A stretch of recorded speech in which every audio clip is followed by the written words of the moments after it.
Some Randev is first to the stream.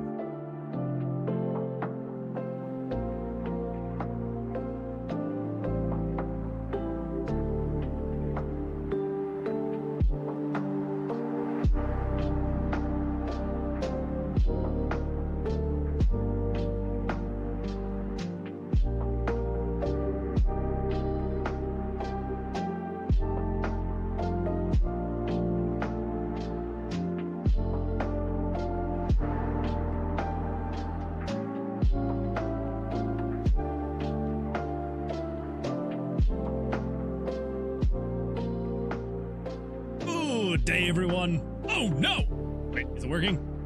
Wait, oh, it is working. Good day, everyone. I've just, I've added too many things to my OBS, and now all the audio stuff is doing weird things. It's not doing weird things. I'm seeing it in weird ways. Wow, what happened? When did I add so many freaking audio devices? What is happening here? I don't remember adding so many. Nathaniel turned Moon Man into a chicken. Wait for it. Wait for it. There I am. There's the chicken. I finally showed up. Aha! I'm a chicken. I'm a chicken, everyone. Welcome, everyone. Glad to see you here. Some Randev, congratulations on getting first. Skoiled, greetings. Hello, welcome. And Seelick, glad to see you here. Second, or technically third on Twitch, but I see you are first on YouTube. So congratulations on being first on YouTube. Going into Think Well, hello, welcome. Glad you're here. Hopefully things are going well for you. I hope life is, life's looking good for you now. I hope. I've got my fingers crossed for you. Yeah.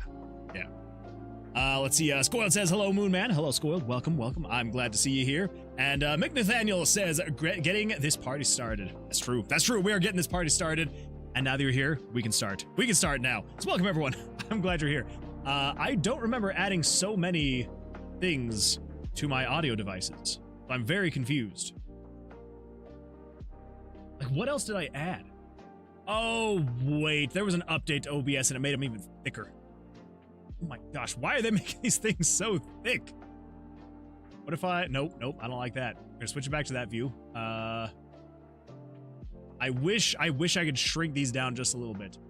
Freaking the audio mixer, the things are so thick, it can only fit so many on the screen. It's terrible. Yes, actually I just had 6 days of PTO.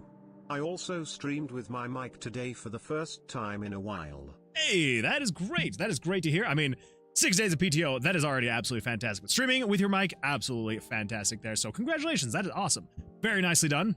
I'm proud of you. Oh lord, they really are thick. I don't know why they've made them so thick. I cannot get all of them to fit on one screen now. I can probably get rid of these. So I was trying to see if maybe I could get some wireless lav mics working and see if that would be any better. Spoiler alert, it's not. It's not really any better. But if I wanted to have a wireless mic, hold up.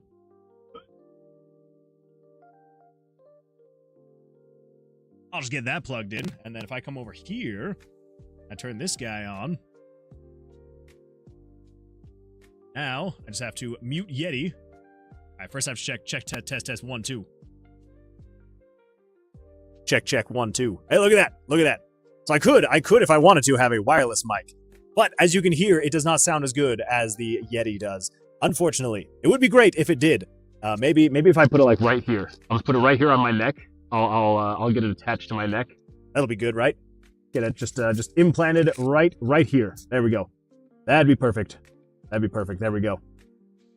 So anyway, it was an attempt. Anyways, an attempt to see if it was gonna be any worse or better. Because I was like, if I could get it to work, I would love to just like attach it like right here, and just like have it sitting there. But I don't know.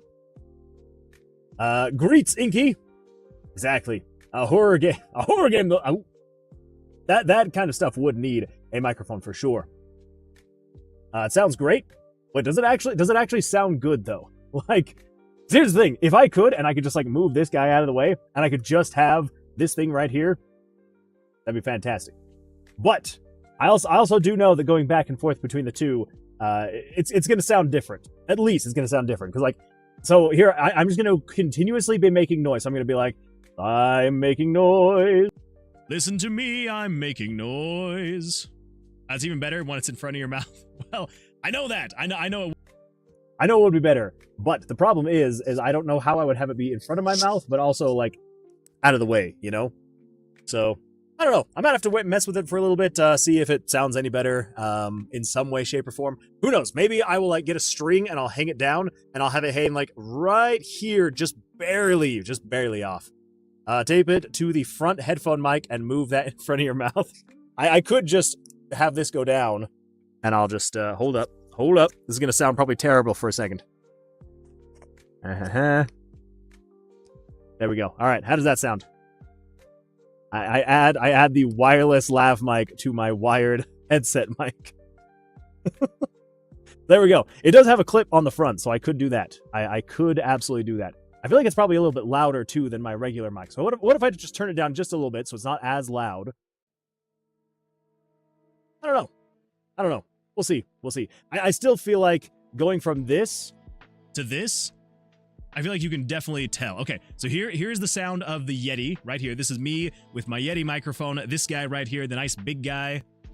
And this is the sound of the wireless microphone right here on my normal wired microphone. And if we wanted to do a real actual test, I could then come over here. Actually, I don't know if this thing's working. I don't know if I have my headset mic working, so never mind. We're not going to test that. So, yeah, so this is wireless mic. This is wired mic. This is wireless mic. This is wired mic. The Yeti is so much better. I'm sorry. I know.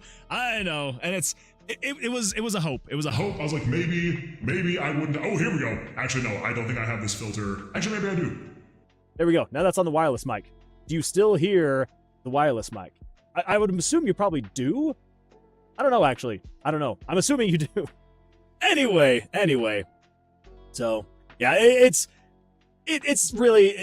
kind of going to be impossible to find a wireless replacement to replace the Yeti unless I want to spend like hundreds of dollars. Because I know there are really, really good wireless microphones out there, but I don't really need to spend that much money on a wireless mic when I already have my Yeti. So it's like, not a whole lot of a point. So anyway, I don't even remember why I brought all of this up. I do not remember why, but oh, that's why I brought it up, because I was like, well, you know, if we have, but actually, no. So I do remember why I brought it up.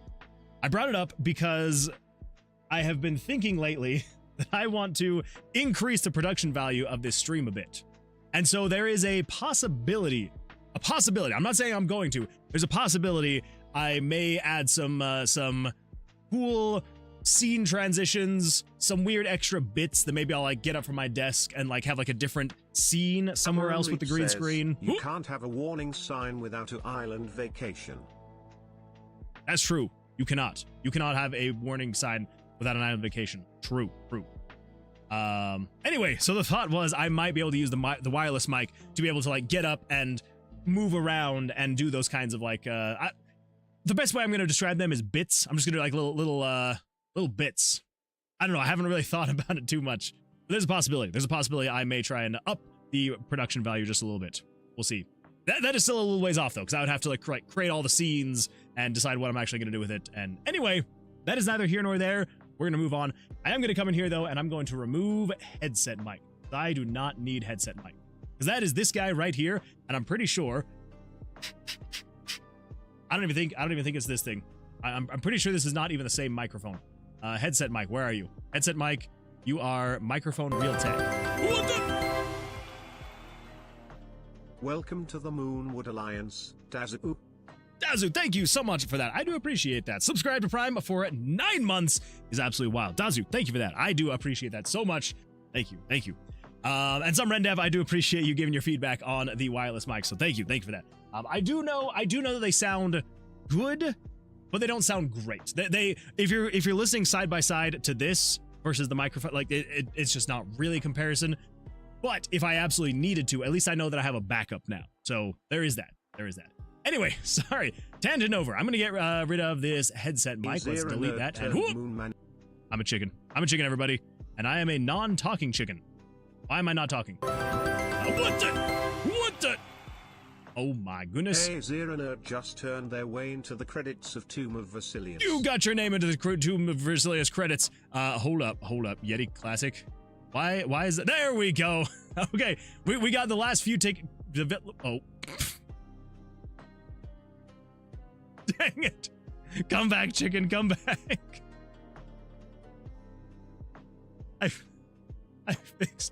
I fixed the microphone on the chicken, and then I accidentally closed the chicken. Yeti, there we go. There's the Yeti. Let's zoom this guy in. I like how I finally fixed the microphone on it so the chicken can finally talk, and then I accidentally closed it. So that's good times. Good times. Anyway, Dazu, thank you so much for the Prime. I do appreciate that. And congratulations, Izara Nerd, so much for getting into the credits. That is absolutely fantastic. I'm going to get over here, and we're going to get you added so I do not forget, because I have done that. Apparently at least once I have accidentally forgotten to put someone's name in the credits. So I'm going to be throwing your name in the credits. Again, congratulations and very nicely done. 10,000 channel points. That is a lot. That is a lot. And so the fact that you were able to get that is absolutely wild. So congratulations, absolutely fantastic. Well done. And yeah, let's get you added in here. I'm just going to do a little bit of that and do a little bit of dish. And is that? Yeah, that's correct. So there you go. If you would like your name, because I have offered this to everybody else, so if you would like either a different name in here or you would like it spelled differently, whatever you would like, yeah, so either a different spelling or a different name, let me know. If you don't want to have your username, if you want to have some other name, whatever it may be, let me know, and I will make that change. But for now, you are in there, and yeah, absolutely fantastic stuff. So congratulations, and thank you so much for watching for so long. You were able to get 10,000 points for that, so fantastic stuff. Absolutely beautiful stuff. Okay, what else have I missed? I feel like I've maybe missed a couple things. What happened to audio, Mr. Moon? I just entered stream, joined. Yeah, so we were just kind of testing out some wireless lavalier. Lavalier? Is that what they're called? I can never remember if it's lavalier or yeah, it's lavalier. They're lav mics, wireless mics. They were some cheap lav mics on Amazon that I was like, they're on sale, they're cheap, I'll give them a shot. And they work well, just when you compare them to an actual wired microphone, it is kind of not really comparable. So I will say, if you are going to be streaming and you have the money to, I would recommend getting it, because this is just a used Yeti. I think I got it for like 50 bucks. So I would highly recommend it. You can get cheaper microphones out there and they will sound fine. Like, nothing wrong with that at all. I have a cheap microphone that I have used for many years, but I will also say, if you can find a used and or on sale Blue Yeti, even if you're just like playing games or something like that, absolutely fantastic. It is fantastic. So highly recommend. It's like 50 bucks. I know it's not exactly like, oh, here you go. Yeah, swipe my credit card. There's 50 bucks right there. But if you save up for it, highly worth it. Unless of course you're someone like some random dev and you probably have like $1,000 microphone, because you know you make the big bucks and you can afford that kind of stuff. Then maybe I wouldn't recommend a Yeti for you, some random dev. So whatever you've got, it blows everything out of the water. That is absolutely beautiful, and your voice is immaculate on your. I don't know what you have. I may actually have to ask you what you have. I don't know what microphone you have. Let's see here. Here to streak and dip. I have a headache. Have a day. Axel, I'm glad you were here to streak, and yeah, I hope you start feeling better soon. Headaches are the absolute worst, so I hope you do start feeling better soon, and I do appreciate jumping in, at least for the streak, so thank you. Let's see, Squirrel says, the Yeti mic is amazing. Highly recommend, even used, they're absolutely fantastic. I just wanted to believe, I wanted to too, and I'm glad that you were at least on board with humoring me for a little bit, so I do appreciate that. Art media, absolutely, Cameron, we will definitely take a look at art. I'm sniffing lemon. Solution, attach Yeti mic to shirt. It's genius. Or we attach it to this, right? I just replace this mic right here and I replace it with the Yeti. That's gotta be it.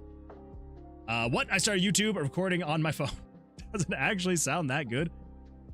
What? Are you wondering if your audio sounds great? Yes, some Rendev. It actually does sound that good. So teach me your ways. Tell me what you have, because it's beautiful. Whatever you have now. I'm not gonna lie, I don't really remember. Why does it seem like Oh My Muffins has been cut off from the pack? Get over there. Get over there. There we go. What? I don't remember what your voice sounded like years and years and years ago. I only remember your stuff from like 5, 6, 7 years ago, which I guess was a while ago. I'm gonna have to go back actually now and watch some of your older videos to remember what it sounded like back then. That's a long scroll bar in the demo release prep. I know it is. But on the bright side, once you get about halfway, you actually run into the completed stuff. So technically, everything from here up is the stuff we actually have to do. Everything from here down is stuff we've already done. So technically, we have done a lot of stuff already. Technically, more than half. We are more than halfway done. And a lot of this stuff is actually perk cards and monsters. So these, once we get to that point, should go pretty quickly, I hope. Fingers crossed. I gotta stop saying that. I keep cursing myself. I've been anxious about sounding bad, and you've been an inspiration for someone that sounds so quality. Well, I'm glad that I could be a inspiration, as you say. But honestly, like, leaps and bounds. I still remember. So the first, and this is a very quick side tangent. The first Discord call that we did for the first collaboration, where we all like got together and we played the game together. I remember when I joined, Toasty was like, "Oh my gosh, like your mic sounds amazing. This is fantastic." Like I'm like, "Oh guys, like this is amazing. Thank you so much." And then you joined, and I remember everyone being like, "Oh my gosh, your mic sounds so good." And I'm like, "Ah crap, mine must sound terrible comparatively." So I'm like, "Oh my gosh, one day I will aspire to be sounding as great as some Randev. One of these days. Or I just need to make sure that I am never in the same call as you. And then that way, no one ever has something better to compare my audio to, and everyone just will be like, "Oh, your audio sounds great." There we go. That's what I gotta do. I just gotta make sure that I never am in the same call as you. And then everything will be fine. Everything will be hunky-dory, as the kids say. I'm sure the kids say hunky-dory nowadays, right? I'm a little out of touch. I'm kind of old. Anyway, all the videos that are currently up are 2016 to later. Oldest is tutorial 1, which was first video I got my Yeti. So Yeti, pretty good. I would agree. Wait. So are you still on a Yeti, or are you using a different microphone now? Loki says, "Evening. Good evening, Loki. Welcome. Glad you're here. I was getting a little bit worried you weren't going to make it. You're like, what? Almost 20 minutes late. Tisk. I remember that too. I thought y'all were messing with me. No, it's true. You sound absolutely fantastic. You sound perfect. I appreciate that. Thank you. It's just in the filters and stuff.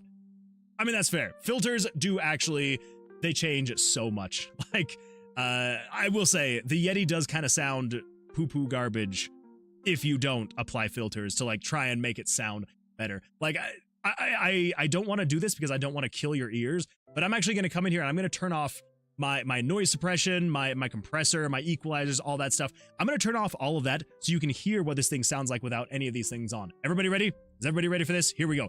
This is what the Yeti sounds like without any of the OBS filters to make it sound better. Absolutely terrible. Do you hear that? This is what the Yeti actually sounds like without any of the OBS making it sound and feel better. Do you hear that? Do you hear that tinniness? That horrible, awful sound? Actually, I have no idea what it actually sounds like right now. I'm assuming, though, it sounds just as bad as it used to back in the day. And there we go. There's all my noise suppression and compressors and equalizer and all that fun stuff. So, happy day. I can't tell the difference? Oh. Well, never mind. I guess maybe everything is, no, it sounds fine. The same. Oh. Well, I don't know then. I don't know. Cameron Reap just redeemed stream. We got some stretching. We've got some stretching. Let's see here. Ooh. Cameron Reap wants Moonman to do 10 chest benders. Oh boy. And here comes the last one. Cameron Reap wants Moonman triple to do threat. 10 bicep curls. The triple threat is here, and I appreciate that, Cameron. Thank you. Getting ready for the trip. We leave first thing in the morning. Ooh. That's gonna be fun. You nervous? You excited? I would assume that your child is probably nervous and a little excited too. But that is very exciting though. Fairly, hello, welcome. I'm glad you're here. Hopefully you are having an absolutely fantastic week so far. Been up to anything fun? Anything exciting? My body is ready. I'm glad your body was ready. Let's see, Nemify says, hi chat, hello, welcome. I'm glad you're here. I can't tell the difference. I think I'm gonna still keep those on just to keep like the noise and stuff like that down. But I'm glad there's not a whole lot of difference. That is good to know. Not y'all are crazy, there's definitely a difference. I'm gonna have to go back and rewatch just so I can hear and see if there is a difference or not. Gotta do the whole enchilada. You gotta. As Aaron Nerd says, probably a slight difference. I'm on speakers and I cannot hear the difference. I don't know. There's a slight refinement in equalizers. It's definitely better with the voice enhancements. Okay, good. Well, then I'm gonna keep them on then. I'm on my phone, so I'm not one to talk. Okay, that would make sense. That would make sense why you don't hear any difference. Let's see here. Jesse says, hello. Welcome, Jesse. I'm glad to see you here. Welcome. Also, I think, see, like, that I said something. Oh, congratulations on being first on YouTube. Let's see. Sugars over on YouTube says, I don't know what that blue thing is, but then a wave. Hello, welcome. I'm glad you're here. Glad to see you here in the live stream. And Jesse says, Lamau, just as you said, I'm going to turn off my noise suppression. I got an ad. See, that's really what happens. That was I turn off the noise suppression and all the ads start playing. Don't worry, Jesse, you didn't miss out on much. Apparently, there was not a ton of difference, so there we go. Tons of great progress on Jellyfields this week. Posted some pictures in Creator Corner. I know that it's the acronym, but every time I read it, for some reason in my head, I autocomplete to girlfriend first, and then I say to myself, Jellyfields. But I always read it as girlfriend first, and so I read that as tons of great progress on girlfriend this week, and I was like, and for a split second, I'm like, wait. And I'm like, no, Jellyfields. That is absolutely fantastic. I love to hear that you made some progress. So yeah, very nicely done. Absolutely fantastic. Okay, we've got the triple thread that we got to get through with the chest benders, the bicep curls, and the stretching, and then we're going to go take a look at art. Into the Inkwell says, when I see the acronym GF, I think of Gravity Falls. I guess there is that too. Gravity Falls. Yeah, so triple threat, and then art, and then we're gonna get into some game dev stuff. It's gonna be absolutely fantastic. Fairly hello. Anyway, my current PC mic is the AT2020.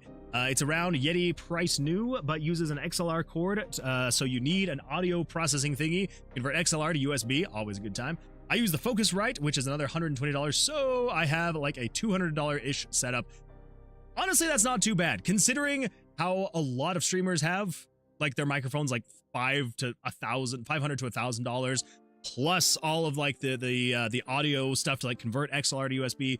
Some of it just gets absolutely wild. So the fact that you do have that for about $200-ish, that's not bad. That is not bad at all. Is it time for me to post my Serd Goobler fan? Ooh. I'm gonna say yes. You should definitely post it, and then we're definitely gonna take a look at here on the stream in just a second. But I'm using a Yeti mic for my new shorts since it's more portable and my chair is far away from my PC. I think it'll be okay, probably. I think so. I think that is okay. I mean, honestly, if you're talking about, because the last one that I saw, unless you posted another one, the last one that I saw was the one about RPG Maker, and that one sounded great. So if that's the case, then yes, you can definitely keep using it, and it sounds absolutely fantastic. All right, everybody, let's do the triple threat. I'm going to crank the jams, and we're going to take care of this, and then we're going to go take a look at art. So let's do this. Let us do this. Let me get out here. Oh, boy. All right, everybody, you know the drill. Playforlek turned Moonman into a chicken.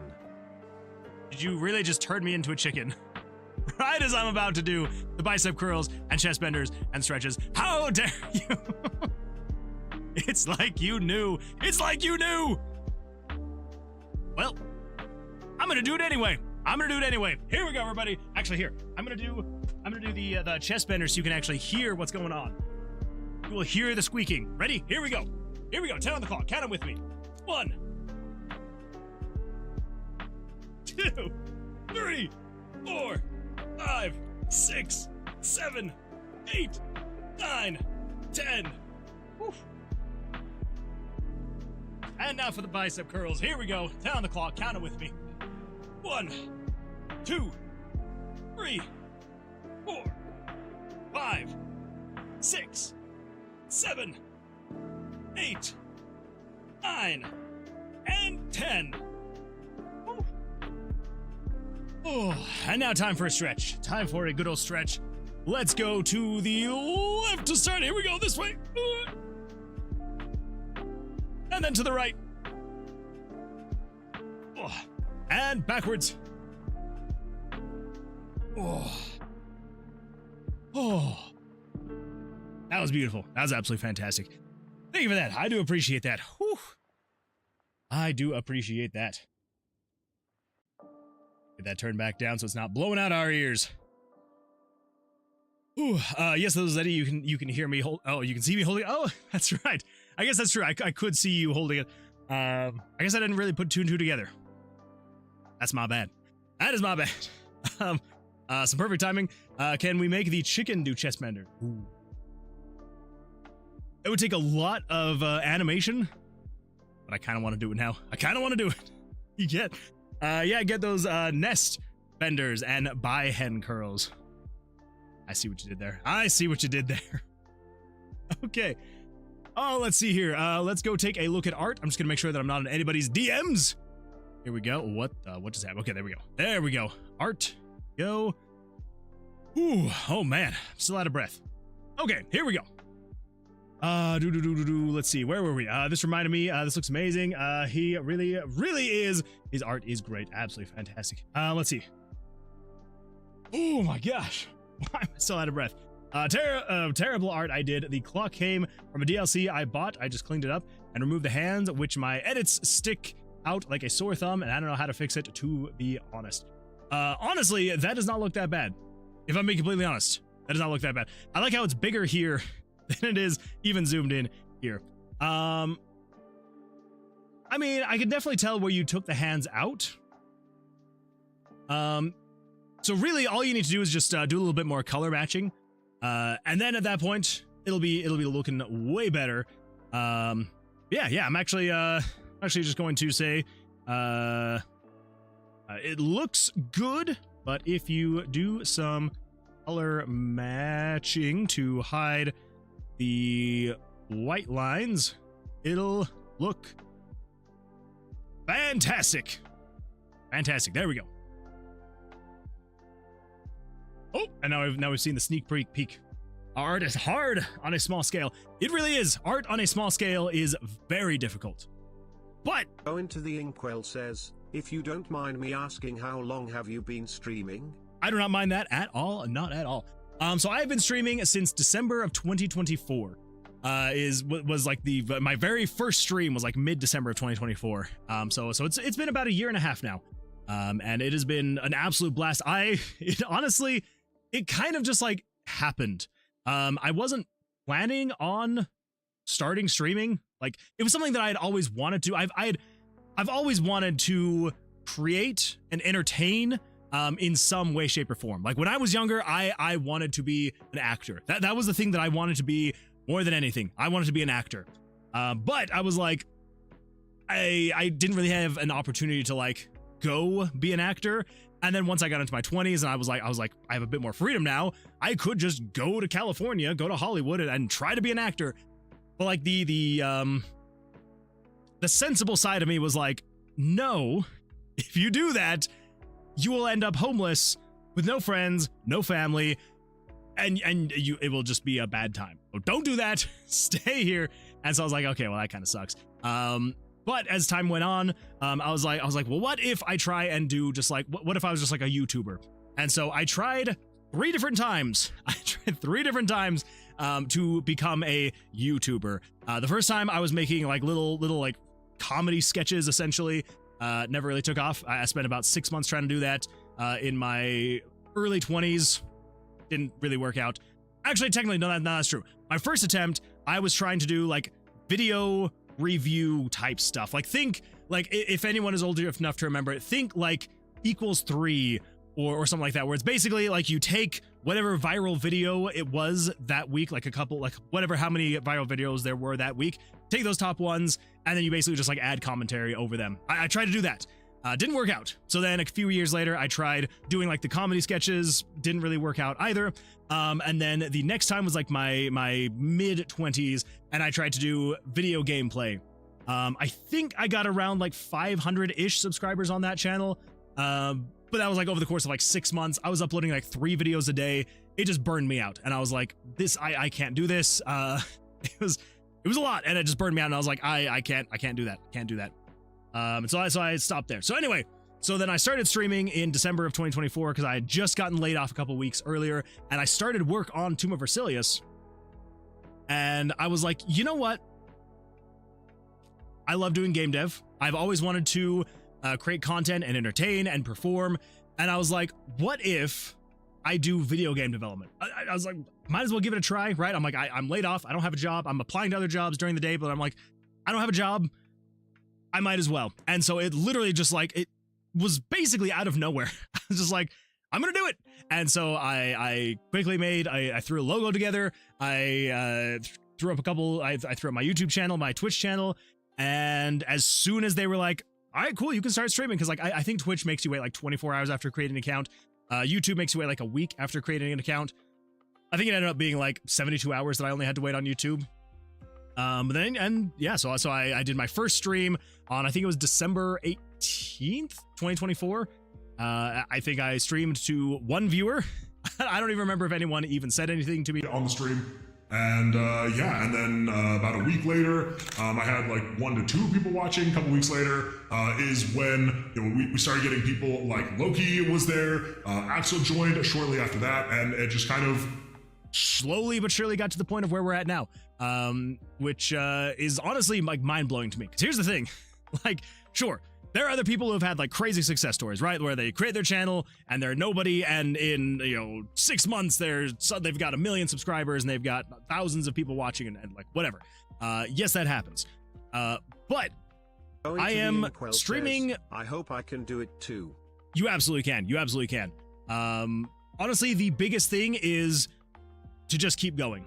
Like I know that sounds, I'm trying to think of the right word, not naive, overdone, whatever you want to put onto it. I know it sounds like that, right? Just keep going. Like it quite literally is just keep going. Like the amount of times that I have thought to myself, like, why do I keep doing this? I should just stop. Like, it's whatever. Like no one's gonna care if I just stop streaming. And I'd be like, no, I'm still gonna go live. I'm just gonna keep doing it. I'm gonna keep creating this game. I'm gonna keep streaming. I'm gonna keep creating content. And it has paid off. There's ups and downs, and the most important thing though is to not let the downs get you down. There you go. There's the inspirational quote of the stream. But seriously, like, if you are streaming, if you are creating content, if you, like, in any capacity, whatever it is, if you're making music, making comedy sketches, if you're making art, if you're making games, movies, whatever it may be, if you are creating something and you want to be creative and you want to keep doing it, the most important part, keep doing it. Keep doing it for yourself. First and foremost, if you're not doing it for yourself, if you are basing it solely on having other people come in and watch your content, if sometimes there are people who are not coming in and watching your content, it's going to be a lot more difficult to want to keep going. So create the stuff, create it for yourself, and then put it out there for everybody else to enjoy as well. And that's going to help you be able to get through the harder times when maybe there's not as many people watching. I mean, not that long ago, like I was going through and looking at my YouTube stats, not like very recently. And not that long ago, it was on average, I would usually have anywhere from like 50 to like 75 people watching. And by the end of the stream, I would have like 200 to 300 views. Like it didn't go on for very long, but like there were a few weeks there where like I was getting a couple hundred views by the end of the stream. And it has dropped now to where I'm getting like 50-ish by the end of the stream, which is still absolutely fantastic. Like I'm still very grateful for that. But instead of like looking at that and being like, it's dropped off, oh well, I'm gonna stop, I just say, you know what, I'm gonna keep going. And if it goes back up, great. If not, I'm still streaming to everybody over on Twitch. I'm still streaming for myself. I'm still creating content. I'm still creating the game that I want to eventually play. And yeah, there we go. There's my advice is just keep going. No matter what, when the views are down, don't let it get you down. Yeah. Let's see here. Super Zach says, hello, party people. Hello, Zach. Hello, welcome. Glad you're here. I hope I can do it too. Cliche. So cliche. And that is the word I was looking for. It is definitely cliche. No, I know what you mean. I'm glad you do. Sometimes I'm like, wait, what am I actually saying? Brute force attack. The algorithm never fails. True. And that's the other thing too, is engagement is engagement. Like, even if they're dislikes, even if it's people coming in and commenting on a video and being like, this sucks, it's still someone interacting with your content, and the algorithm's going to see that as a positive thing. So there's a reason why controversy gets so much more, you see controversy a lot more than you see other things. That's because controversy spawns interactivity. People will interact with a controversy more because they want to give their own opinion. They want to say something. Haters fuel the algorithm, and that's not always a good thing. I mean, sure, it's not always a good thing. Don't get me wrong, it is not always a good thing. But you shouldn't see all negativity as a bad thing, though. Because, hey, again, like I said, a comment is a comment. A dislike is still engagement. It may not look good for you. Like I'm not a fan when I look at my stats and I'm like, oh, you know, this is sitting at an 85% like to dislike ratio. But that still means that someone took the time to hit the downvote button and then move on. And that usually will mean that the algorithm is going to be like, okay, they didn't watch it for very long, but they interacted with it, so let's show it to more people. So anyway, yeah, brute force it if nothing else. Nothing else. I'm glad you do. I look forward to your streams so much. Summer Dev, I appreciate that. Thank you, thank you. It seems like YouTube views are weird. There's so many more viewers, but less chatters. I really need to start streaming there too. Yeah, come on, people. Start chatting more on YouTube. Come on, come on. Speaking of chatters, Nick says, hey, yo, how's it going? It is going absolutely fantastic. Nick, how you doing? How you doing? How's life? Consistency is probably the most important part of content creation. True. So actually, I know this. As soon as we're done with this, I'm going to finish looking at art, and then we're actually going to get into the game dev stuff. But I do want to look at this, right? So I'm going to be very open and honest, and a little. I'm just going to kind of show, right? Okay, so here are my channel stats for my shorts, right? So I used to be very consistent with my shorts. I was posting them, like, in the very beginning, I was posting 2 shorts a day. I was posting one in the evening, one in the morning, and one in the evening. And then after the first couple of months, I dropped down to 1 a day. So, you know, still uploading 7 a week. And then after a while, I was like, what if I upload shorts on the days that I'm not streaming? And so at that point, I was like, okay, I'm going to either upload a full-length video, or I'm going to upload a short or something on the days that I'm not streaming. So that's what I was doing. And then over time, as time just went on, I got busy with things, and I didn't have as much time to be able to create shorts and stuff like that. Be right back, ads. Okay, all right. We will continue this as soon as you're back from ads. Let me know when back. Give it a little thumbs up. All right, so until then, we are going to take a quick look at art, and then we're gonna get back to that. So let me just jump in here. Okay, so yeah, so yes, art. This is looking absolutely fantastic. I know what you're talking about. I mean, it is hard. You're doing absolutely fantastic stuff. All right, Cameron, let's see. Script for the character gem. Ooh, I like that. That is really cool. I really like that. Beautiful stuff. Beautiful. And what do we got from Faye? Ooh, beautiful. I like that. Really like the hair too. All the the lighting, the details, clouds. The clouds look absolutely fantastic. I know I keep looking at the background of your art, but the background keeps gripping me so much. And it looks beautiful. So yeah, 2 thumbs up. 2 thumbs up. Beautiful stuff. Beautiful. See, Azara says, what do we got here? Oh my goodness! Freaking adorable. That is adorableness right there. That is beautiful. I love that. I love it so much. Fantastic stuff. Yeah, beautiful stuff. See, even this, I look at this and I'm just like, man, I could never make something like that. Looks amazing. What is this machine exactly? An old-fashioned drinking fountain with a modern water bottle filler. This is the updated version. It looks fantastic. I really like it. I did recognize it, but that does look a lot better. You did a fantastic job with the update. I really like that. Is this better? Yeah, 100%. 100%. And Super Zach, Mitsubishi Lancer Evolution Evo. Ooh, beautiful stuff. Beautiful stuff. I really like the windy road. The windy road looks really cool. Again, I'm so sorry to look at the backgrounds, but it looks fantastic. And yeah, love the hands, love the hair. Yeah, beautiful stuff. Fantastic. Yeah, love it. Thank you so much for sharing. Okay. I just want to make sure though. Cameron. Oh, okay. So you posted. Okay, so you posted. Okay, I was like, wait. What? Where's your stuff, Cameron? That's right. It was the character gems, and then we're also going to go take a look at media. Yes. Media. That was from April 1st. I saw this one. Watching jet lag and had to share this moment.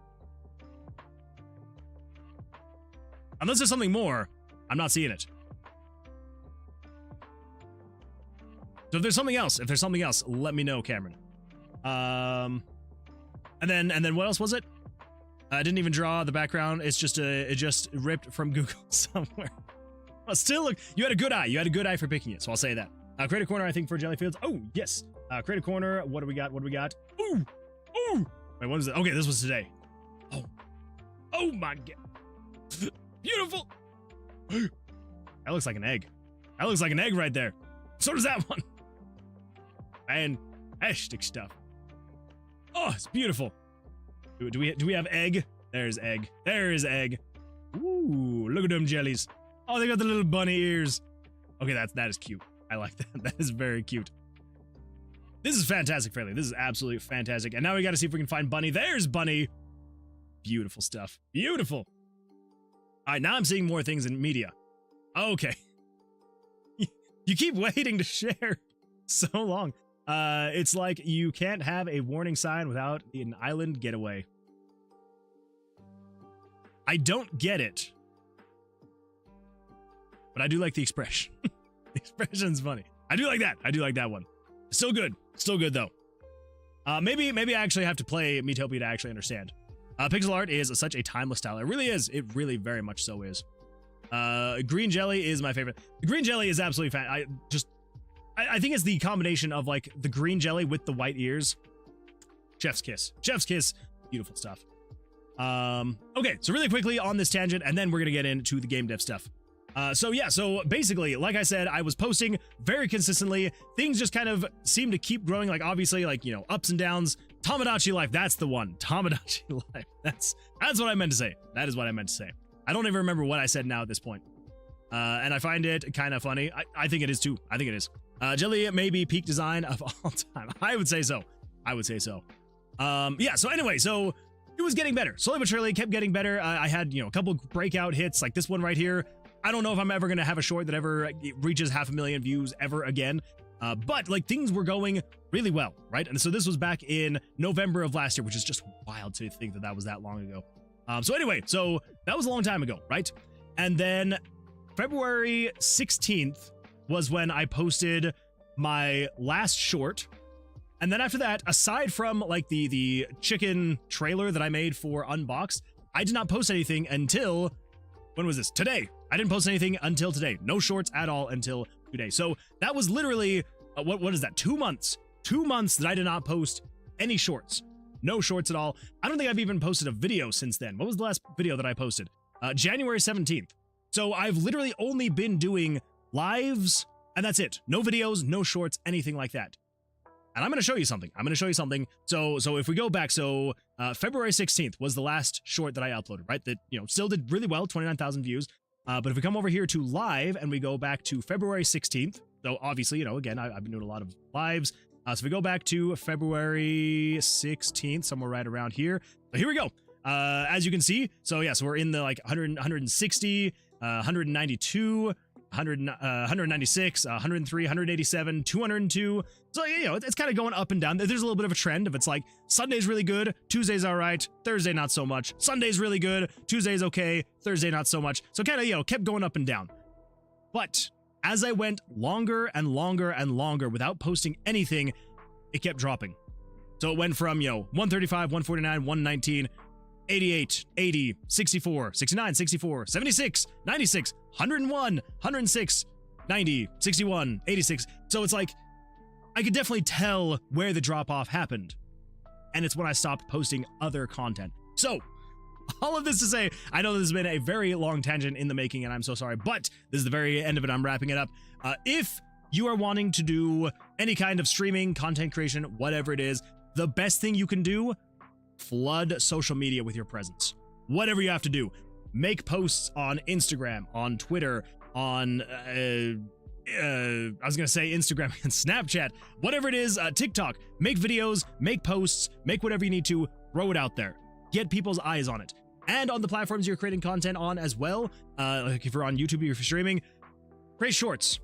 Super easy. Just take little clips of your stream. They don't have to be anything amazing. Because let me tell you this, my recent short, big numbers go burr. It was not amazing. It was not fantastic. But do you know what? Do you know what it was? It was something that I was able to pull from my live stream. It took me about 20 minutes from the time that I downloaded my live from YouTube, threw it into DaVinci Resolve, got to the spot, cut it, threw it back into the start, and then rendered it out and uploaded. It was about 20 minutes. And it may not do crazy on the views, like you know, it's not, you know, doing anything fantastic.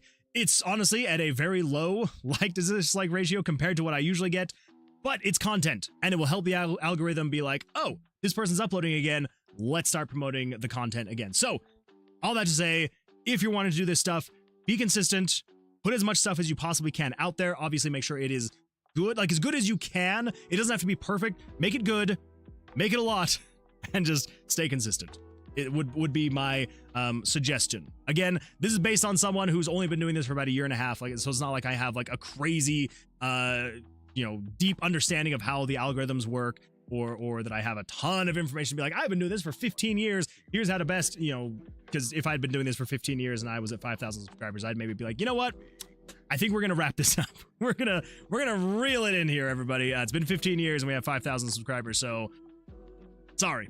But all that to say, be consistent and make sure you're enjoying what you're doing. And then at that point, it's not gonna feel like a chore, and it's gonna be actually enjoyable to do. So, yeah. Anyway, let's see here. Jelly may be pink design.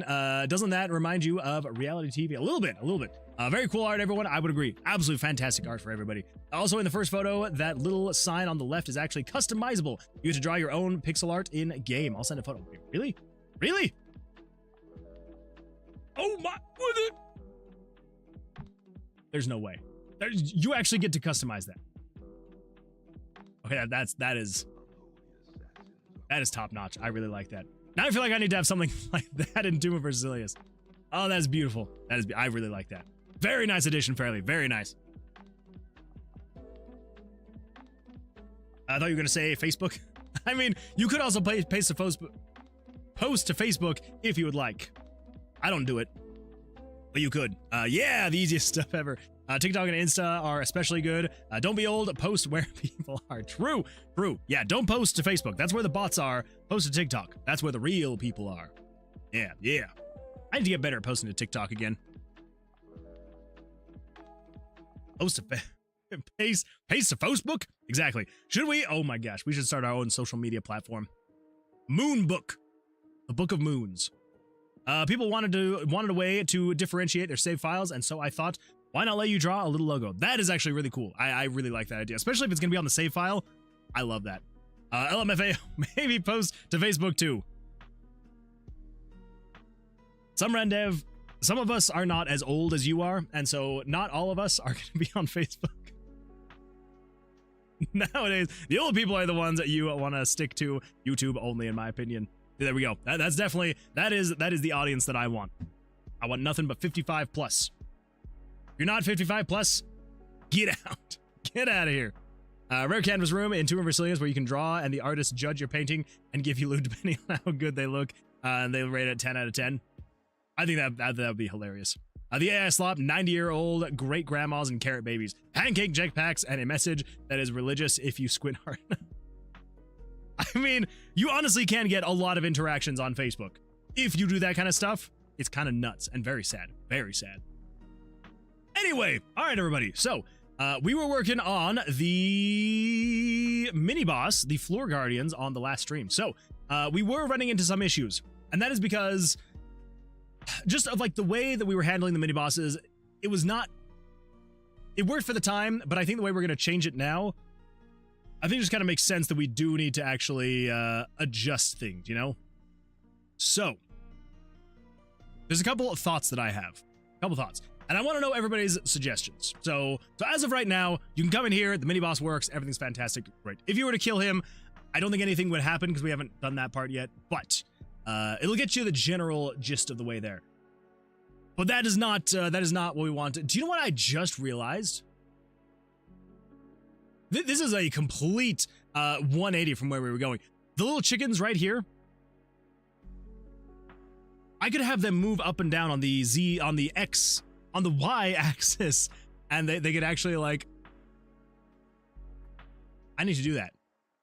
That has nothing to do with what we were talking about. Sorry, that was a very random thought that popped into my head. I could also have them like move on an up and down on the Y axis. Anyway, back to this. So, the mini boss. Oh, by the way, Moon, what furniture do you want in my game? Any Tomb of Vercilias Easter egg?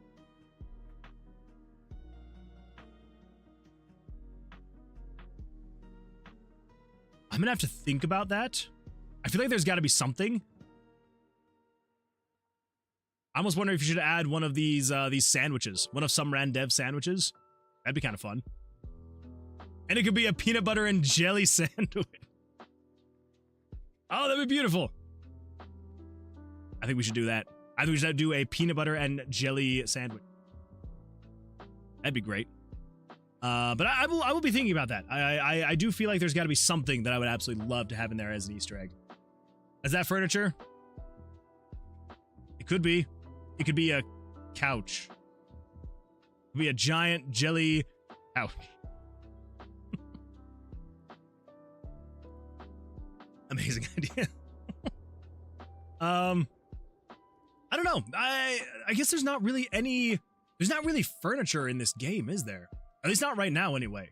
Eventually, I do want to add some kinds of furnitures and things like that as decor, because, like, you know, we have some of the decor, like the torches, the vines, stuff like that. Eventually, I do want to add more stuff, though. Barrels, chains, boxes.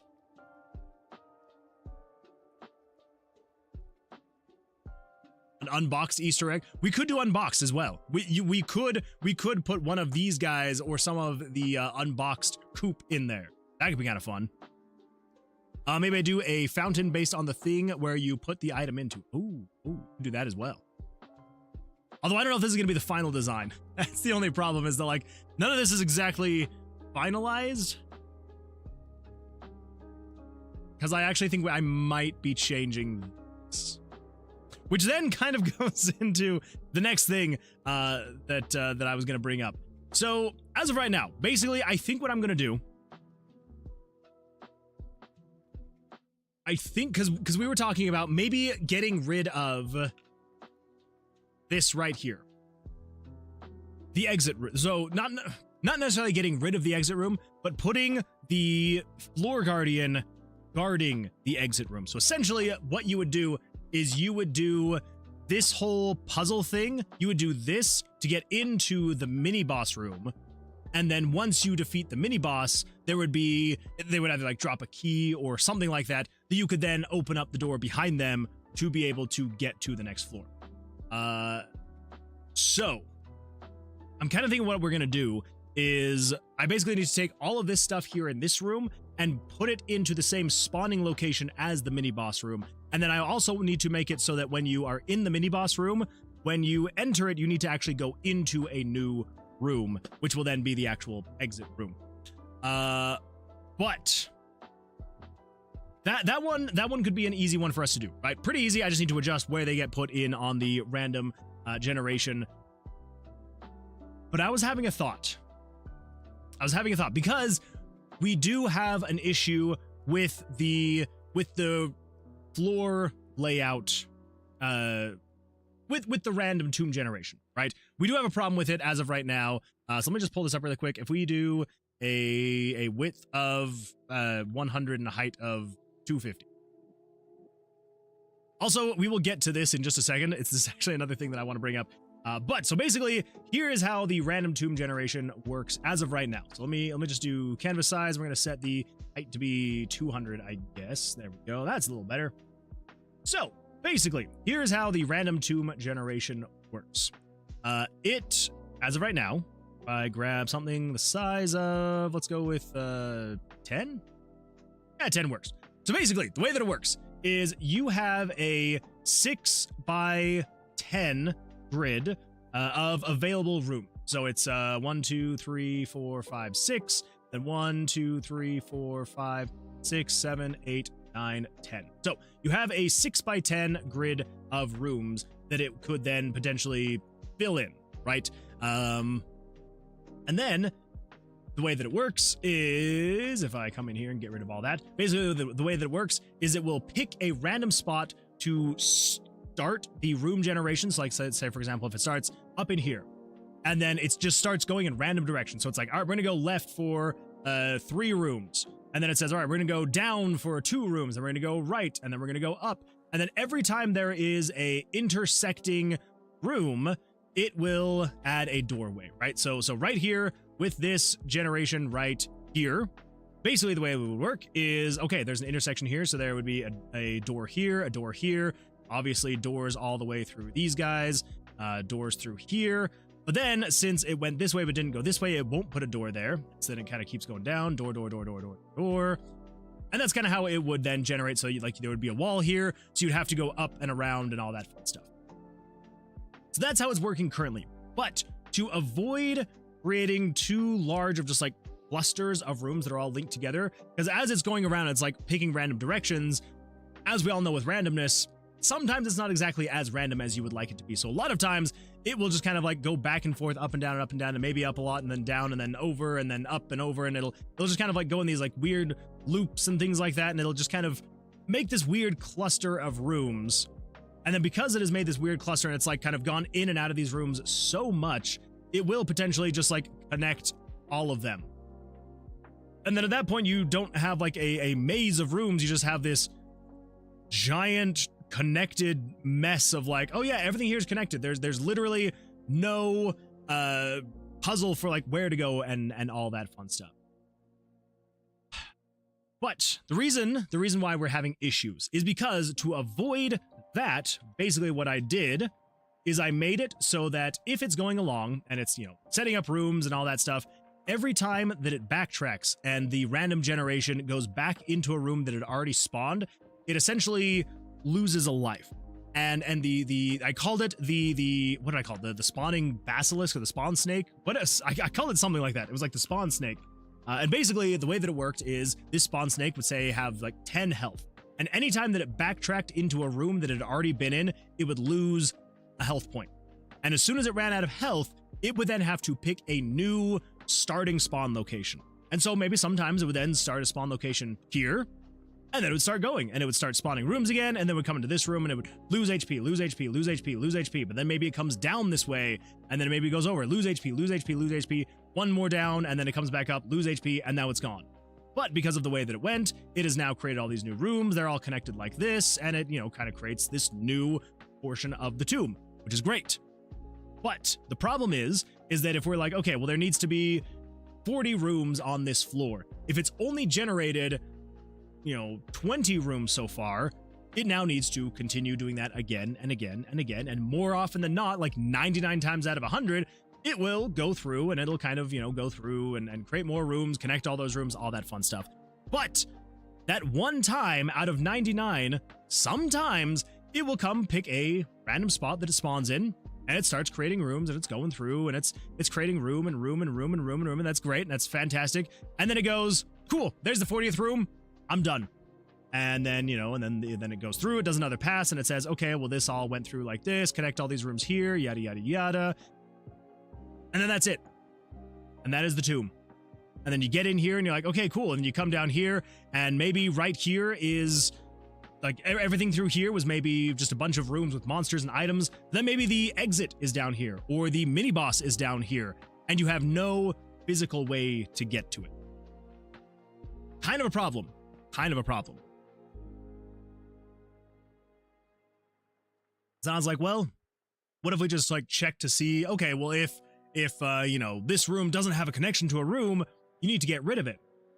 Which is fine if there was a one-off room that just kind of like, spawned out in the middle of nowhere and it was like, okay, yep, there's a room. Cool. Yeah, it has no connection. Get rid of that room. But these rooms have connections to rooms. And so there's not really a way, or at least as far as I know, what I know, there's not really a way to be able to check and see, okay, is this section connected to this section? And if it's not, get rid of it, redo it, like whatever you got to do. So anyway, I've been trying to think of some kind of new algorithm we could run to generate the rooms. But I keep hitting dead ends. I'm never quite sure how we're going to change this to make it so it can properly generate good dungeons that aren't just like clusters of rooms too close together with, just every single doorway is open, without going with this method. Again, like I said, 9 times out of 10, it will then put another door right here, and it will connect it, and everything will be fine. It'll connect right here, everything's good, you can then get down to this section, everything's good and fine. But on that one time out of 100, it's not good. Not good. So, I've been trying to think of a new way to potentially do this. Maybe it should be a computer, and on the screen it looks like your stream layout. Ooh, that'd be a fun. That would be a fun Easter egg. I like that one. I'm almost done with my x86 paint project, made an assembly with as few external libraries as possible. We'll send image in Discord in a moment. I'm excited. I'm excited for it. And Full Guys says, sup. Hello, welcome. Glad you're here. Hopefully your week's going well so far. And Quasi says, hi. Hello, welcome. Very excited to see the screenshot that you're going to post. So anyway, so that is kind of the issue that I'm facing right now, is I know that I need to fix the random tomb generation. I don't know how I'm going to do it without uprooting a lot of what we currently have to make it better. So, as I was going through and like thinking about like what kind of things could we fix to get the random tomb generation to work better while not being broken, I started thinking, what if we went the route of, instead of random generation, we actually did procedural generation? So instead of it all being, and maybe this is not the exact definition of procedural generation. I'm not an expert, so if this is not the actual definition, sue me. But my idea is, what if we generate it procedurally as you are exploring the tomb? So the way that would work, let me show really quickly. So let's just say, for example, the player would spawn right here. And maybe there are, it spawns in a room, and then it would say something like, okay, there has to be at least one other direction to go. So it could be 1, 2, 3, or 4 directions. So it could be you could either just go the one direction, or you could do 2 directions, or we could do up to 3, or it could be a room where you can go out in all 4 directions, right? And then essentially what would happen, right. So before all of this happens, we would predetermine how many rooms can be on this floor. Let's say, for example, again, like we had before, let's just say there are going to have to be 40 rooms on this floor. That is the maximum / minimum amount of, that is the set number of rooms that it has to generate. So then basically the general idea would be that any time, so long as there is a direction you can go, so whatever room you're in, there has to be at least one direction you can go from your starting room. So say, for example, the direction you can go is left. So then it then takes you into, sorry. Backing up just a little bit. So yeah, so say, for example, so it spawns this room. That is one room off of the 40. So there's no longer 40 rooms that are available to spawn. There are now 39, right? So now can spawn 39 more rooms because there is a room right here. But it then would also take into account, if you can move in this direction, that means that there is going to be a room to your left. So there's not 39 rooms, there are 38 rooms that can technically still be spawned at this point. And then say, for example, if you can go in 3 directions, instead of there being 38, there are now 36 rooms that it could technically spawn. So that way, as it's spawning the rooms, you don't necessarily have to go into the room for it to say, oh, this room is this, but it knows there is going to be a room there because there is a direction for you to go.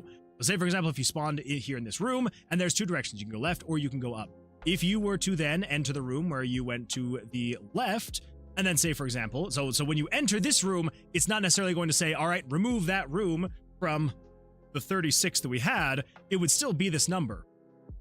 But when you come into this room, say this room has technically 3 directions you can go. That would technically mean that it would then spawn a room here and a room here. And so now instead of there being 36 rooms, there are now 34 rooms left for it to use in the generator. So essentially, what that would mean is, as you are going along, as you are exploring, you're technically creating the layout as you're going along. Like you are technically creating the layout. But it is kind of choosing the direction you have to go. So just because, if the player is moving up, say, for example, if you move up into this room and maybe the only direction is ups and you go up again, only direction is ups, you go up again, it doesn't necessarily mean that it is going to then also move up again. Maybe instead of having you go move up, maybe there's a way to go left and a way to go right, and you cannot go up anymore. So from the player's perspective, it would look like the layout of the floor is predetermined. Because they would get to this room and they want to move up, but they can't because they can only go left or right. And so at this point, even though there's 1, 2, 3, 4, 5 rooms that are technically currently spawned, we come over here and we just say, all right, so you're no longer 34. If there was an initial 40 rooms, you would assume, okay, there's 1, 2, 3, 4, 5 rooms. That means there are 35 rooms left. But that is not the case because there are 1, 2, 3, 4, 5, 6, 7, 8, 9 rooms that have spawned. So there are 31 rooms left because you can still technically go left or right, or here you can go up or down. So basically the way that it would work is as it's generating these, every time you enter a room, whatever direction you can go, it would then count that as a room technically spawned. Yeah. What are our thoughts? Do we feel like that would be a good enough generation? Because I know, like I said before, it's going to feel like to the player that it was a predetermined, randomly generated dungeon layout. I don't think that it's going to feel like it is just generating in front of them, right? Because technically, it could be in any of the directions. And then of course, there would be certain things that I would try and take into consideration. So, for example, I would I would make it so it is more likely to spawn 4 directional rooms. Like, so if we were to say, if you are in, let me just get the size right here again. So let's just say, for example, if you are in this section, this more middle section here, we would say maybe there is a 1 in 3 chance or 1 in 2 chance, a much higher chance to spawn a 4 directional room. But then as you get out into the outskirts of the tower in the tomb on the floor, the chances of it spawning 4 directional rooms go down, and now it's more likely to spawn 3 directional rooms or 2 directional rooms or 1 directional rooms where there will be dead ends.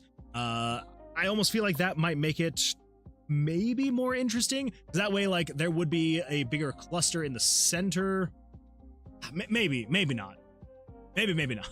Because again, I'm not saying that like it couldn't spawn a 4 directional room in the outskirts. It's just that it would be more likely to spawn 4 directional rooms. Yeah.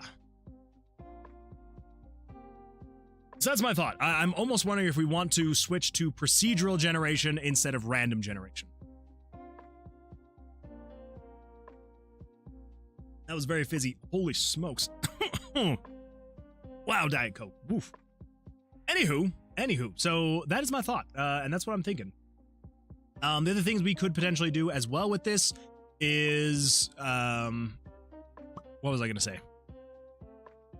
Oh, monster generation. So monster generation and item generation and all that other stuff would also be happening as you are exploring. So if we wanted to, we could even say, hey, as the amount of floors that it has spawned goes up, or I guess the amount of floors that are left to be spawned goes down, the chances of the mini boss room being spawned goes up. Maybe as you hit 20 rooms left, you now have a 1 in 20 chance, versus when there's 40 rooms left, you have a 1 in 40. So there would still be a chance that on your first, foray out of the spawn point, you could still run into the mini boss spawn point. But the chances would be much higher that you have to explore the room a little bit more to eventually then find it. And again, the only way that it would feel maybe weird is the people like you and me who know the secret sauce and know, oh, as you're moving, that is actually what's making it spawn the tomb. Anyway, that's my thoughts. That's kind of what I'm thinking is I think we need to do this to, 1, fix the random tomb generation, because it is something we do need to fix. And I'm thinking, okay, we can either spend a whole bunch of time trying to figure out the best method for the random generation, or we can try procedural generation. I almost am leaning more towards procedural generation. I almost feel like it's going to be cleaner and better. I think that's what we're going to do.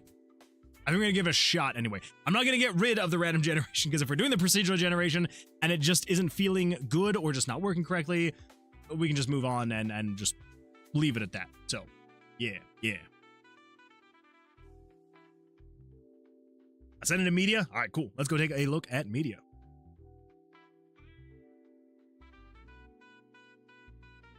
There's media. Found it. The first drawing. Ooh, let's see what's got going on here. Also, I'm so sorry. I cannot, I cannot full screen it. Oh my. What the? Look at that guy. Look at that guy. That's beautiful. That is beautiful stuff. Oh my. Fantastic stuff. Thank you so much for sharing. Oh my gosh. That is beautiful. I really like that. I like that. I salute you. I salute you. Okay.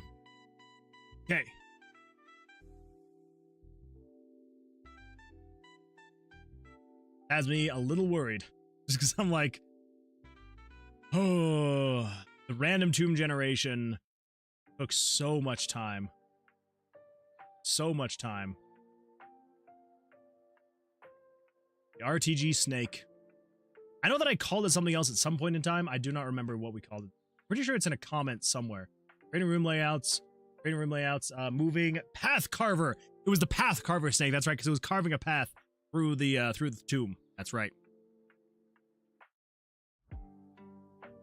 All right.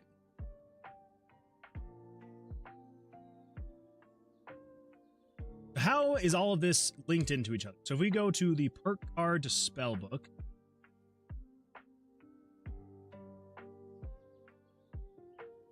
goes to the tomb, and then over here in the tomb, I believe it runs jump label skip. Common event RTG spawn. Yes. It does all this stuff, and then it gets here and it runs spawn. Okay.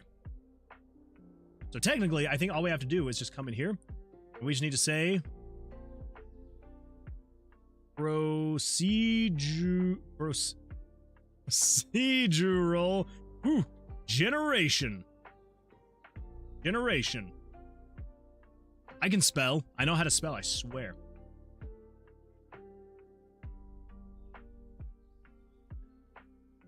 Okay. All right. Well, yeah, so let's do... Man. This is gonna be fun. All right. Lock rerolls 0, number of rooms 40.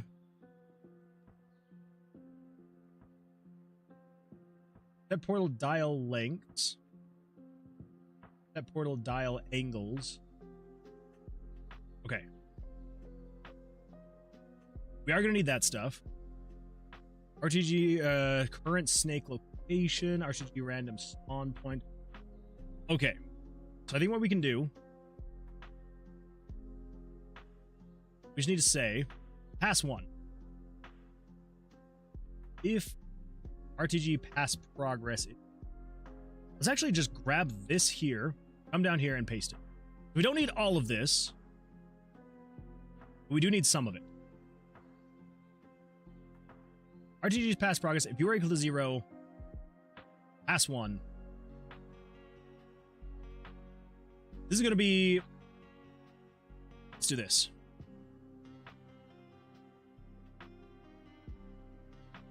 Pass 1. Player spawn.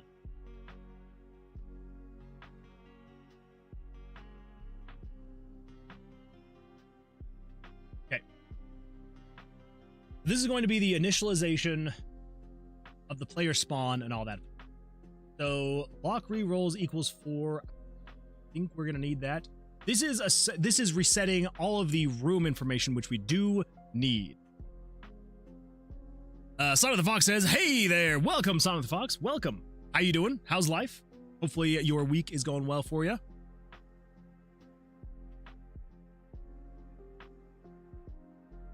Number of rooms, we're gonna keep that at 40. RTG random spawn point is going to be 1 through 60. So we don't actually need that because we're not doing the RTG spawn point now. What we need to do is we need to set the player... What was it, 36? I think it's variable 36. starting exit room. What if we find starting? We got starting exit room. Okay. Player. That's not. What did we call it? Where are you? Pictures, RTG spawn. Come down here. Setting the player spawn. Player location. That's the one. That is the one. All right. Then we come over here. We just need to say the player's starting location is going to be 1 through 60. Yeah. RTG room pick ID. I don't know what that is. We can get rid of that one. RTG room XY equals 1, 1. So that's just like the starting point of the random tomb generation, which we don't need that anymore. RTG picture start. Oh, well.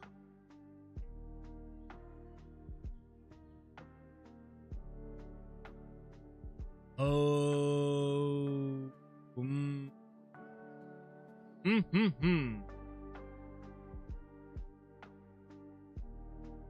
I think we actually do need that technically. But we're going to need to... Well, no. We don't technically need...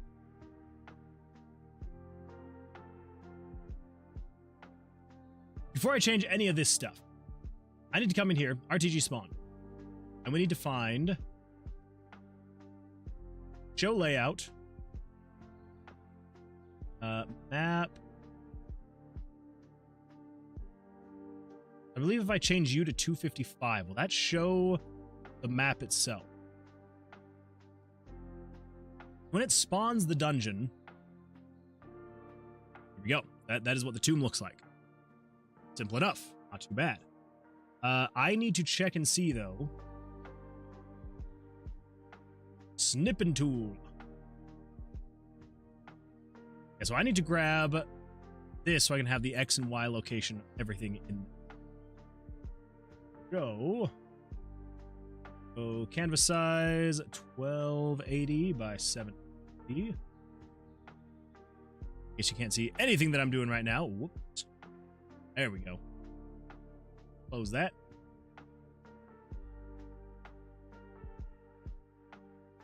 There we go. And now I will have the X and Y for the whole map over here. Cool. Okay. Let's come back over here. If we're setting, so RTG X and Y is 1 and 1. 1 and 1 is right here. This is room 1.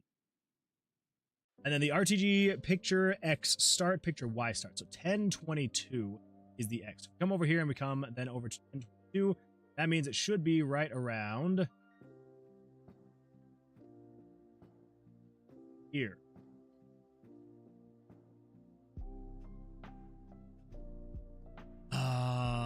Okay, I know why I'm doing that. That makes sense. Basically, the reason why I'm doing that is because each one of these rooms, like say, for example, if you take this room here, each one of these rooms, if we copy that, and we paste it down here, if we were to move you over there, so it's 36. So if we move over to here, 36, then if we come over here and we do 1022, slowly but surely, 1022 should then be in the center of this spot here. Yes. The 1022 is technically like the -1 spot. Same with the 450. We do 450, so this is the Y. So if we come down here, 450, it should then come down actually to here. It'd be right around where this guy would be in the corner. So move you down here to the corner, right here in the center of this guy. This here would be 1022, and then the 450. Yes, so that is like the starting origin point of the map, and then it just builds it out from the bottom left up to the top right. Okay, so we do... I am going to technically need that.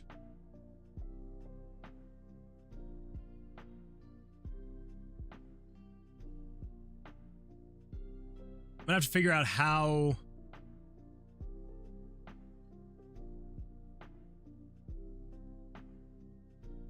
going to show the rooms based on where the rooms are. Based on where the player is at.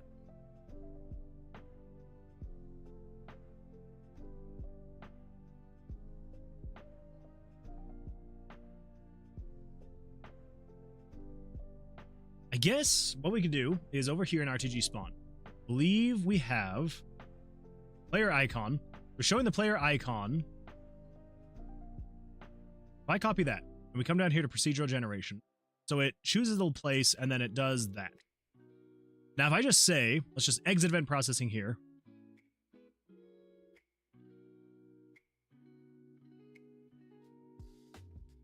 Yeah, just exit event processing there.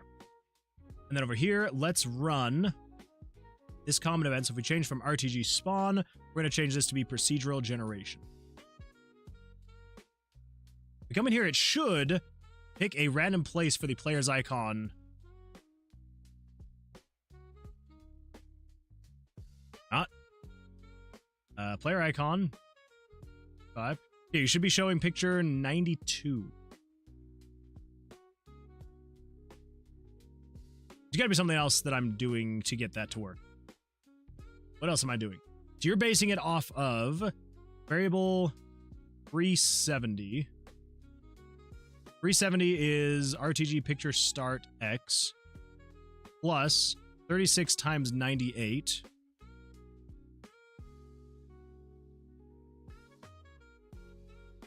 What is 98? Variable 98 is player X. When does it choose the player X? I guess is when it spawns the player. Set player spawn. Okay.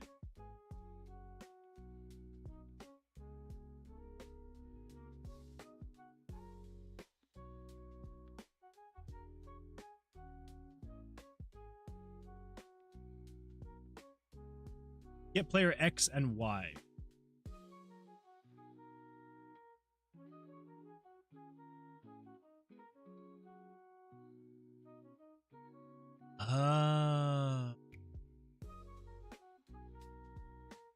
Okay. There's got to be a better way to do that, but come over here and we say procedural generation. Right before doing that, let's just do that. Kicks and giggles. It should make it so it then shows the player's icon in the correct spot.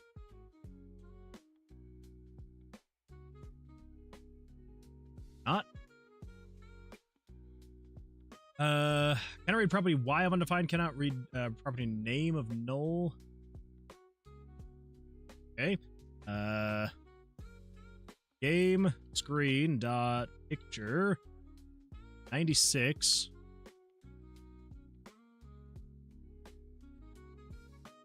Undefined, huh? Not 96. 92. That's what it is. 92.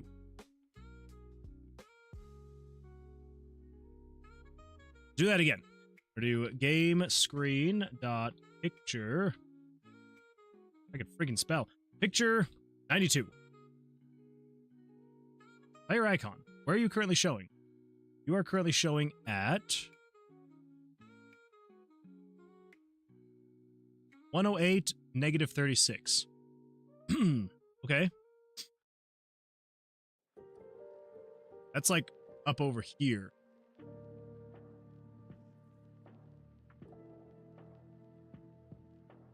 All right. Well, 372 is going to be equal to player's location. So player's location is setting to 1 through 60.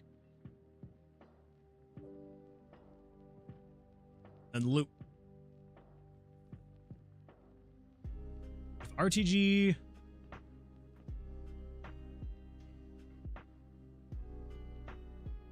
oh wait, we're not setting the players. Okay, so we also need to set the players X and Y.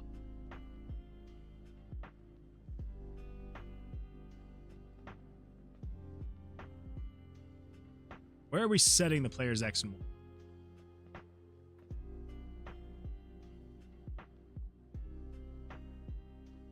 player X and Y.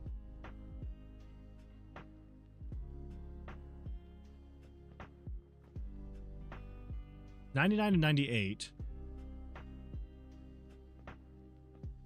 But I was setting that anywhere else in here. $99 and $98.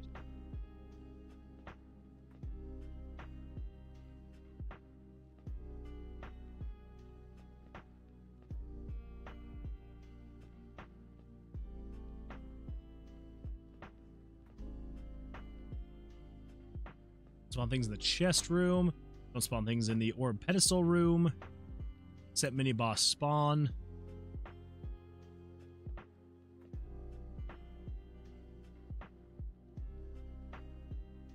The exit spawn.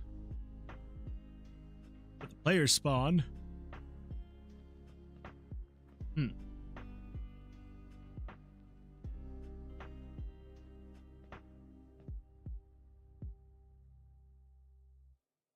trying to decide if I should even try to salvage everything that I had here. This is very old code. Very old code.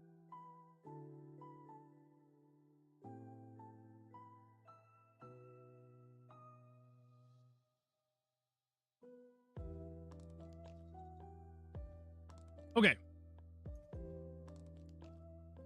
Let's just do this. So we need to be able to show player icon somewhere in here.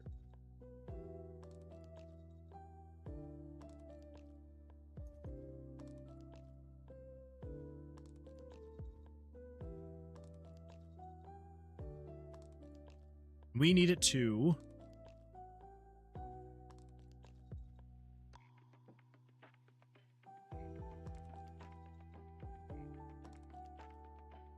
as you go from left to right, it's room 1, 2, 3, 4, 5, 6, 7, 8, 9, 10, 11, 12.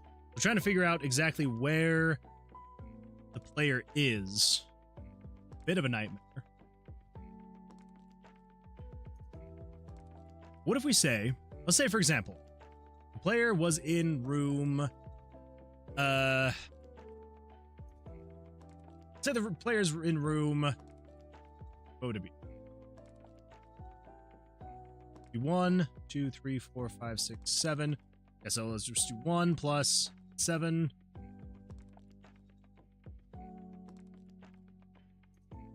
1 plus 6.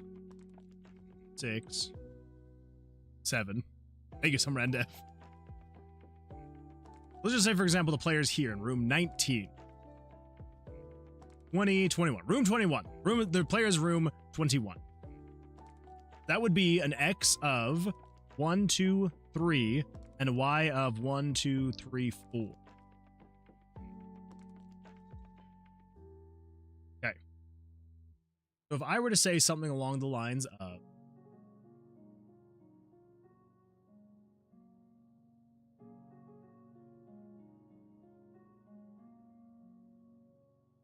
that'd be 1, 2, 3, 4.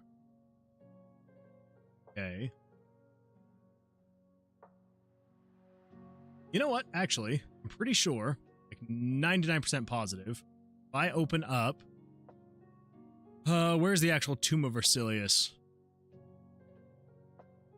Where the crap is my? There we go. Pretty sure I should have all of these numbered. Pretty sure. Yes, there we go. That's going to be so much easier. So let's just say, for example, I am in room 46. That is 1, 2, 3, 4, 5, 6, 7, 8. So if we say 46...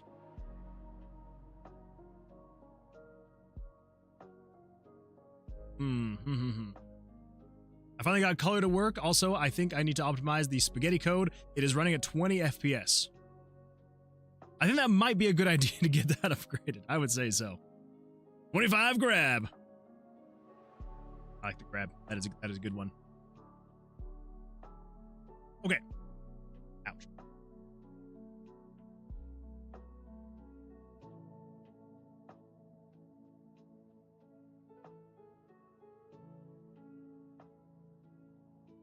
Alright,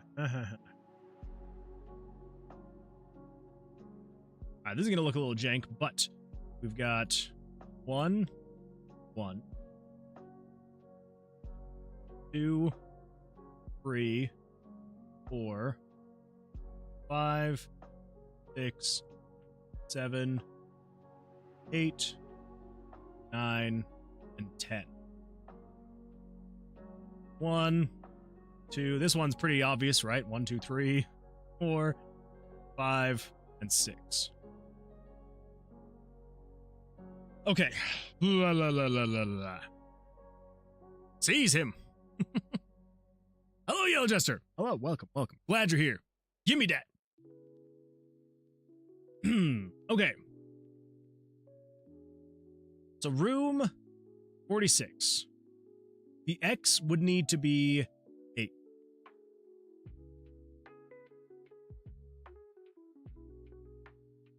So how would we get that number?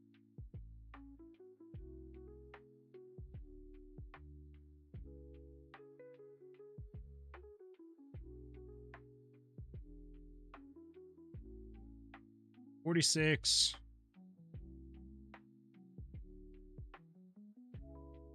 Don't know if there's really like a mathematical way to get the X and Y. That's the so the Y would be 1 through 10, the X would be 1 through 6. So basically room 46 would be a Y of 8 and an X of 4.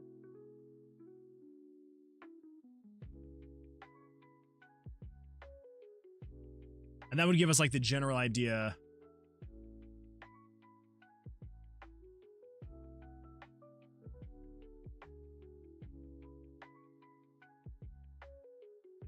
We should, on the bright side, only need to do this once.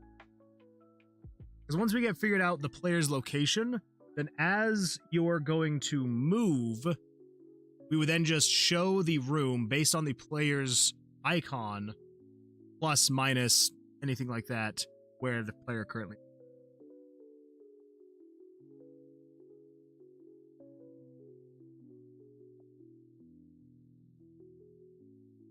What's gonna be the best way? I can tell you how to convert your index to XY or the reverse if you need. All my grids are flat arrays. Jesse, if you've got a way, I would absolutely love to hear it.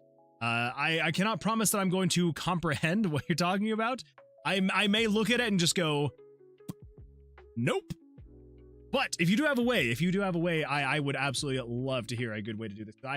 My brain is trying to figure it out, and I'm like spinning my wheels as of right now to try and convert these room numbers to an X and Y on a grid. Then basically the way that it's going to work is I have the starting location for the picture would be here. This would technically be 0, 0, this spot right here. And then essentially what we would do is we would say for every X that it is, so if it was an X of 2, it would move over to here. And then if it was a Y of 5, we'd go 1, 2, 3, 4, 5, and it would move up to here. Yeah. Oh wait, let me lock it. It sounds like I've got the two best minds on it. So anyways, yes, that's kind of what I'm trying to accomplish. I'm just not quite sure how to convert these room numbers into this. Y times width plus X. So if this is the Y times width. Okay. I was like, wait. I was like trying to run through my head, and I'm like, wait, that's not making sense. Yeah. So basically, it's yeah. So if you're in room 41, I need to get the X, which would be 5, and then the Y, which would be 7. To kind of like find that cross that lines up, you know. We could go in a different order if it would make more sense to say like top left is 1, then we could say this is 1, 2, 3, 4, 5, so on and so forth.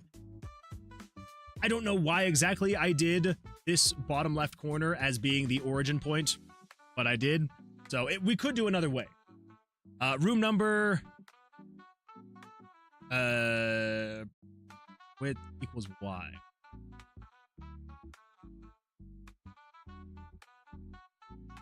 I guess I'm not sure what would the width be? Is width, are you meaning like how many rooms there are across? It's like, would the width be 1 through 6? Is that what you're meaning? Modulus might be an operator in RPG Maker. Yes, modulos is definitely. But if not, you can use percentage encode. Yes, width equals 6. Okay, so we would say the room number you're in, modulo width equals y.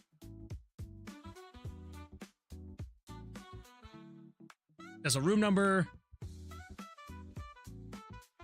Okay, so let's say, for example, so room number, let's just say it's 47. Divided by the width, so 6 equals y. Okay, so that's 7.8. Then the remainder would be technically 8. So what if we say it's like 16? So if we say 16 divided by 6, that is 2 with a remainder of 6, 6, 6, 6, 6, 6, 6, 6, 6, 6, 6, 6, 6, 6, 6, 6, 6, 6, 6, 7. Figured you'd be a fan of that one.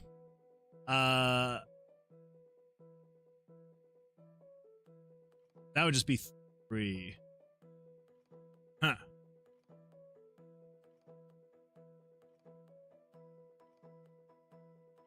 I forgot a +1 since we're starting at.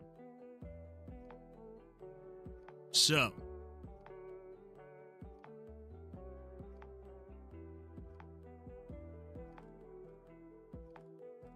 Room number divided by 6 plus 1 is 1.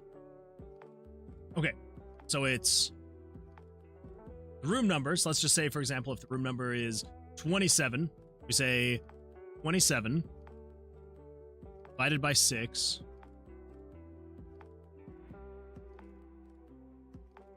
plus 1, 5.5. Okay, so that is on 5. And then what if we say, like, we're in room 11? So we would say 11 divided by 6 plus 1.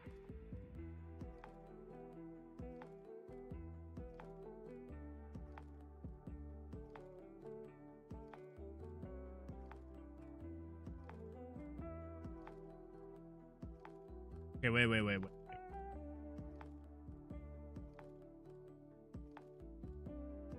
We did 27 divided by 6 was 4.5. Okay, we're clearing the history on that one. Okay, so we're saying room 27. So that would be 27 divided by 6 plus 1. It's 5.5. So if we round to floor, that would be 5, which is 5. Then if we say, we'll go with 18 this time. So 18 divided by 6 plus 1.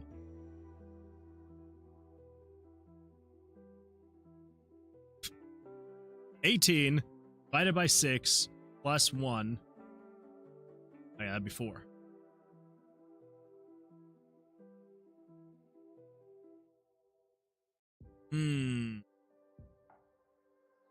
That would technically put it here. Wait. Stop the count. I'm stopping.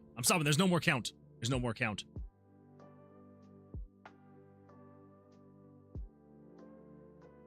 I also forgot to subtract 1 from the room number.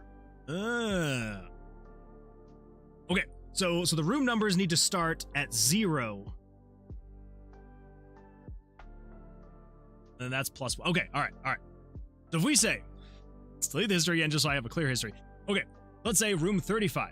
We're saying 34 divided by 6 plus 1 would be 6, because it would round to floor. That'd be 6. Okay. Now let's say if we were in room 9, so we're gonna say room 8 divided by 6 plus 1, 2.3. All right. Looking good so far. What if we say room 24? So that would be 23 divided by 6 plus 1. It's 4.8. But if we round to floor, that would still be on 4. Okay. So yeah, so room number minus 1 divided by 6 plus 1. So far, that's looking good. What if we go with the craziest? Room 60. That is going to be 59 divided by 6 plus 1. It's 10.8, but we would round to floor. That'd be 10. What about the far left? We said this would be 54 divided by 6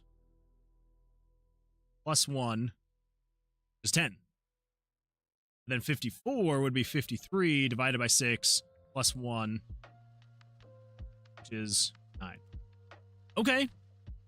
Darn you, some Rendev, in your speed. I think some Rendev got you covered before I could convert Jesse C++ to something a human can read.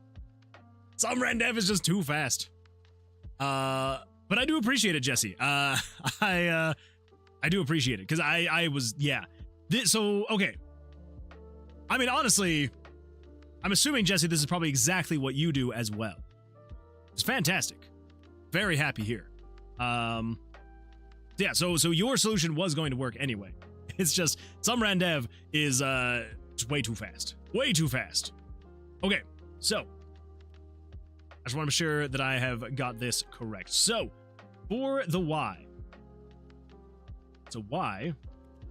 So that is going to be the room number. That's not what I want.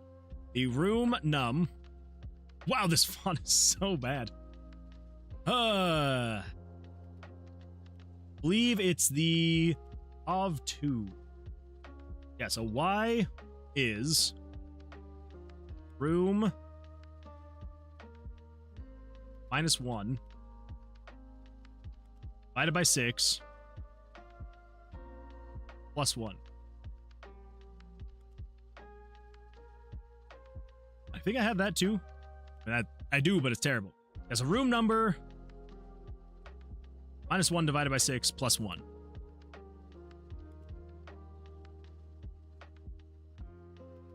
Yes. Better luck next time, Jesse. You make like grids, but I love them. You may like grids, but I love them. I'm glad that you love them. I'm glad that you do, because sometimes I'm like, why am I doing it this way? Okay, so then X, you're saying, would be... Whoop. It is the room number minus 1. Wait, is X the exact same thing? Oh, okay. And then it's modulo 6 plus 1.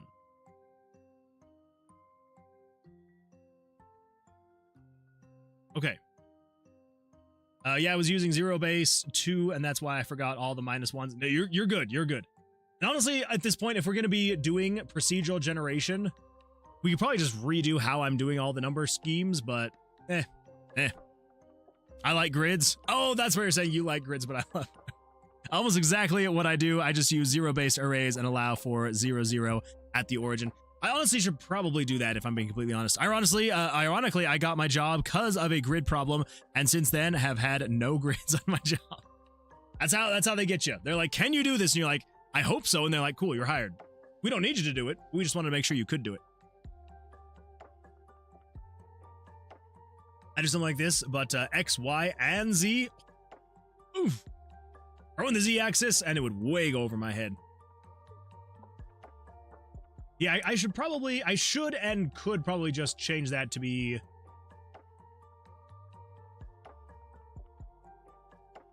We could just do that as 0. So room 1 is going to be 0, and then room 60 is now room 50. Might as well. I mean, I can only think of one other place that I would have to adjust that for what we currently have, and that would be on the HUD. I would just add +1 to the room number you're in. They need someone who can make a new grid problem for the next new hire. True! Brew, Jesse, you may be the one that needs to create the new grid problem that the new hire would have to then go through. I can see it. I can see it. Okay. So, if that's the case, come over here. So we got the number of rooms, and then we've got the player's locations going to be... So we could change this, again, to be 0 through 59. I think I might just do that, just to keep things simple. We'll just go 0 through 59. Yeah. And the player icon.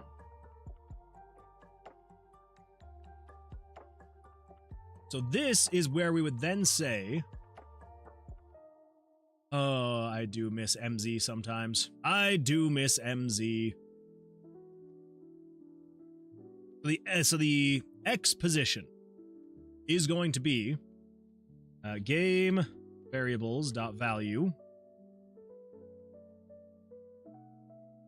This is the player's location. That's the room number. Now, if we're doing 0 through 59, we don't have to say -1. It's just room number. And then I literally am making a tutorial on this right now. I'm pretty sure... I guess I could probably... Now I need to remind myself. RPG Maker... Plugins... Variable... Control variables. Modulo. Okay, so it's just .mod. And then the value. So store the remainder of dividing variable ID 1 by 12. That is game variables that set value 1 to equal 1.mod 12. Okay. Yeah, so it looks like I would then do, what's the room number .mod.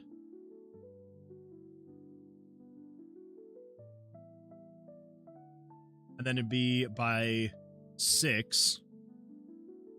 And then we shouldn't need the +1 for that again, I'm pretty sure. Okay, so game variables, dot value, so it's whatever the value of the player's location, so 0 through 59, dot mod 6.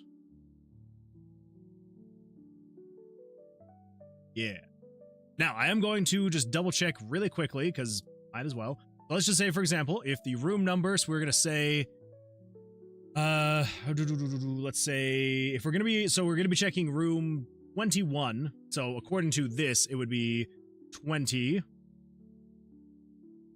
And then percentage 6.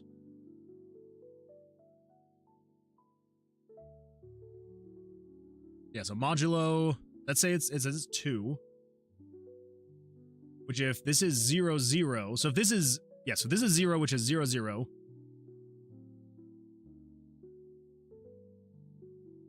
Wait. Which room we were doing? I was doing 21, which is 20. This is saying it's a remainder of 2. Oh, because we're doing the X, not the Y. Yes, so that would be 2. So what if we say room 36, which would be 35. Should be number 5, number 5.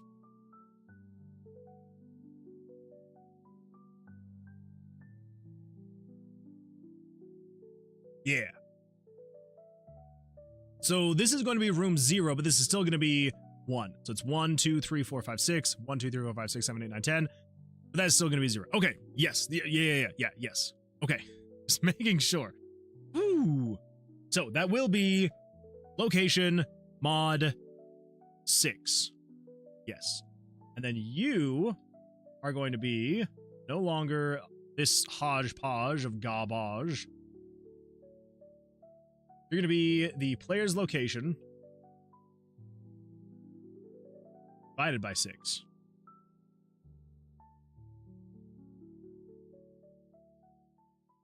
Yeah. Pretty sure that's correct. Let's see what happens. Come back over here and we switch you. So procedural generation. There we go. This should now show the player's icon. Good.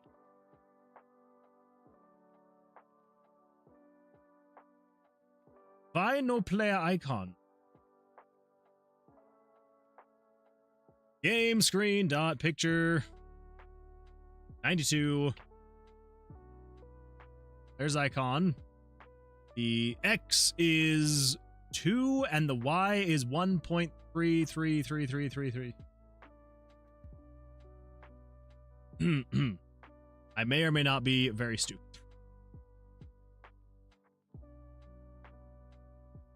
The answer is I am very stupid, but I may or may not be very stupid.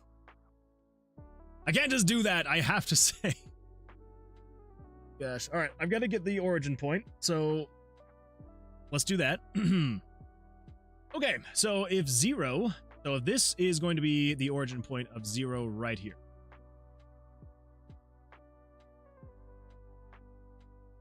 We need to do a little bit of dish.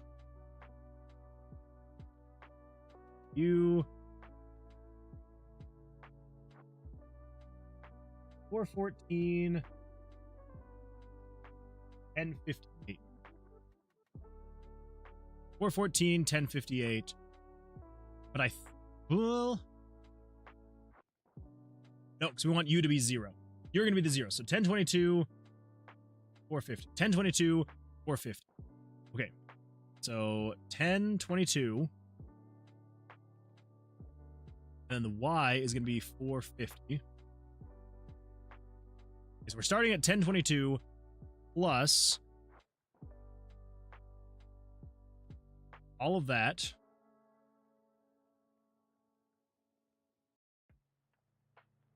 Times. Then how much does this move? This moves 36. Okay, same thing here. So it is that plus times 36. There we go. I also need to... Dang it.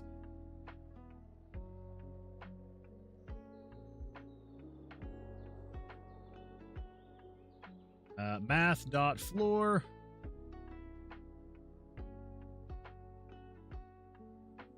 Math.floor. Okay.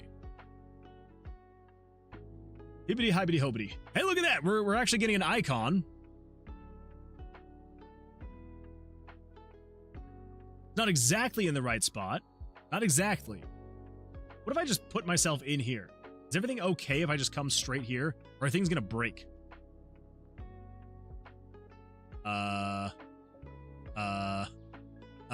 Okay. So it is moving around. That is a good sign.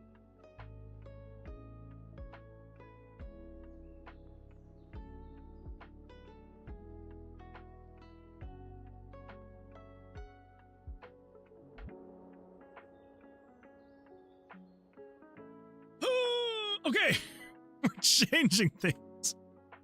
We're switching things up, everybody. Ah.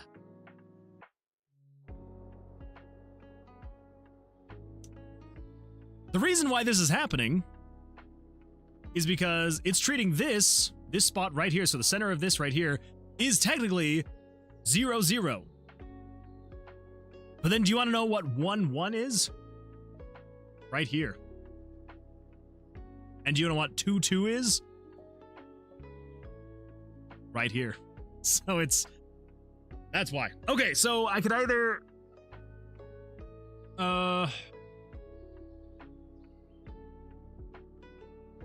Where's 6, 7? Technically, 6, 7 would be room 42. It's 6, 7. Hold up. What is the answer to life, the universe, and everything is 42?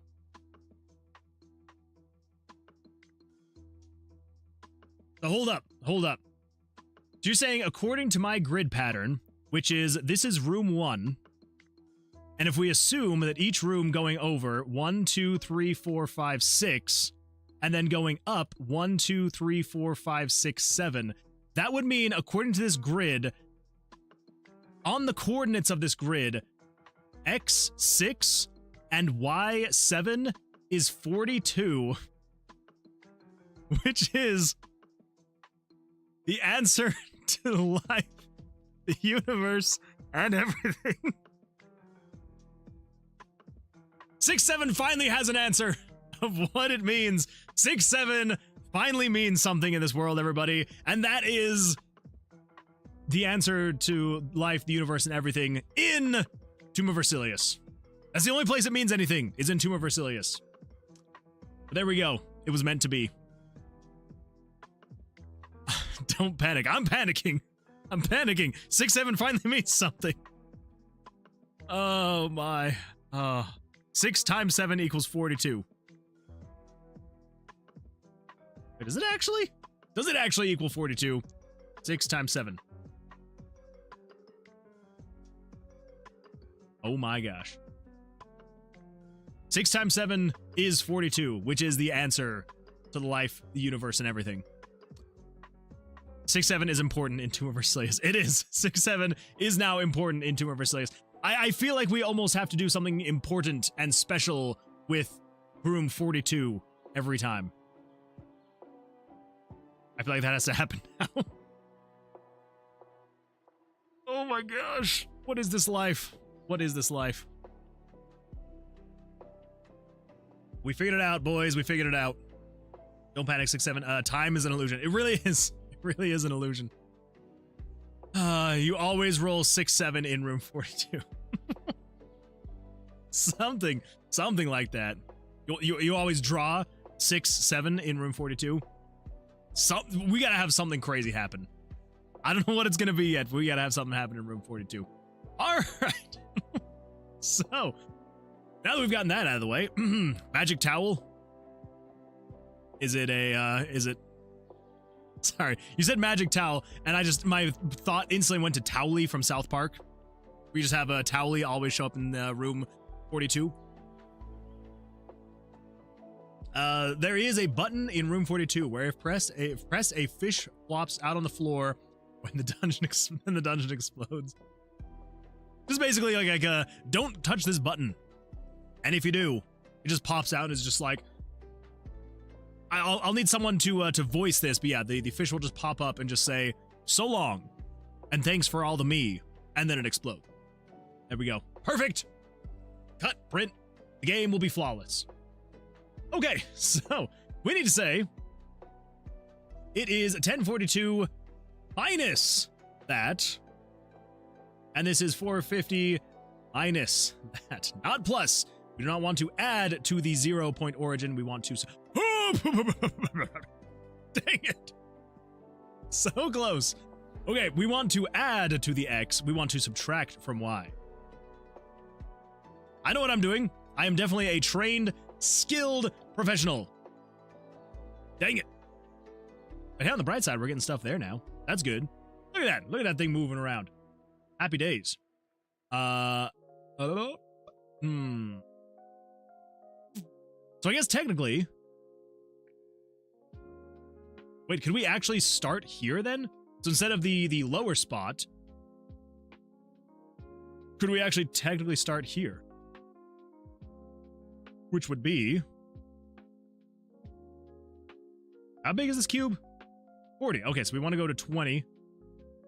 Then we just say U there is 1058, 414. 1058, 414. Yeah. Okay, what do we got? So we got, let's just make sure it never goes out of bounds. So far, so good. No out of bounds yet.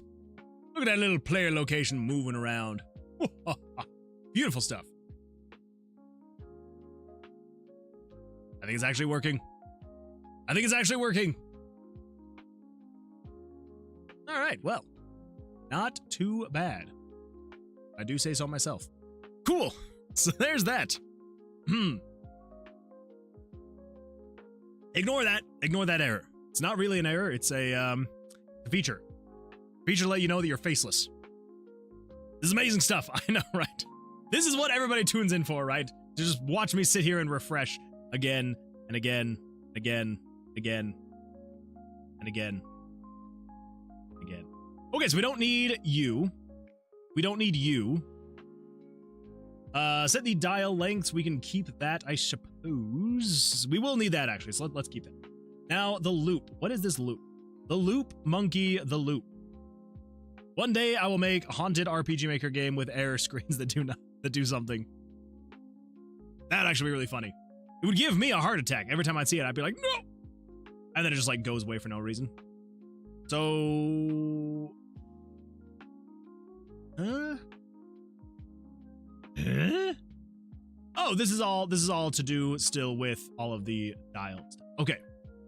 We can keep that. We can keep that. Now, this is all RTG stuff, which we can get rid of now. Oh, jeez! The joys of RPG Maker MV. RTG random spawn point equals 1. RTG pass progress plus 1. We're going to keep the pass progress plus 1 because we only want to set the player's location once. And so this is going to be in this conditional branch of the RTG pass progress if it's equal to 0. Do that, and then do that. So we're going to get rid of the exit processing and put it right there. Go. Perfect. Perfect! Okay. Now, we need to do a couple things.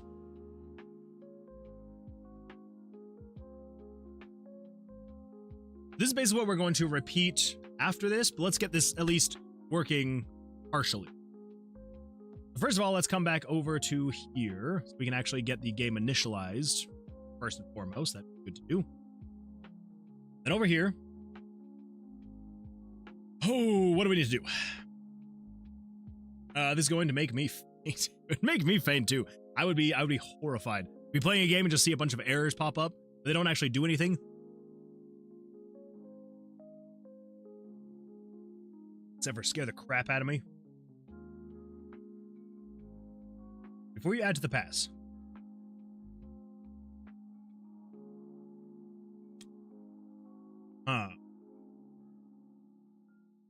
First and foremost, we need to say, let's just throw this in a loop now, right?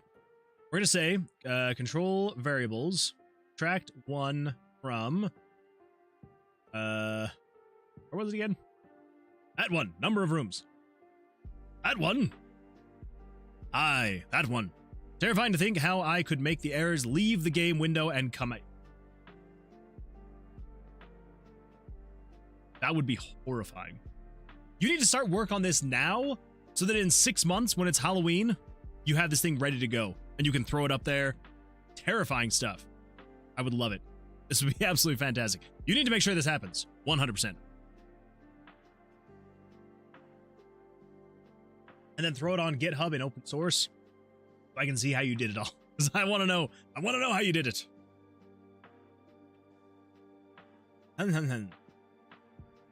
So subtracts the amount of rooms that there are going to be. And then we want to say, control variables. I want to see, find RTG.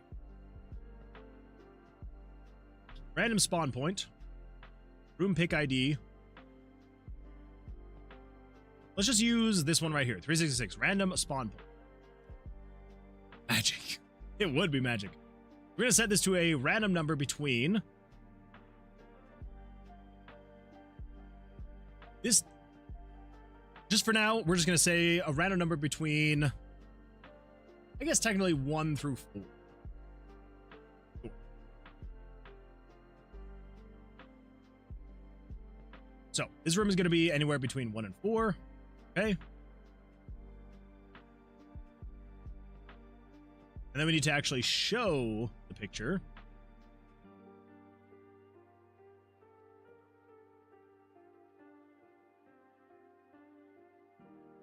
Room and doors. And the map. Just copy all of that over here. We're going to say, this one's the first one. The fun part of games with error screen mechanics is when the hardware updates and they become outdated and preserve a slice of history in a way. True! True. Now you can see how errors used to look back in the day. Back in the good old days. That is a great point. That is a fantastic point, Chester. So we need to show room 0. So this is actually just showing it in the spot in the center of the room. And then the doors. So we need to set the doors to be equal to.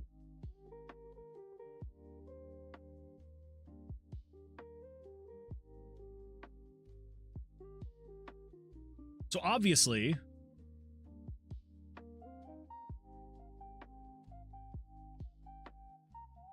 okay, we need to actually come over here and grab, where is that?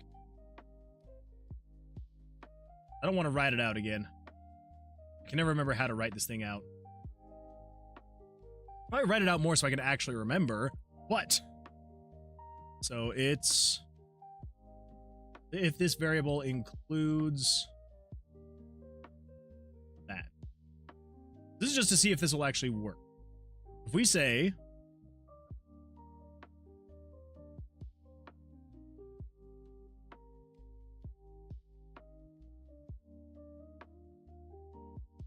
additional branch, I believe we just want to do 100. No, we want to do 366. Right? We want to say you got the player's location, and then in that location we want to choose if there's going to be 1, 2, 3, or 4 directions.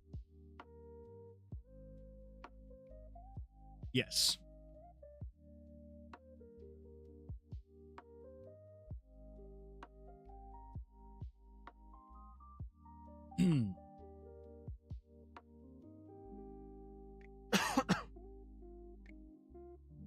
With the rooms, which is pictures,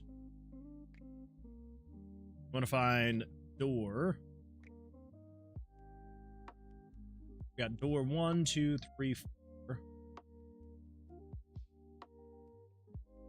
I guess first we would say conditional branch 366. If you're equal to 1. I feel like these guys jump more often than not when I do something with my hands. Obviously not now as I'm doing stuff. Like, it seems like as I do things with my hands that I actually look up at, like they actually jump. I don't know. Maybe it's just a very crazy happenstance. If you're equal to 1, that means you're just going to be one direction. And you then need to say, okay, set you to be a random number between, I guess you would be 1, 2, 3, 4. There we go. You keep scaring them. Stop moving so much. Probably correct. Probably correct.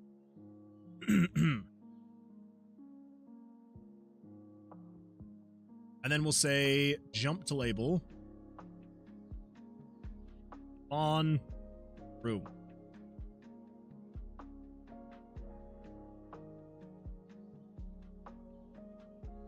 No, we do not want to say that. We want to say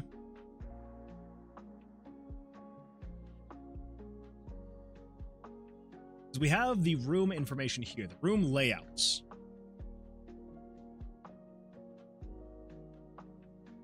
We want to say, so it's 101. Script. Game variables dot set value. The 101 is what we actually need to adjust. What we want to do is, let's see, 100, 99, 98, 97. So we want to say 97 plus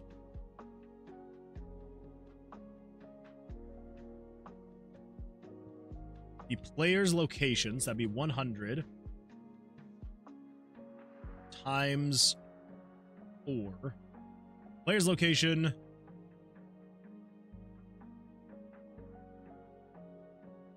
But if the player's location is going to be... That's right, because you're technically going to be... You could actually be back to 101. I forgot. We're going with a 0-point origin now instead of a 1-point origin. And so we can say 101 plus player's location times 4, because if the player is in room 1, that is an origin point of 0, which means you would be 101 plus 0. There we go. That actually makes things way easier. Okay, so set value. So we've got 1, so U to U, U to U. Okay, we want to set this value to be equal to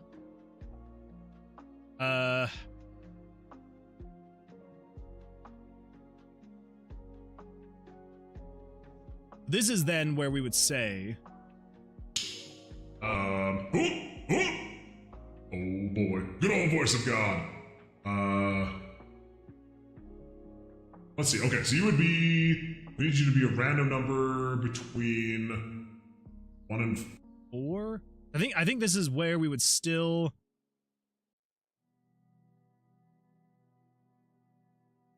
Yeah. This is where we're actually setting the random number. This is not going to be the case anymore. This is not going to be it. Because if you are equal to 1, that means you only have one direction. And so you will only go. Which the one direction would be one of these 4 rooms here, which is down, left, up, or right. Okay. So you would be, what is it? Math dot or math dot random times 4.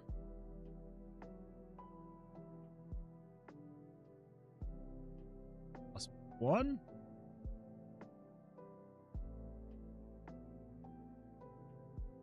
I think. Math dot floor, math random, times 4 plus 1. That would be a random number between 1 and 4. Pretty sure. Pretty sure. Okay. And then we would say jump to label spawn room. Then down here, we would then just say this is the label, spawn room. This is where they would then actually show room 0. And then show door. This is going to show door based on basically this exact same thing here.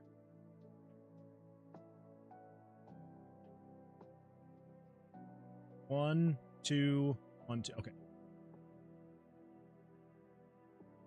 So it's door plus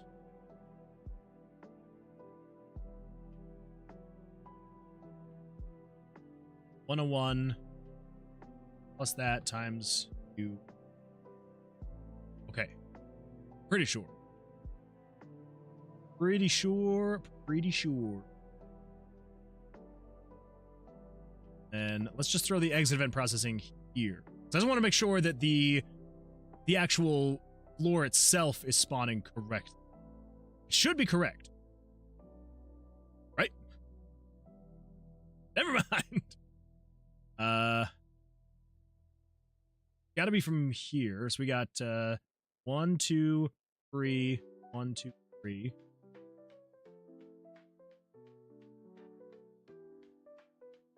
I would do it. 1, 2, 3. 1, 2, 3. Like, why is it so broken? We have an unfinished conditional branch.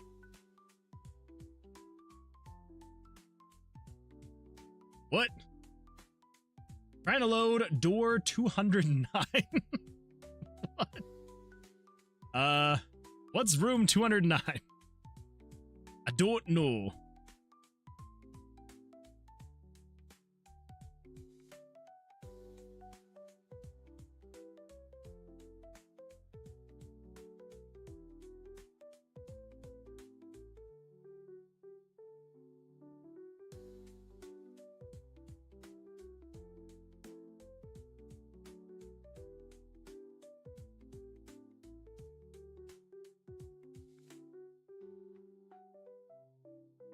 Before we try to show this, I just want to see what it's trying to set that variable to. Let's do the meta. Let's do the meta. We're gonna flash the screen.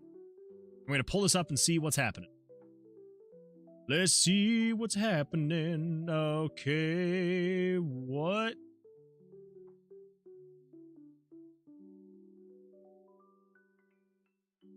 What do you mean you're missing a parenthesis from the argument? That was weird. Okay, so the player's location. The player is currently in room 14. We need to go to room 14 layout, which is currently equal to 0. All right. All right. Well, let's see if any of these rooms have anything in them.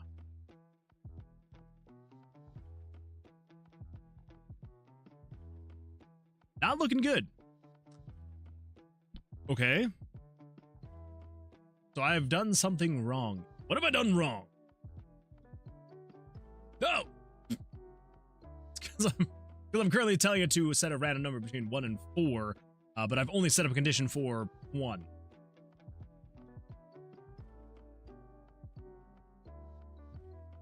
What is causing that error?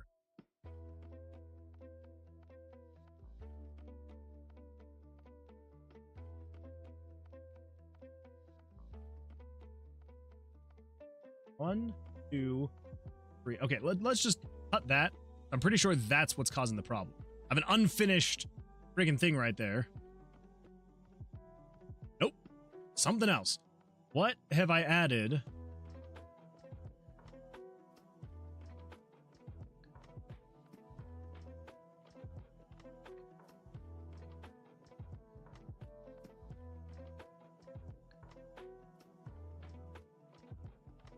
Got 1, 2, 3, 2, 1, 2, 3, 2, 1, 0. Had one too many parentheses, huh? Huh?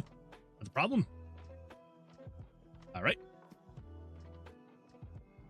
Okay, back to this. So, the player's location is currently equal to 7, is room 7. 7's layout is nothing. But room 8 layout is something.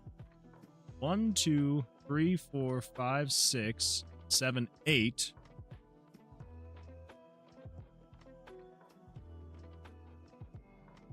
You say you're in room 7.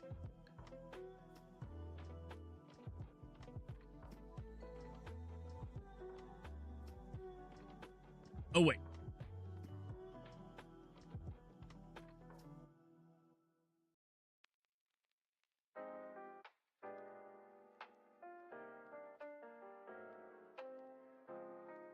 It's because on here I was still marking this as being 1, so I had that in my head as this still being 1, which was meaning this was... Okay.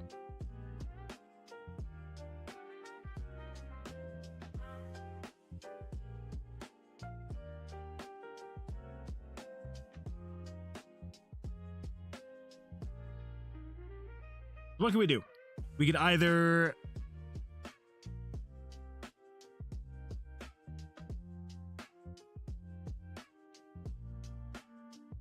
We could just increase this down here.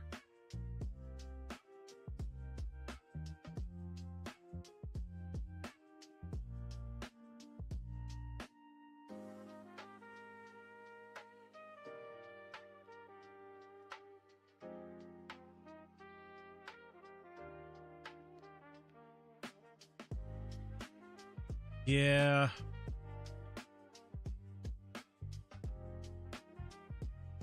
Or we could change the origin point again. Not go origin 0. 101.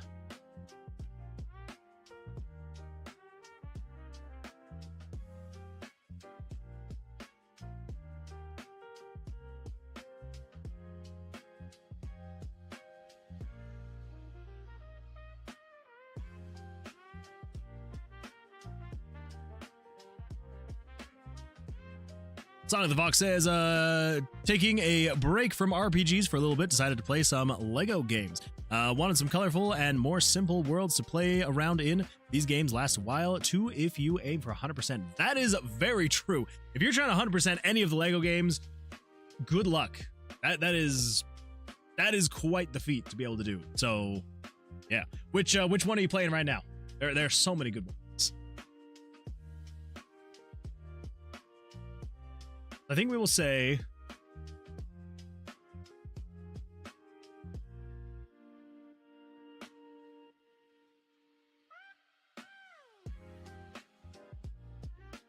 It's a couple things. Do we still just say 1 through 60?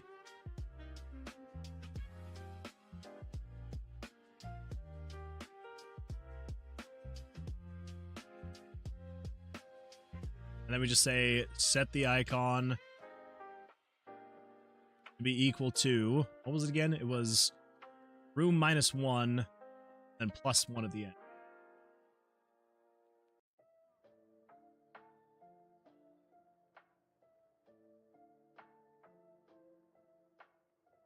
Room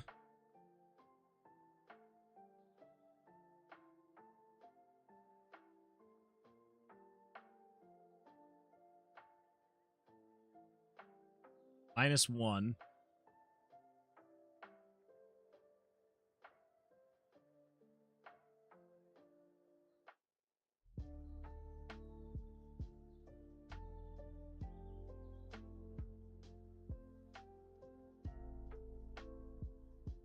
Wait.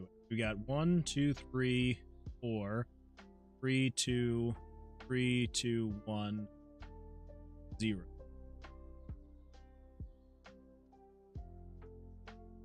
That +1.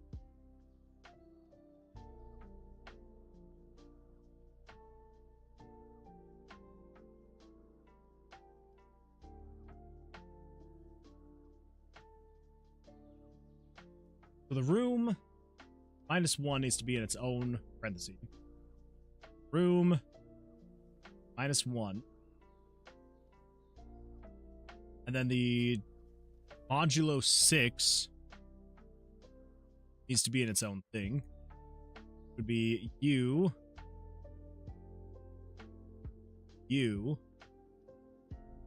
Then I think we need to say +1 times 36.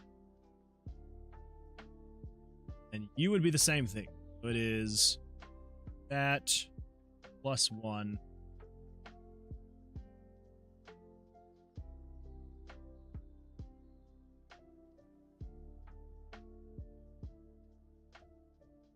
-1. Nope, -1 +1. And same thing over here. -1 +1. Think? Pretty sure.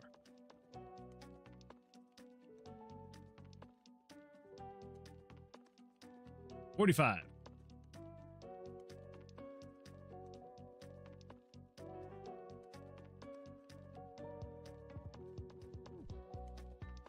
And that's moving him over slightly too far.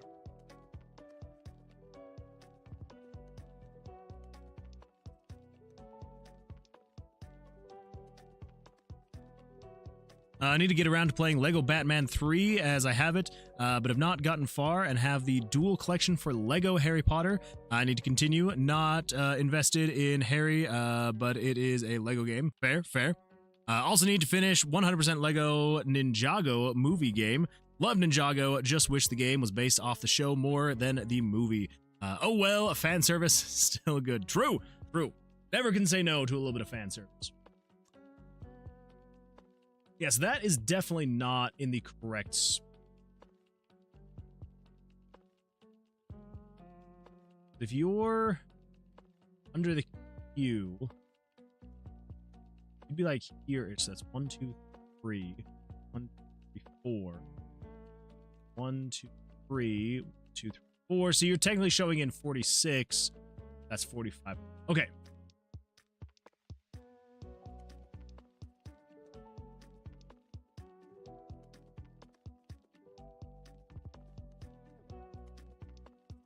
So I guess at that point we would have to say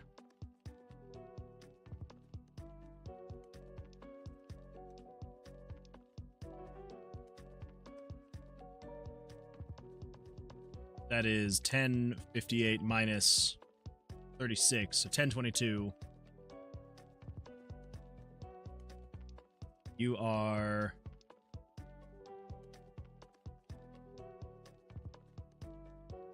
414. plus 36, so 50. Yes. Okay. That should be better now. Yeah. I know everyone is hyped for the new Batman Lego Batman game. So hype. So much hype. I do enjoy a good Lego game. I feel like they are very good games. For what they are, they've done an amazing job with them.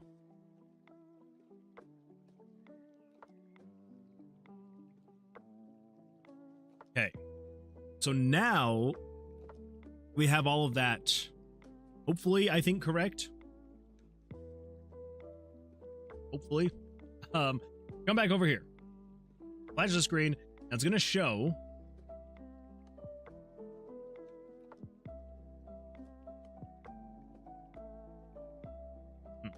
I'm only interested if they make a Lego Man game. Lego Man game, that I'd be down for that. I would be down for that. That would be a good time.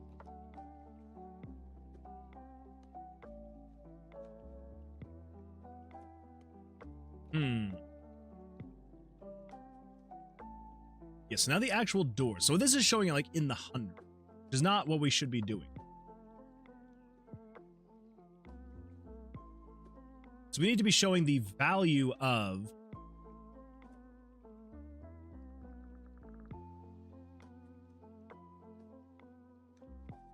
that's the problem.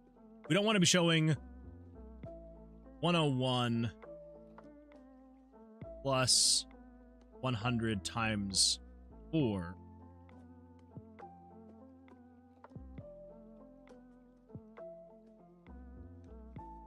We want you to be showing the value of game variables dot value 101.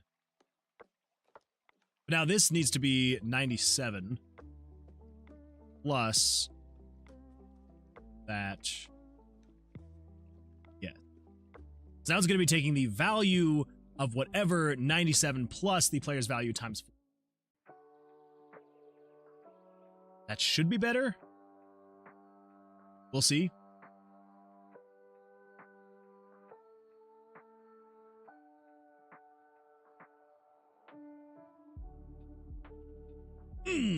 Okay.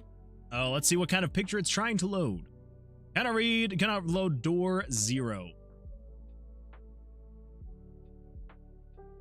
First of all, is 30 all the way on the other side? 30 is all the way on the side. Cool. So why are you trying to load door 0? What did door 0 ever do to you?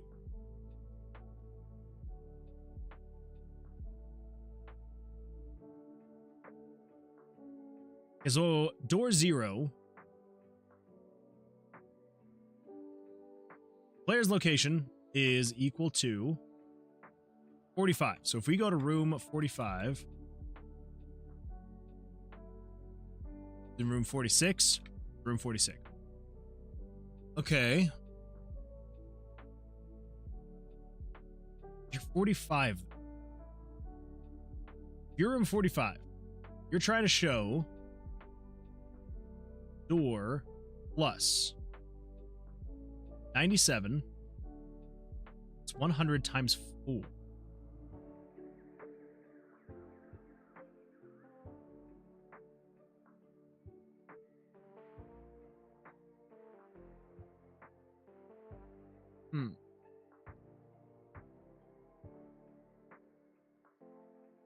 One, 2, 3, 4.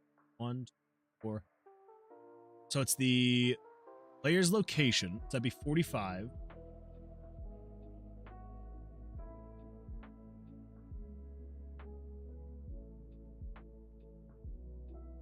If the player's location was equal to 1,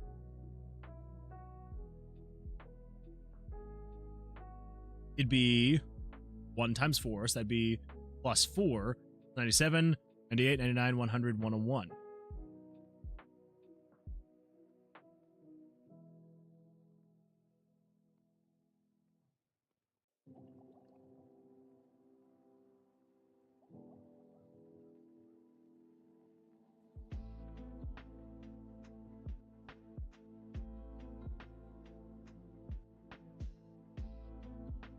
Aha! Aha! You are not right.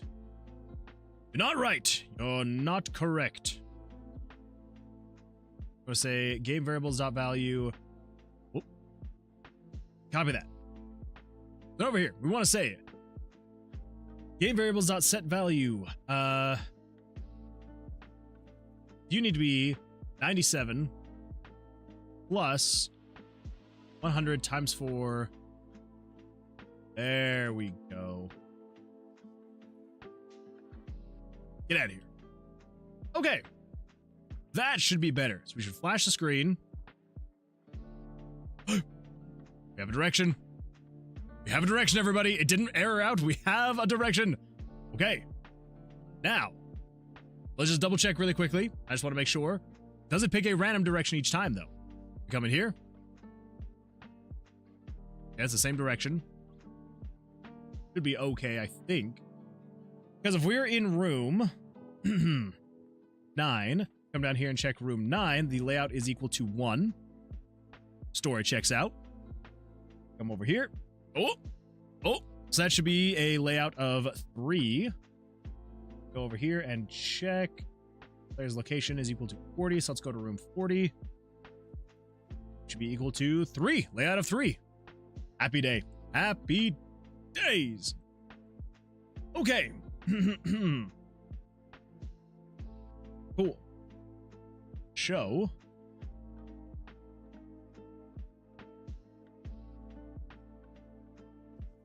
What all do we not need now? I'll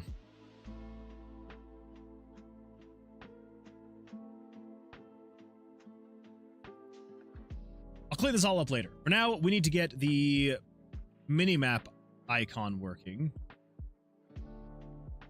We're now going to say we need to show the picture. Player icons, that's 92. So basically, we just need to say we're going to show 380 plus 100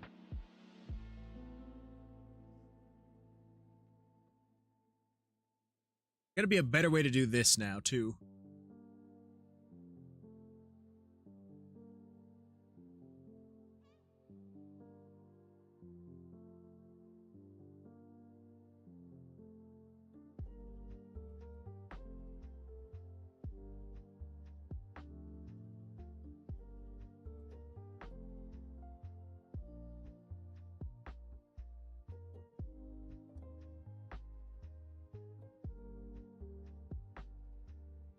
What image layers am I saving for the rooms?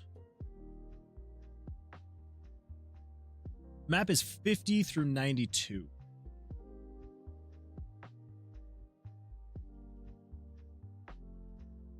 Where he checks out?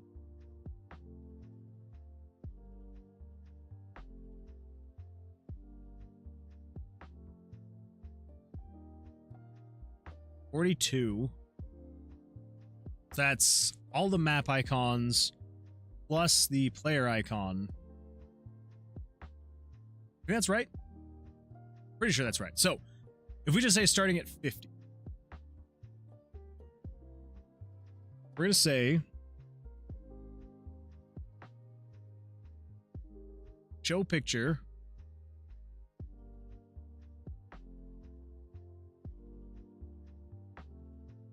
$50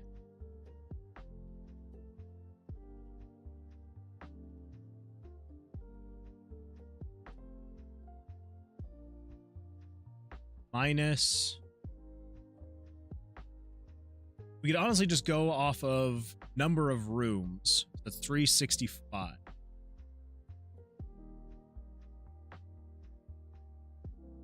Game variables dot value 365. So you're going to be equal to 40 as of right now.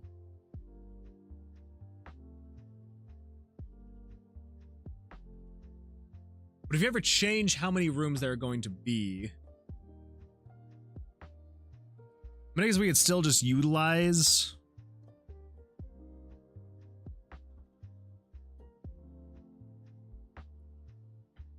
Yeah. That should be fine. Yeah, so we'll say 90. I know I shouldn't be awake right now, but check your phone. I have news. Uh-oh. Uh-oh. All right, I'm looking. I'm checking. I'm looking.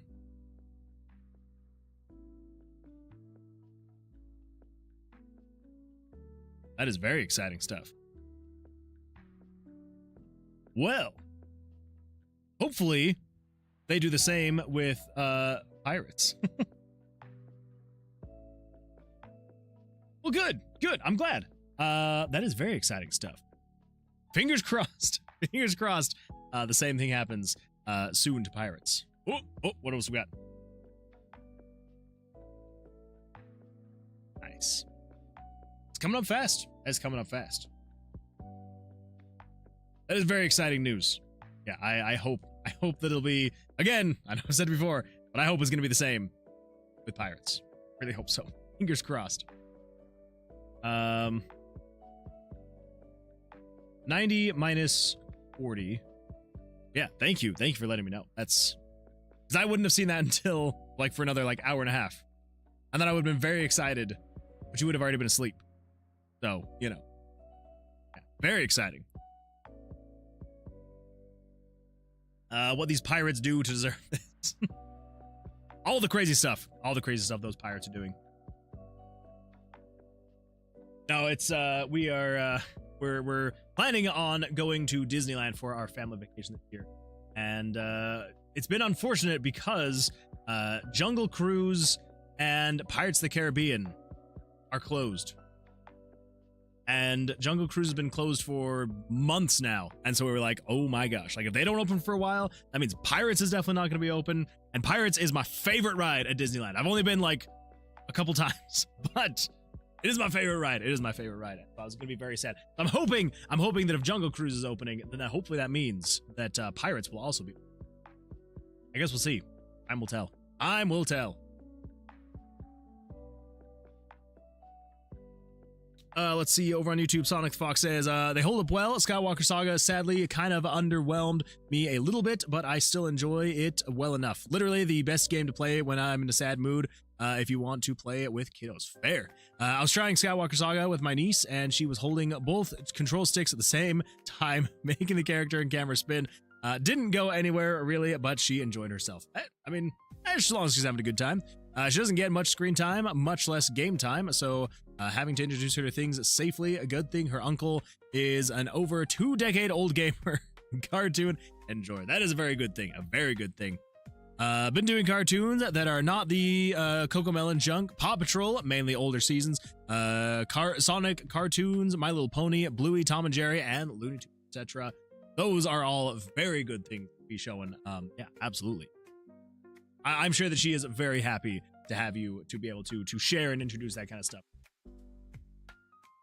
Okay, so we want to say show picture 90 minus the amount of rooms you have left to go. 90 minus 365.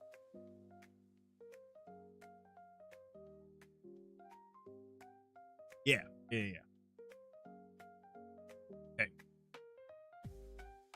Then you're showing map plus, I think we should basically just be able to take the same thing here from door plus all of this.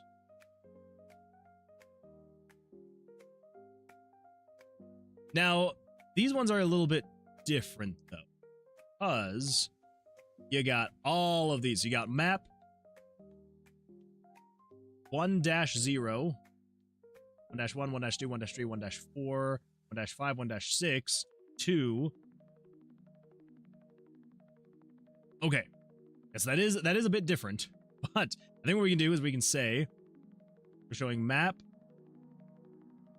97 times that, and then plus dash. So it's map plus 97 plus 100 times 4 plus U. Then what we're going to want to do is we want to say not going to actually show you based on any of this stuff. We just want to show you based on where the player icon is. So you're going to be game screen dot picture. What was the player icon? 92? 92.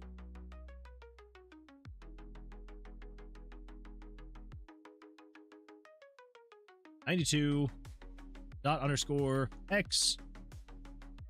To copy that. Place all of this.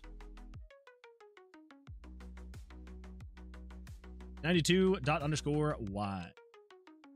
Okay.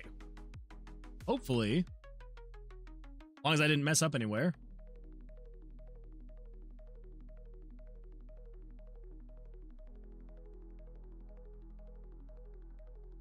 This goes perfectly with the music.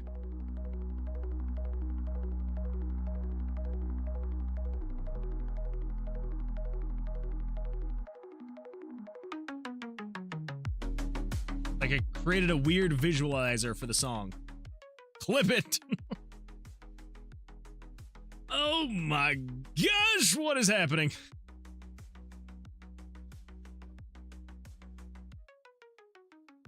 Okay. All right. Good stuff. Good stuff. That's what we like to see. Okay. Why?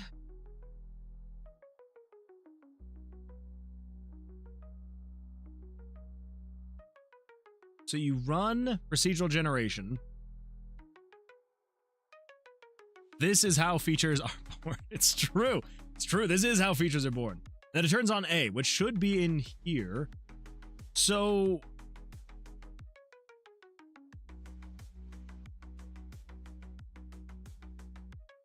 found it. Found the culprit. It's because I threw it into a loop. Because I'm an idiot. I'm an idiot and I threw it into a loop. Because I was like, I'm just going to keep this in a section so I can remember everything in here. My hands were... There we go. Okay. My hands were full, so I couldn't respond. But I wish you luck on those pirates. I appreciate that, some Red Death. Thank you. Thank you. I'm gonna need the luck. And apologies for being so wordy. It's just how I think, and thus have trouble doing short comments. No, Son of Fox, you are totally fine. Do not ever worry. Do not ever feel like you have to apologize for writing a lot of stuff. You're totally fine. Totally fine. No worries at all. Okay, so these things seem to be correlating correctly, so you can move up, and this is showing you can move up. Come in here, and we respawn again. You can move down, and it shows you can move down. Cool. Great. Awesome. Happy days. So that is working correctly. Now, we need to say... You need to be a random number between 1 and 2. Then if you're equal to 2, you need to say... Pick a random number between... Okay,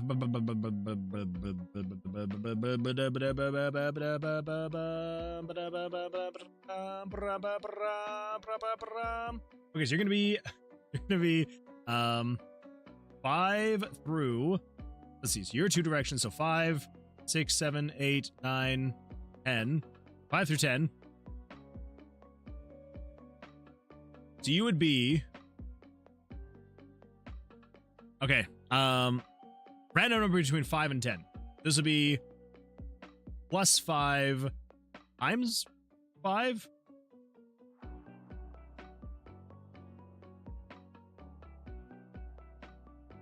I do appreciate the bop and the pop. That is beautiful stuff.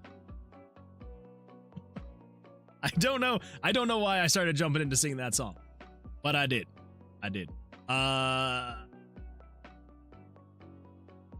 Why do I feel like this is incorrect?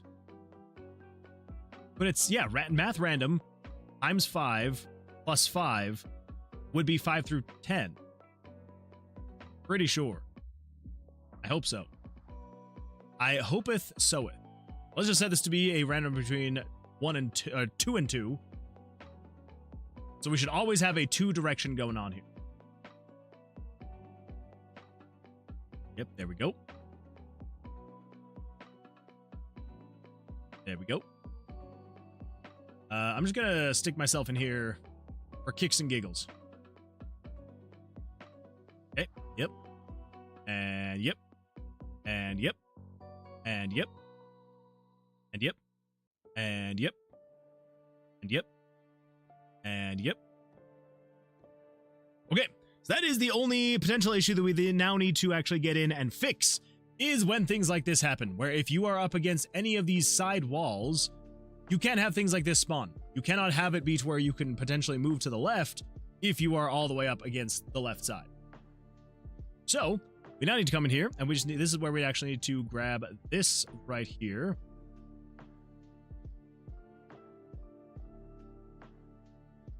And we need to say,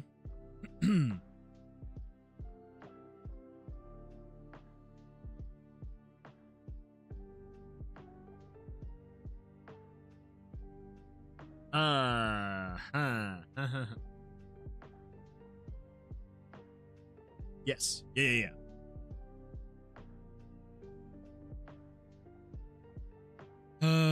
Let's do... So in here, this is where we need to do a loop. Do a loop in here. Grab that stuff. There we go. Here. Break the loop. Yes. Okay, so...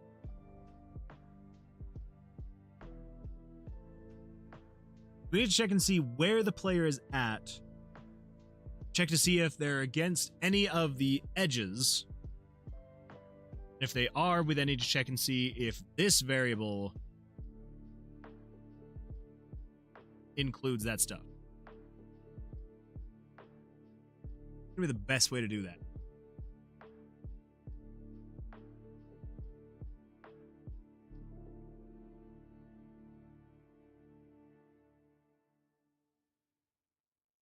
What if...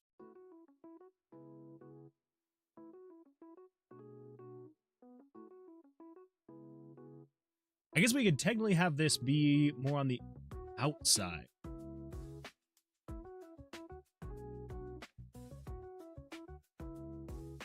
What if we have instead, let's put the loop here, and we're gonna have these guys in the loop.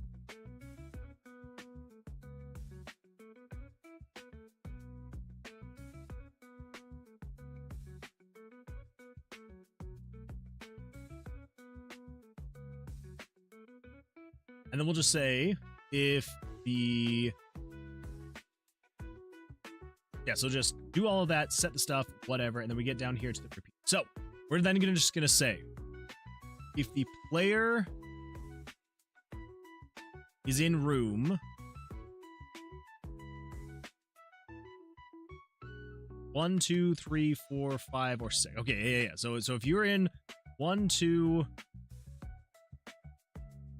3, 4, 5, or 6. I guess we don't technically need to do the includes for the bottom floor. We can literally just say... I see, yeah, so cancel that. So, you're just going to be, if the player of game variables.value 100 is greater than or equal to 1, and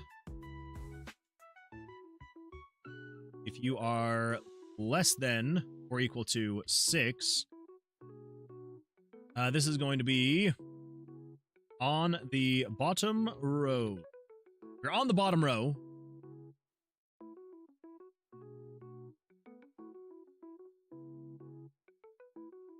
We just need to check and see. You're on the bottom row. And then we need to check and see if the current room's directions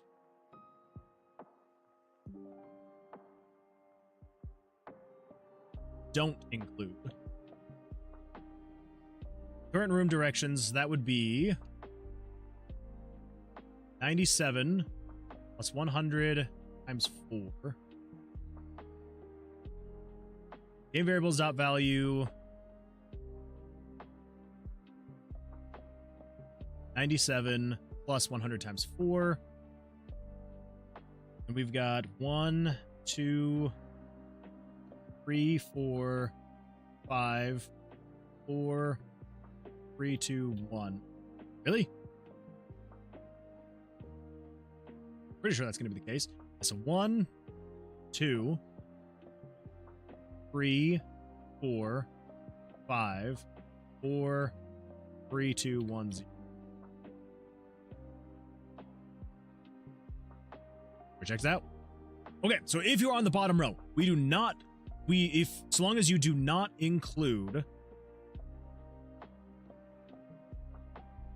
we just want to make sure to grab all of the rooms that don't have a down direction.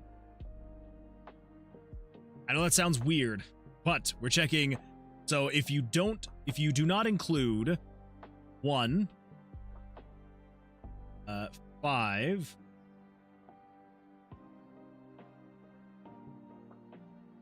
what else has downward direction? 7, 10, 11, 12, 13. Nope, 13's fine. 14 and 15. As long as you don't include rooms 1, 5, 7, 10, 11, 12, 14, and 15, then you can break the loop. Yeah. Sounds about right. Sounds about right.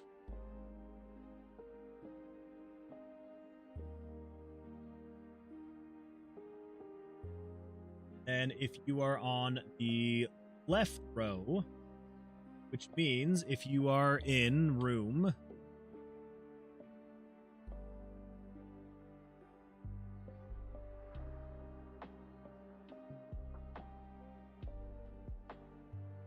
on the left row. So that is if the player location does include 1, 7, 13, 19, 1, 7, 13, 19, 25, 31, 37, 25, 31, 37, 25, 31, 37, 43, 49, 55, 43, 49, 50. As long as you do not include, as long as if you do include any of those, that means the player is on the left. Then we just want to say another condition branch, which we just want to make sure that this does not, that this room that you are in now does not include anything that could take the player left, which is going to be 2, 6, 7, 8, 11, 12, 13, and 15. Yeah. Then you can break the loop. 6, 7. I was waiting for it. As soon as I said 6, 7, I was like, it's gonna happen. It's gonna happen. And I'm here for it. I am here for it. Okay. So, I guess now let's do the top row, I suppose. Do the top row. So if you are greater than or equal to 55 and then 60. So 5 and less than or equal to 60. Then you are on the top row. Just want to say, so long as you do not include, let's see, where can the player move up? So that is going to be 3, 5, 8, 9. Yeah, so 3, 5, 8, 9, 12, 13, 14, 15. All those you can move up. We do not want to, so as long as you are not including any of those directions to move up, then you can break the loop. Last but not least, if you are on the right side of the tower, just want to check and see. Whoa. We just want to check and see. You're in rooms 6, 12, 18. 6, 12, 18. 24, 30, 36, 24, 30, 36. Whoop. 42, 48, 2, 8, 54, 60. 4, 60. If you're in any of those rooms, that means you are on the right side of the tower. And then we just want to make sure that this does not include any rooms that you could go to the right, which are going to be 4, 6, 9, 10, 11, 13, 14, and 15. Then break the loop. Not, it then just loops back and it chooses another random number. So on and so forth. Okay. Let's come in here and just refresh this a few times. Okay, that's fine. Okay, can't go to the left. Dang it! We can go to the right. We can go to the left. Okay.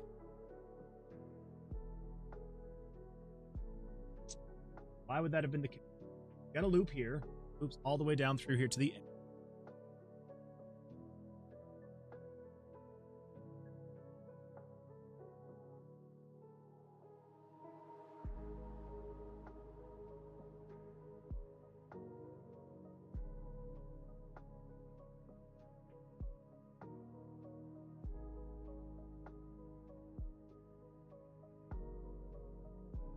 Let's actually do 8, 9, get out of the way. It's true. It's true. Also, Teacher Eduardo, welcome. Glad you're here. It has been a while. Hello there, everyone. Greetings from Brazil. How are you doing on this fine day? I am doing absolutely fantastic. How you doing? How was life? Greetings, Eduardo. Yeah, Eduardo, it has been a hot minute. How you doing? How is life? How are things? Hopefully things go well. Long time no see, Kooky Pookie. Always so much love. And hello, Sumran Dan Dev. Hold up, I thought Sumran Dev was your Kooky Pookie doe. Am I your Dookie Pookie bro? Doe? Is that me? I thought you were talking about Sumran Dev. I am honored. I'm honored and very, very happy. Thank you. Thank you for that. Before we exit processing, let's just do wait. You two are, well, there we go. I'm down for that. I'm down to share that title. That's Ran Dan Dev. Beautiful stuff. Beautiful stuff. Okay, what is happening here? Jump to label, skip. Dungeon UI. Oh, that's why. That's why. Okay. Blah blah blah blah blah blah blah blah blah blah. There we go. That should be better. I have this flower for you. So kind of you. So kind of you. Got it, Dev. If this were Discord, I would send Monster House Guy eating GIF in response to the flower. Oh, it's such a good GIF. Such a good GIF. Let's just do that. That way it'll just look a little bit better. Let's pretend you sent, I thought about it. I thought about it too. That lives in my head rent-free, honestly. That one's fine. The top one is not fine. Now let's find out why it is not fine. So, if you are spawning, so right here, on the top row. I'm so happy everyone knew what I was talking about. Oh, I know. Oh, I know. It's a beautiful GIF, and I love it so much. I think about it probably more often than I should, honestly.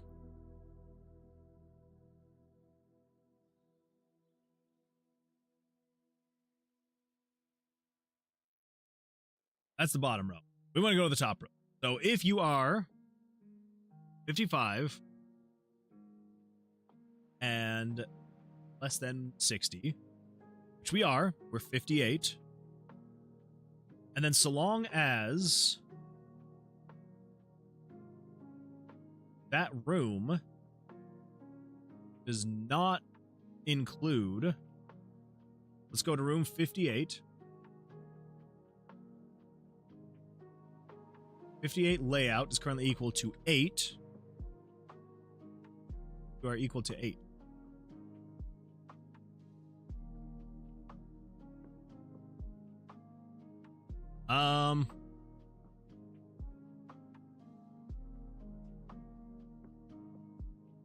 Is that not how that works, Sumrande?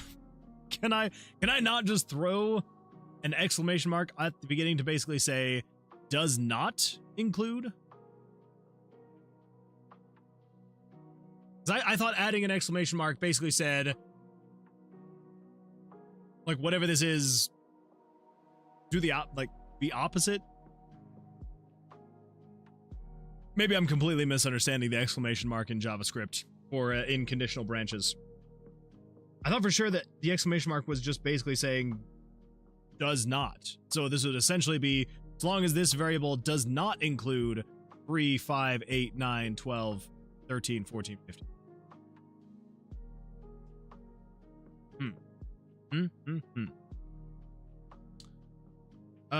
Okay, let's see here. How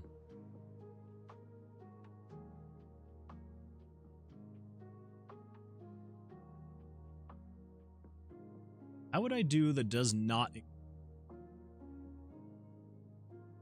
Yeah, JavaScript does not have a specific built-in does not include or not include method. Instead, checking for the absence of a value is typically achieved by negating the standard includes method by using legacy alternatives.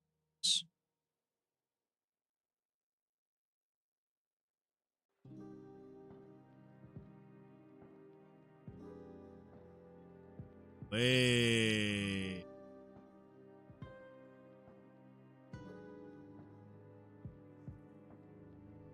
So would I instead do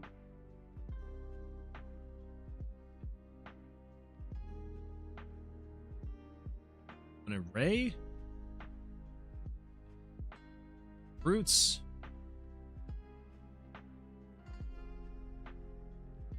Maybe that's the case. That's the array.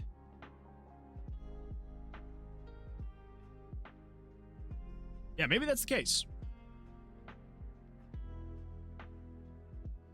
Or maybe I'm just being stupid and I need to do it a different way.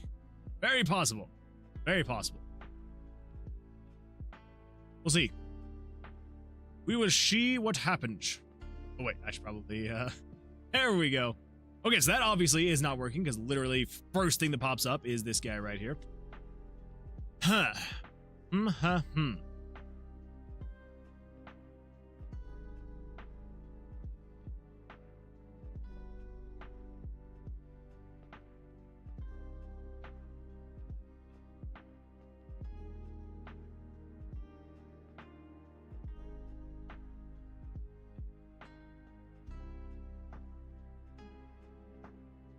Okay, let's, just 'cause I'm feeling lazy tonight.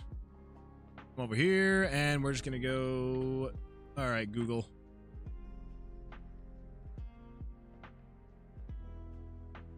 Let's see, JavaScript.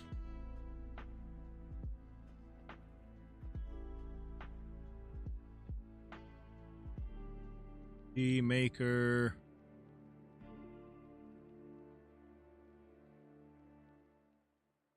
Let's see. So, yeah, so JavaScript conditional branch, RPG Maker.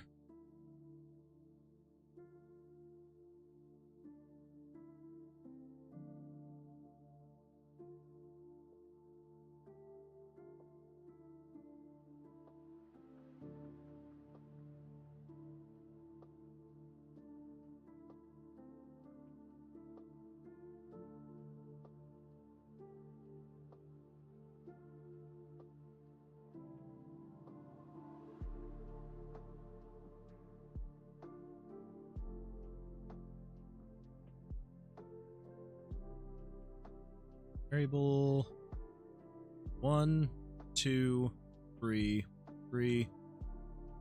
Well, let's see here. Oh my goodness! Welcome Zedashore and your 59 amazing audience members. Zedashore, thank you so much for that raid. I appreciate that. Welcome everyone. Welcome. I'm glad you're here.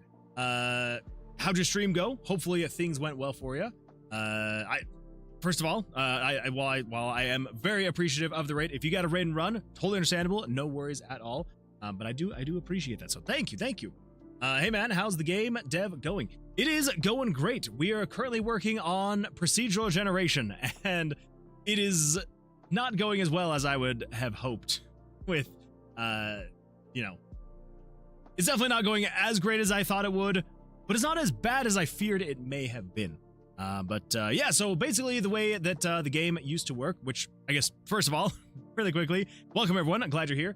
My name is Moonwood Games. I'm working on a retro-style dungeon-crawling roguelike RPG, where the combat is blackjack. So as of right now, we had random generation working. So if I pull this up, you'll be able to see that it randomly generates this this layout right here, and then if I keep refreshing, it'll just keep, you know, randomly generating the layout here, right?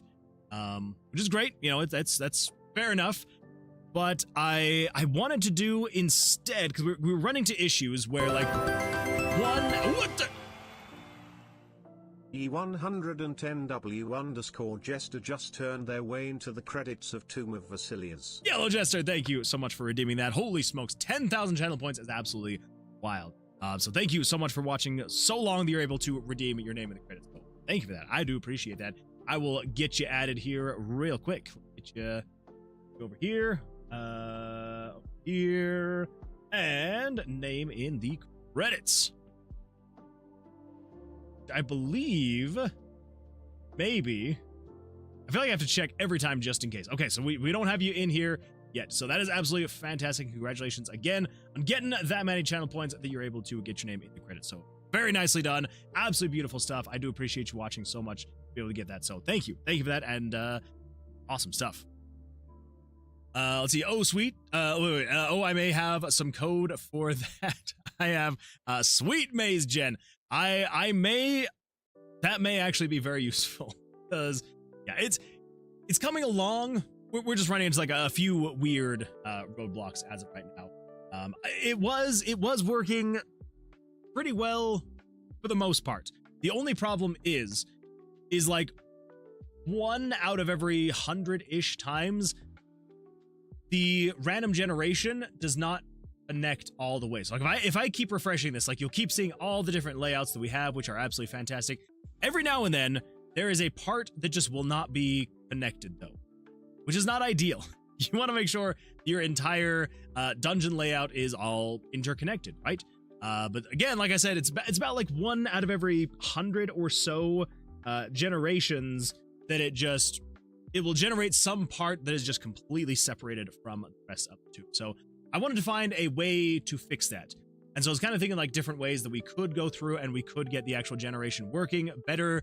But just like nothing was really coming to mind. And so I was like, okay, like what could we do?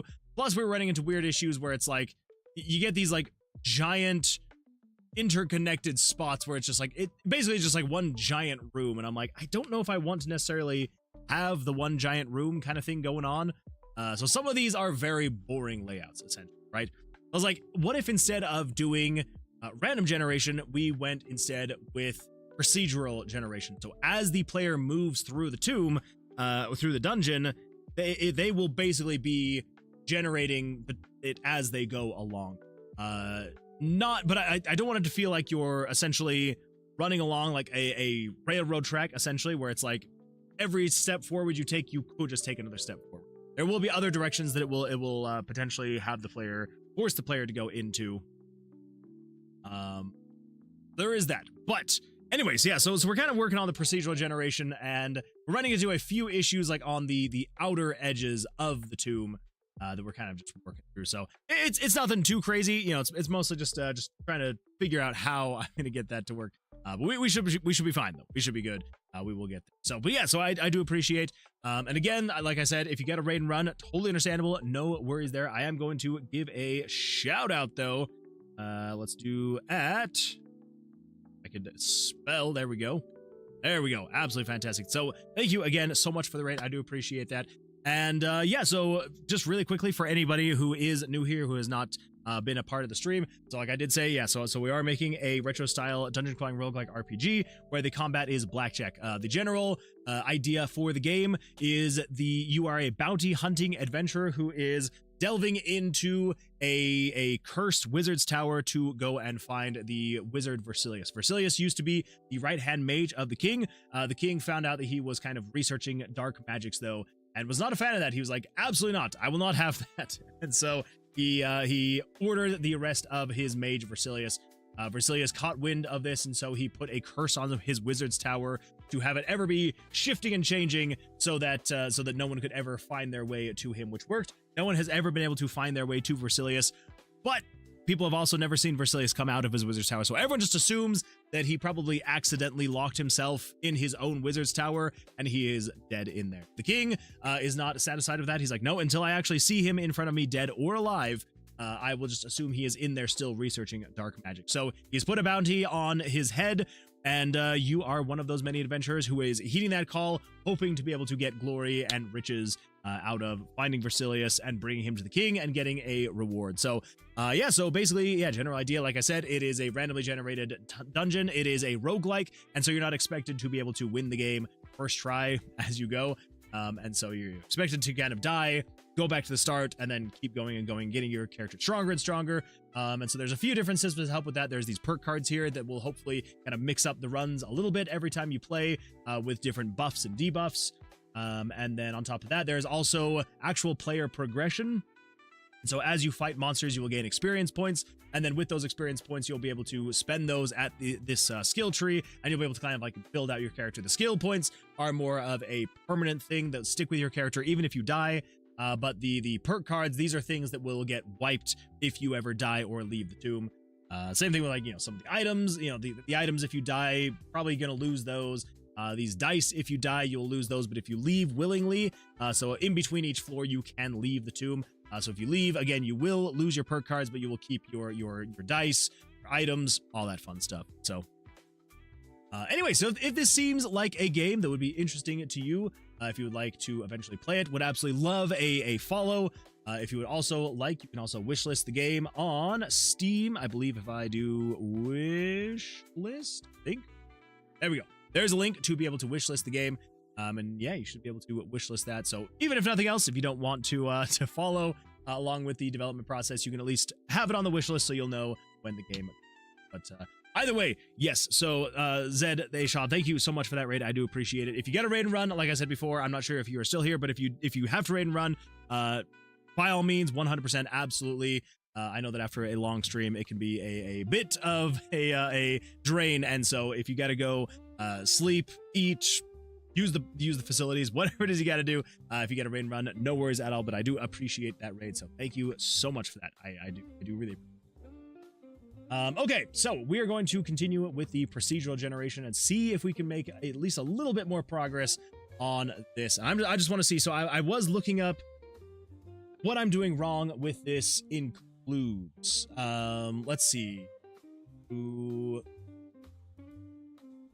Let's see. Variables being stored as a string. So it is saying. So what if?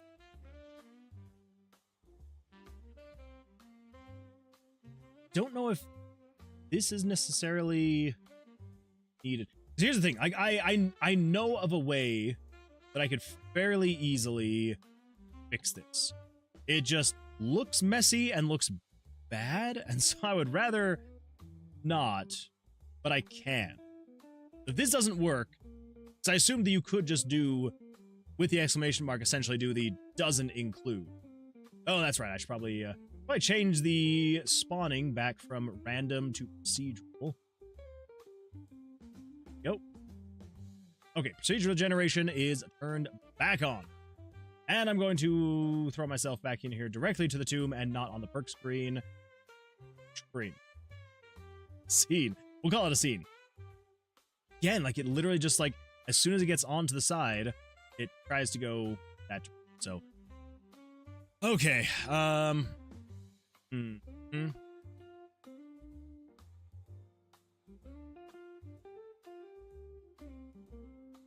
Yeah, because we've checked to see if everything is correct. So we're here at the top, and it's saying it has given us the option to be able to go up. So if we come on down here, room 56. 56 layout is currently equal to 8. So if we check in the conditions here, so being able to move up, so on the top row, so we're on the top row 55 through 60, where we were, and then we're just saying if you do not include 3, 5, 8, include 8, then we're just saying 97 plus 100 times 4. That is 56 times 4, which is 216. That's 97, so plus 97. That is 313. 313 is...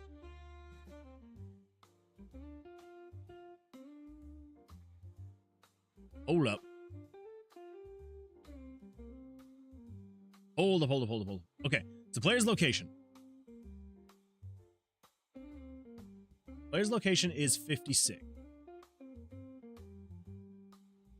Location 56. Okay. So that would be 56 times 4, which is 224. 224. Yeah, so then it's variable 97. That's 97 plus 224, which is 321. Which I believe if we come back down here, 321 is room 56 land. Okay. Okay, so it is checking the correct variable, and it should be saying if you are not equal to that, then do this thing. I don't know why it's not. I really do not know why. Very bizarre. Very bizarre. But I think we just come in here and I just say conditional branch. All I can do, I can just do that. Then that will then put it into an else handler. I don't know why, but again, I am very unfamiliar with this includes. I've only ever worked with it a little bit. So there is possible that there's going to be another way for me to do this, and I'm just not aware of it. But oh well. It adds just a little bit extra to the code, but it's not the end of the world. It's really not the end of the world. Especially if it actually makes it work. And that's the half of the battle that I'm wanting to make sure we get through. Okay, there we go. You cannot go up or right. Dang it! Why? And of course, you can go to the right.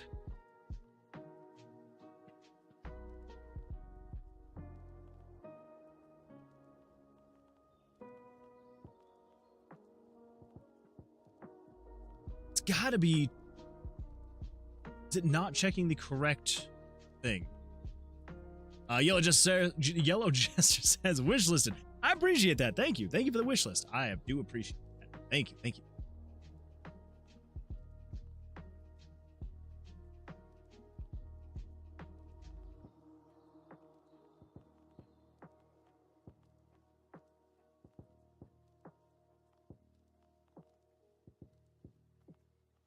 Should be exactly what we need, right? Is your 97 plus game variables dot value 100 times 4. 1, 2, 3, 4, 5, 4, 3, 2, 1.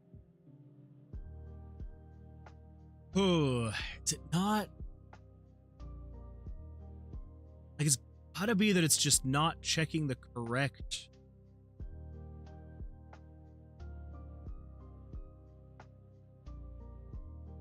Oh.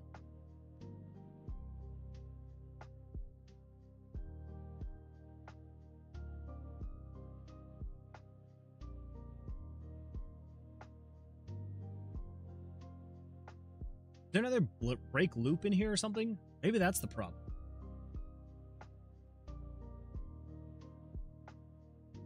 Feet above.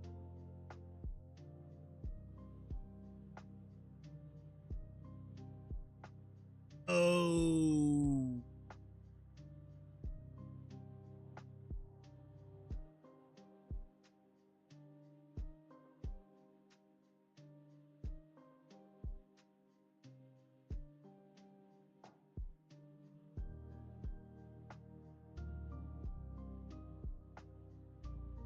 I'm telling it to jump to a label, which is essentially telling it to completely skip all of this here. Then it's just jumping here outside the loop.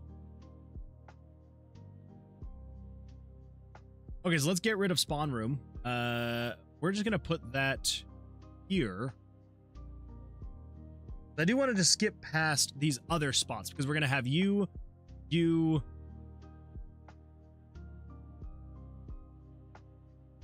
Okay.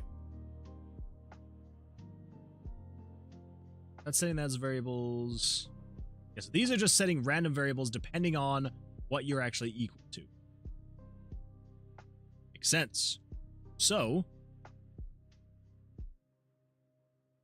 okay, that's correct. That's correct. That's broken. That's broken. That's broken. That's broken. Okay.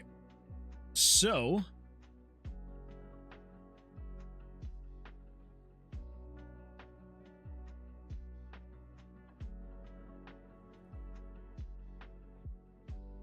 now it's only working.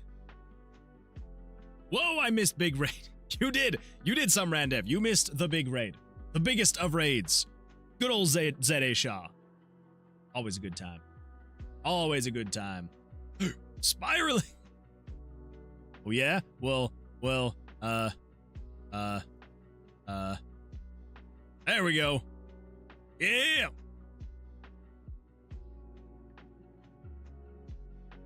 I'll raid bigger one day, just you wait.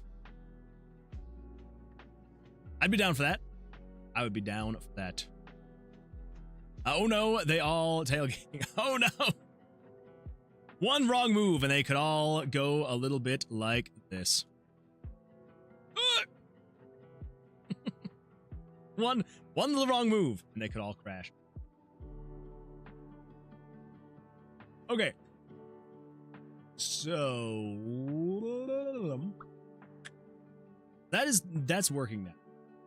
That's good. Now that I figured out what was going on there. Now I just need to figure out how am I actually going to have this work correctly.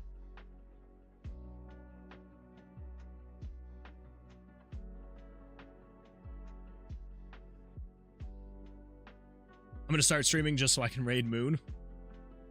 I would appreciate it. Thank you. I can use all the help I can get. Any and all help I will take. Good, everyone should only ever raid Moon. I agree. I agree. We should have a universal rule that if anyone's going to raid anywhere for any reason on Twitch. Could you imagine that? How freaking crazy. If there was like some glitch in the system that just made every single person who raided on the same day raid the exact same person. Could you imagine getting literally every viewer on Twitch accidentally glitched to your stream?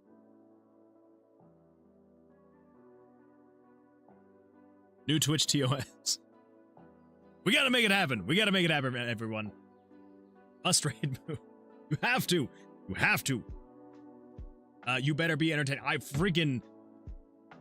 Like... I don't even know what I would do at that point. It's like...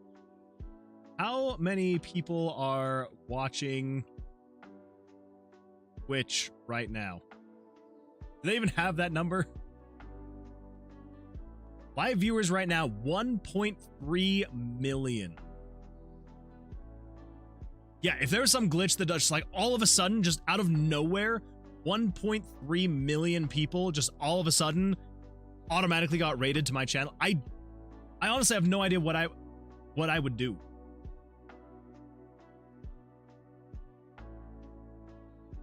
I feel like I would just keep being myself. That's what my mama always told me. Just be yourself.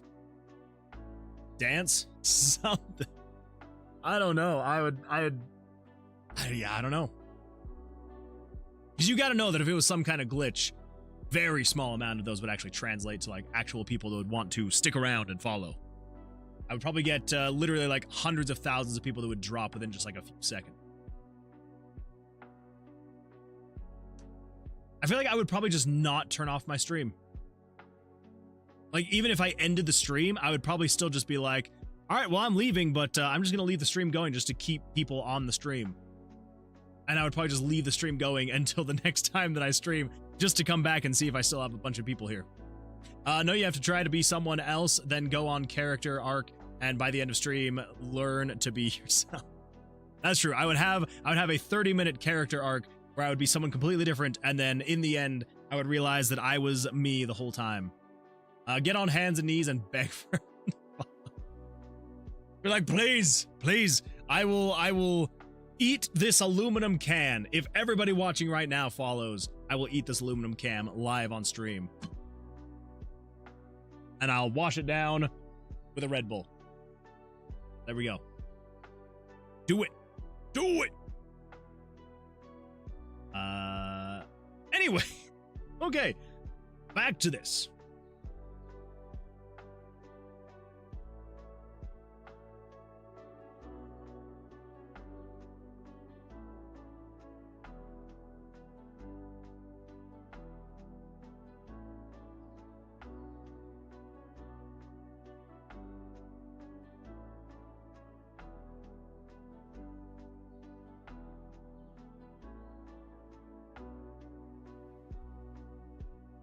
That's what I need. I need else handler here, and I need to cut and put you in there. I need else handler here. I need to cut and put you in here. We need else handler here. We need to cut and put you in there. We need else handler here. We need to break loop. That's what we need. Midnight Red Bull sounds terrifying. Do you know what's really sad?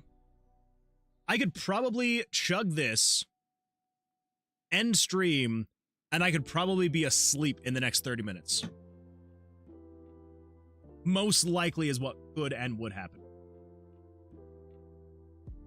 Yeah. Kind of sad. Okay, we're actually able to now spawn in the center rooms now. Okay, that's good. That's good. Okay, here's the plan. Should I do this? Should I change all of this again? As Inkwell would say, ADHD. That sounds about right. I feel like I probably do have ADHD. Probably. Yellow just says, I like you. Be yourself. That's all I want. Streamers who are too much can be draining to watch. True. Well, I mean, because here's the thing. I know that a lot of people, like basically anyone, puts on some kind of face when they're like in front of people. And so, like, I know, like, if you were to meet me in real life, I'm not exactly like this. I'm even more boring. If you can believe it, I'm more boring than what I am currently doing right now. There you go. So if you ever met me in real life, you'd probably be like, I am. This guy is very boring. Very boring. But I try and, liven it up on stream by doing RPG Maker. So lively. Let's see, Druid Fighter says, hey, yo, having a sober night. Oh, that's not the way to go. Or are you saving it for tomorrow? That's the way to go. I mean, yeah, sober nights. Good times. Good times. Drank an 8 ounce yesterday and felt absolutely nothing. I had to wash it down with a monster. That's true. That's true. Yeah, Yeah.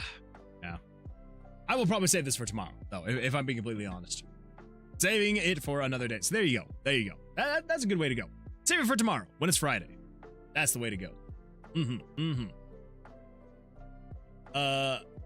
I guess I could probably just copy this. And then I'm going to try this again. I don't know if it's going to work. We're going to try this again. Break loop, and then we should be able to get rid of the conditional branch.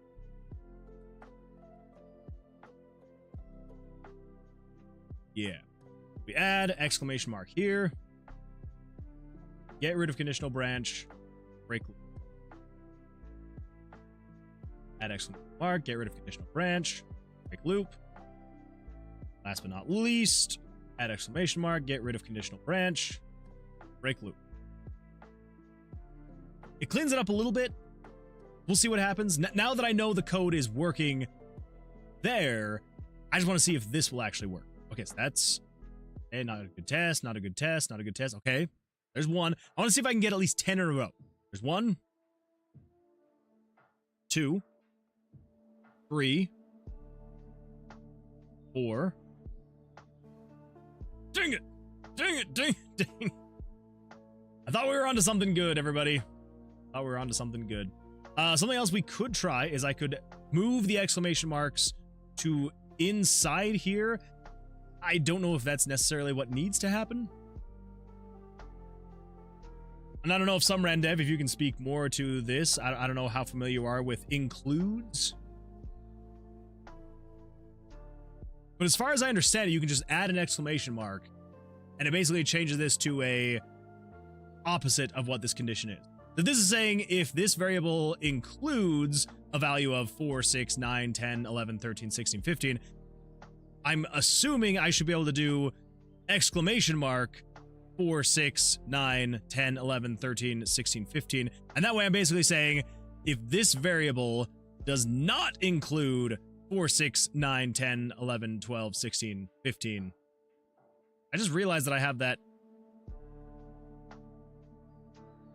Why do I have 16 in there? 16 is not a number we have in here.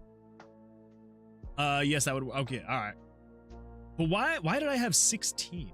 I mean, it shouldn't matter, because it will just never be 16 anyway, but that's bizarre. Okay. Let's give it a shot. Let's give it a shot. Maybe on the inside. The problem does not appear to be with that code specifically. Well, yeah, I don't know. Don't know. Okay, so there's 1, 2, 3, 4, 5, 6, 7, 8, 9, 10. Okay, well there's 10 outer perimeter rooms. I'm glad that I refreshed one more time, because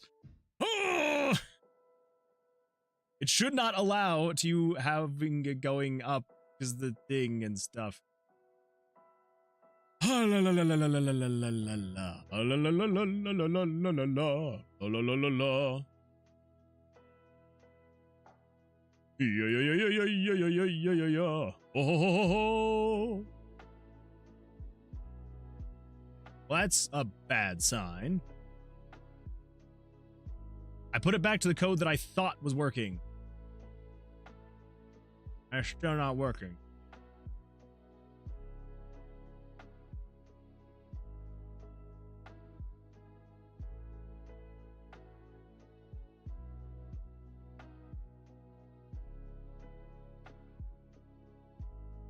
Oh my gosh. Oh my gosh. Why? Why?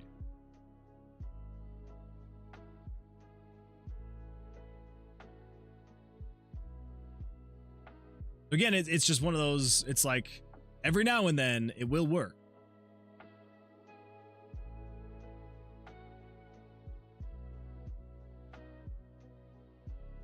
But every now and then, it does break.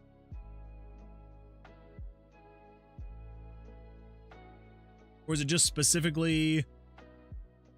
All of these on the outside have not allowed you to go, but that one is an issue. Does it happen anywhere else? Anywhere else? That's fine. That's fine. That's fine. It's fine. That's fine. It's fine. That's fine.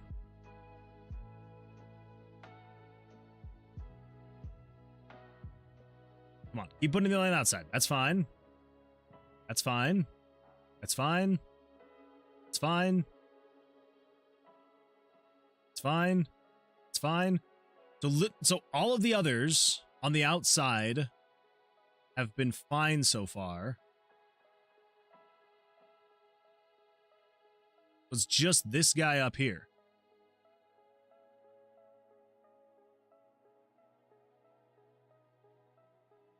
I just want to see if we get up here again somehow. Yeah, because so far everything else has been just fine. It is just this corner up here. Player spawns in there. It for some reason just doesn't. Yeah, so it's literally just this. This is the only corner that has had an issue. The room 55. Room 55. Okay. Room 55 layout is equal to 9. Okay. Room 9 is up and right. You're on the very top. On the bottom row, on the left, on the top row. If you are greater than or equal to 55, which we're in room 55.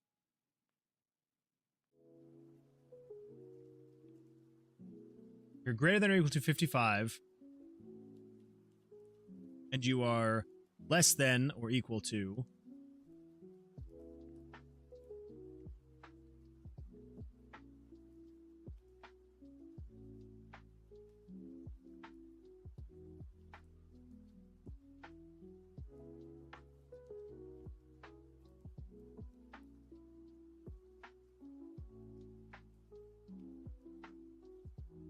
see it now. I see it now.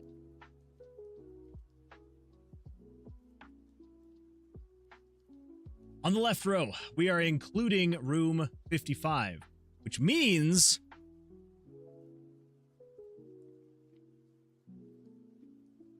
you are first considering, okay, you're on the left row, which if you're on the left row, we are not checking to see if you can go up or down.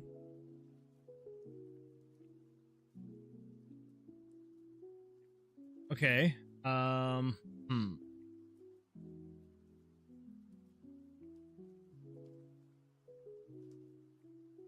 So do we not want to include the corner rooms? I think it's best if we don't include the corner rooms on the left. We would get rid of 1 and 55. And then on the right side, we would get rid of 6 and 60. Because 60 is being covered on top row, and 6 is being covered on bottom row. You're 1 through 6. Okay. So then, we're just going to say, if you are... Let's just say you are equal to 1. You're equal to 1. You should never be able to go down or left. Problem is that if you're on then if you're in spot number 2, you should be able to go left.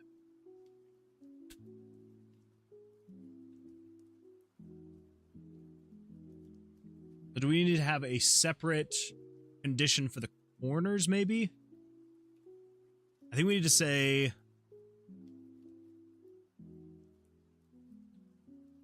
Yes, I think we need a separate condition for the corner then now.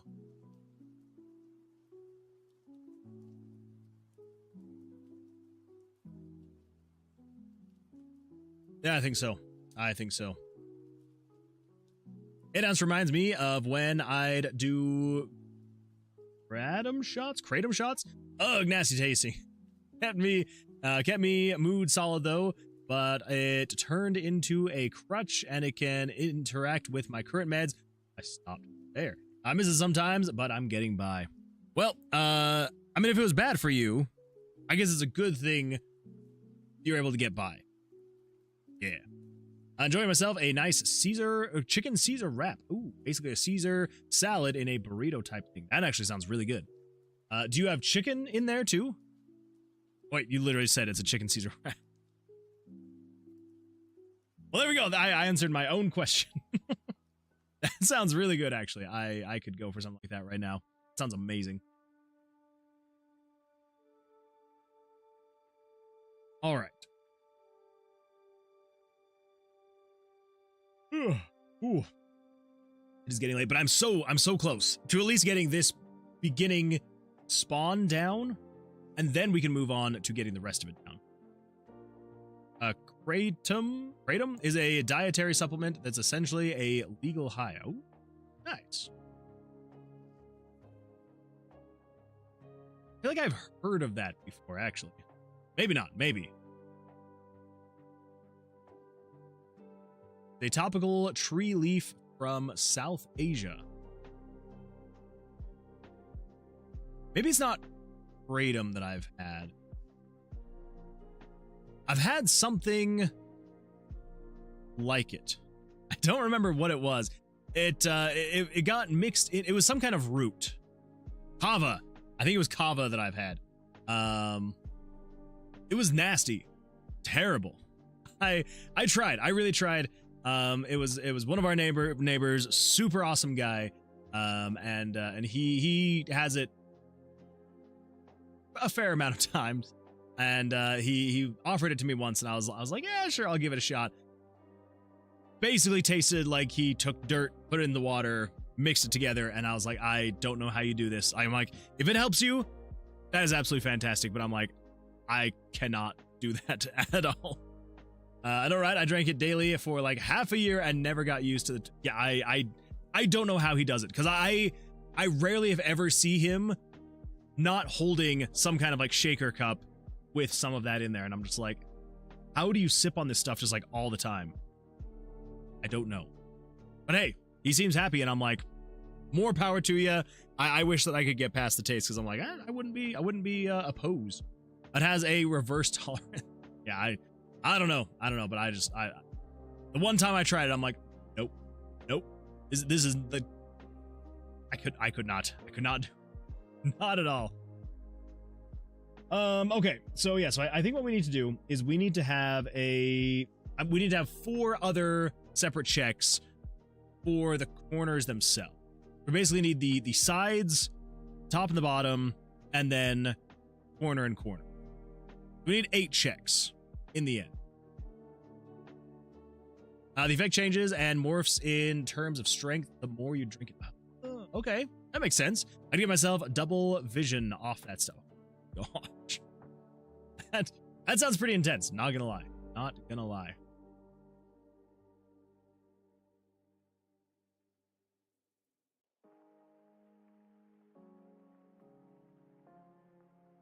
Okay.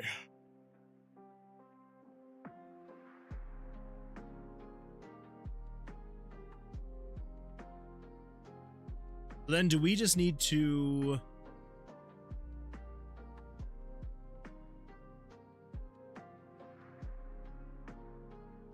So if that's the case, I'm going to do this again and hope for the best, but expect the worst. I'm going to say one more time. Now that I'm getting like closer to understanding what the problem is, I'm going to say put that there, and we're just going to put the exclamation mark at the end. Cut that, put that there. Branch, put that there, exclamation mark, get rid of the branch. Last but not least, cut that, put that there, get rid of the conditional. Okay, and then we basically just want to say, this is the top row, not including the corner though. I'm going to say if you are greater than or equal to 2, if you are less than or equal to 5,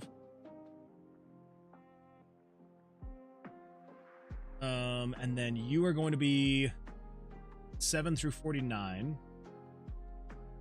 You're going to be 56, 59. Yeah, so it's 56, 57, 58, 59. And we're cutting out the 2 corners. Yes. Last one, 12 and 54. 12. Nope. Wait, 12 through 50. Yeah. On the right side, 12 through 50. Okay. We're basically cutting out the corners, trying to re-add those things. So let's just see if this will work. Yeah, that works. I want to do at least 10. So that's 2, 3, 4,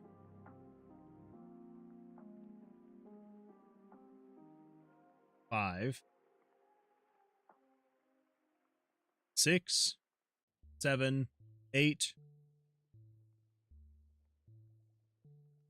9, 10, and then just because, 1 for good measure. Okay, that seems like it should be working. Again, the RNG could just be playing tricks on us. Maybe it is still problematic. Yeah, basically we're just trying to make sure that if you are on one of the outer walls, you are not getting a room where you could go outside the wall, right? Like, we don't want you to be able to go outside the tower. That would not be good. Not be good at all.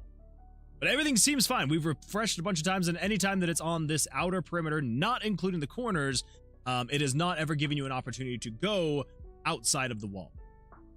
And like, yeah, technically, RNG, the way that it works, it could technically just be filling us full of bluster. Okay. Oh, that scared the crap out of me. I was like that one. But no, the reason why I did that is because that is in the corner, which is fine. Fine, because that means we just need to come in here and basically take these, replicate them 3 more times or 4 more times, get the corners, and then make sure that you cannot move into the corners, move out of the corners specifically. Yeah. I have what is called a kava bar in my area, and they serve concentrates, which is what I was drinking. Okay, all right. Do they at least make it a little bit more tolerable so that you can go in and enjoy it? Maybe. Going to the whale says, Ink says, just checking in. How's it going? It is going absolutely fantastic. I do appreciate you checking back in. Yeah, we're coming along. I know that probably doesn't look like a whole lot, but it is coming along. It is coming along slowly but surely. Yeah, just kind of, getting through the rest of this here. So I think we should be able to copy this. And in the sales handler, we should be able to paste that in there. And then we should be able to say, if 100 is equal to 1, that means you are in the bottom left corner. And then we just need to check and see which rooms cannot be in the bottom left corner. Bottom left corner, the corners are going to include more and not spawn kind of room, So you need to be, so we shouldn't be able to go down or left. So that's going to be 1, 2, 5, 6, 7, 8, 9 is fine, 10, 11, 12, 13, 14's fine, 15. I just want to make sure we got that right.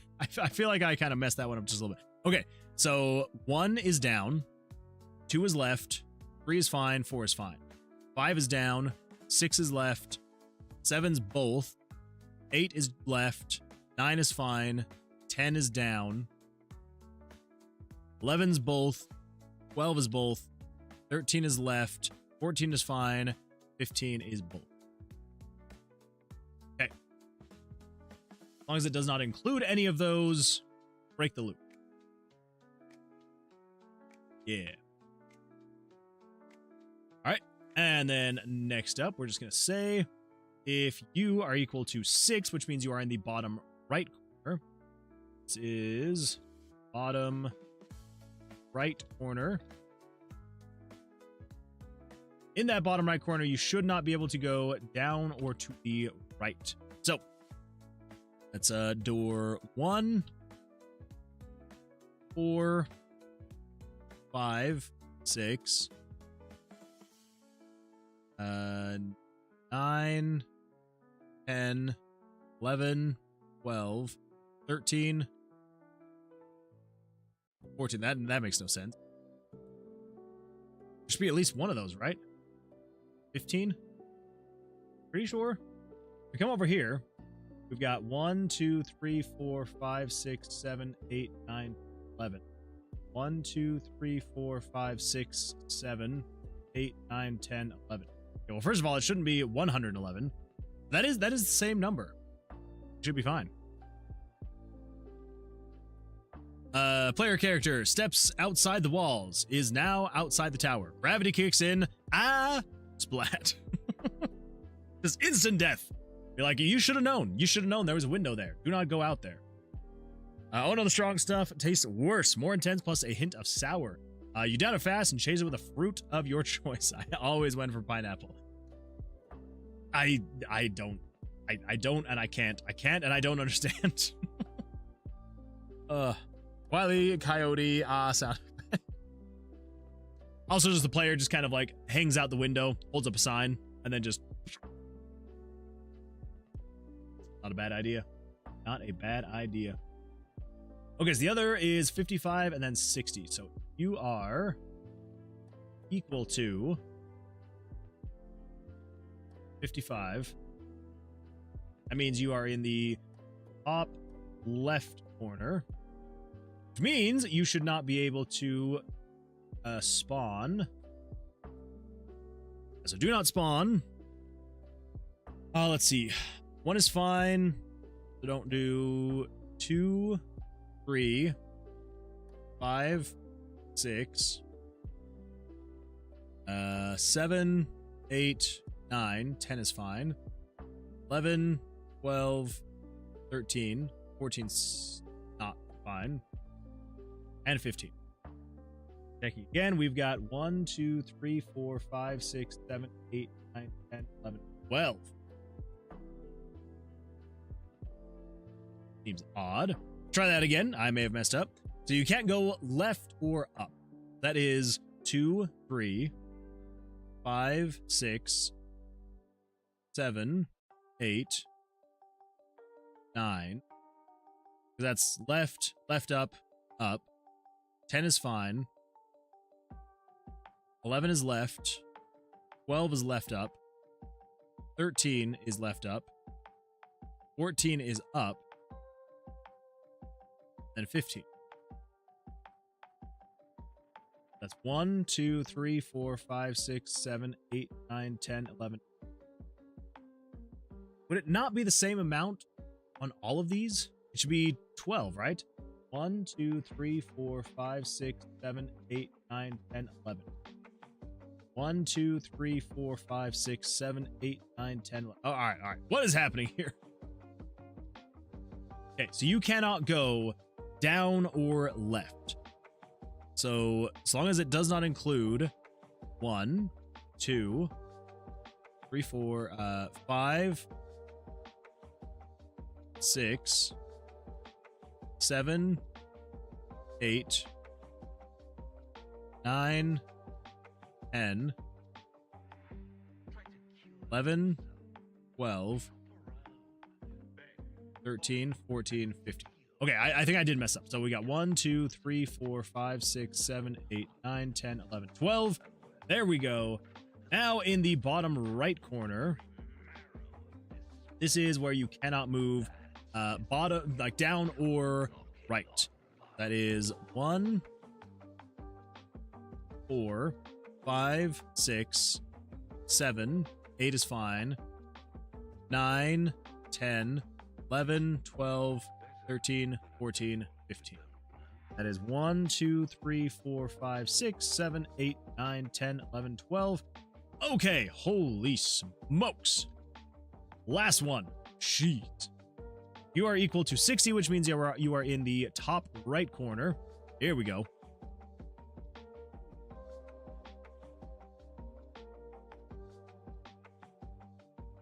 Let's see. I was active in his chat enough. He did one for me of wait.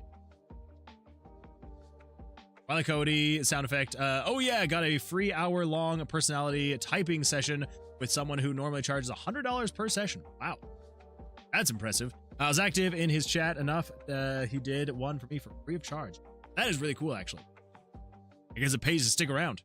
I have no idea what you're talking about. I don't fully trust the results because my brain was lagging for the most of the session, as it does just randomly sometimes. Also, effect from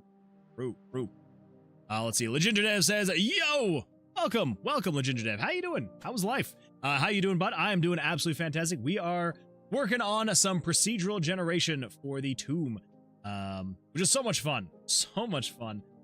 Trying to get it working just right. But yeah, hopefully things are going well for you. How is life? Stressing. That's fair. That's fair. Stressing about the game. I'm assuming. I'm about 3 days away from release. Oh, yeah, that's quite the stressor. Yeah, getting to that point where you're just like, I really hope I haven't missed anything. I mean, you have had quite a few playtests, so like, I feel like you probably should be in a decent spot, but still, that is very nerve-wracking. Very nerve-wracking indeed. Yeah, I hope that it's all gonna launch and everything's gonna be great and fine, and there's not gonna be any problems, and it's gonna be so much fun, so great. Let's see, really quickly. 1, 2, 3, 4, 5, 6, 7, 8, 9, 10, 11, 12. There we go. Fantastic. Yeah, it's that is cool. Yeah, good luck. Because 3 days to launch is very terrifying. Do you have like an official build that like you are done with, or are you still patching and pushing stuff out, just trying to get ready and done?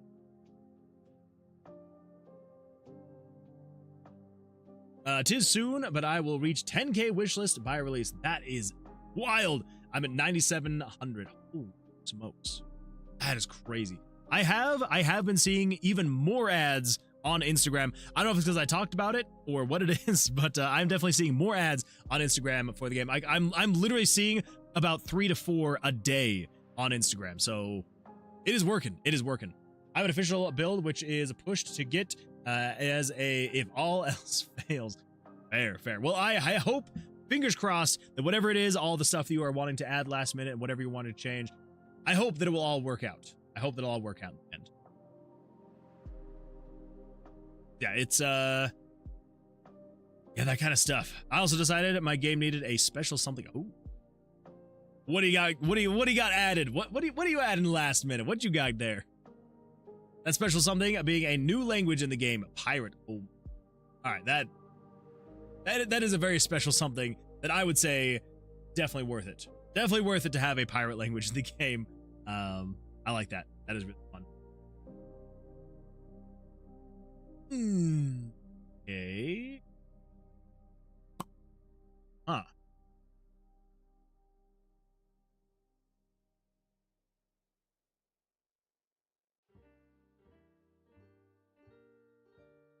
Why do... Yeah, so from the top left corner, you should not be able to go to the left or up top. Shouldn't you be able to do... Okay, Huh.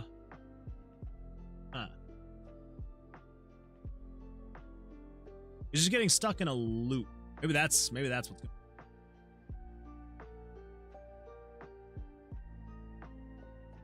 I want to see if I can get into one of these other corners, you know? And see if those are as broken. Okay, that one works just fine. Interesting. People who I've told said it's perfect for content creators.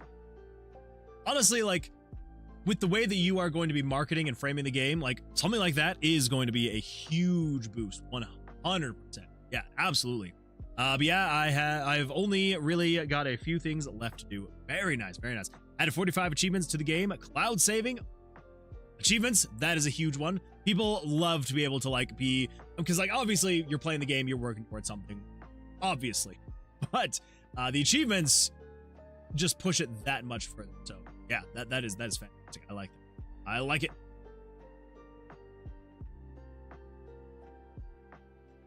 Okay, so all the other corners worked. For some reason, 55, though. 55 is not working. Why? 55 layout 8.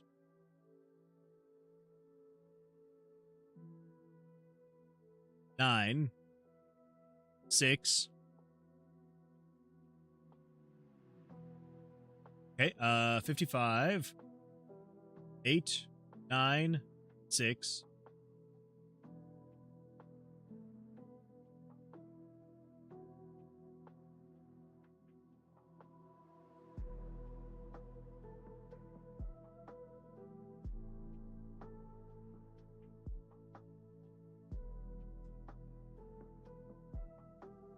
So what?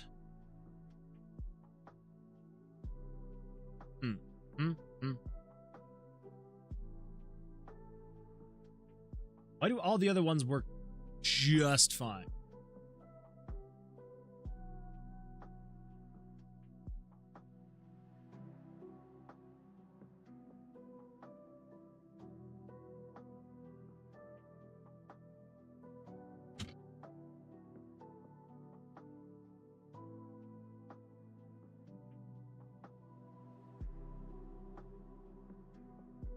Wait a minute.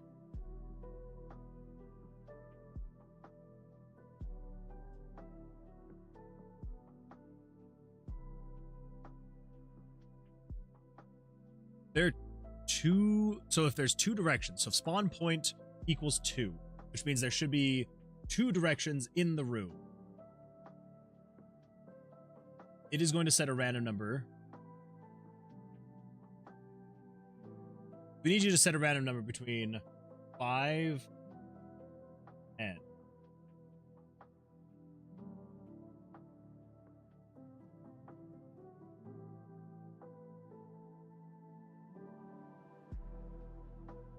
Why not? Is this the part that I have wrong? That might actually be what the problem is.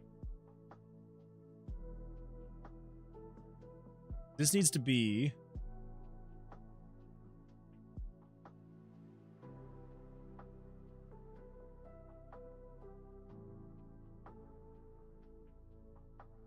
It's random times. So it needs to be 10 minus 5 plus 1 and plus 5.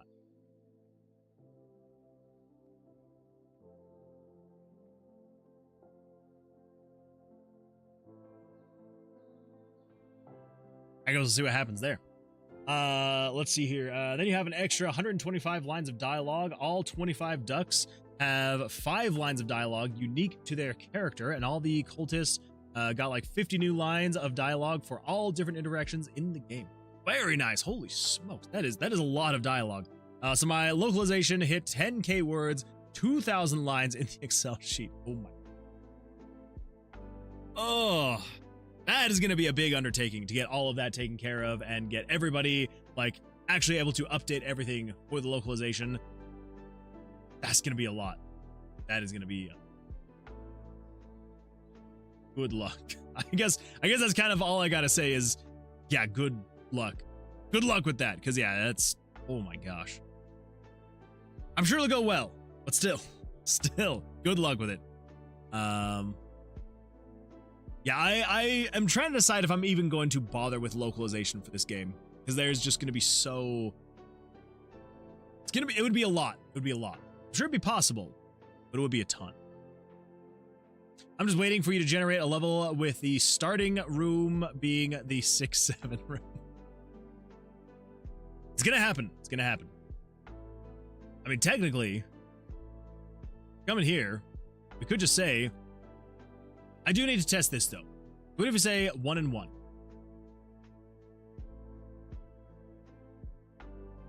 Because this should always be the exact same layout. You should not be able to go in any other direction but up and to the right.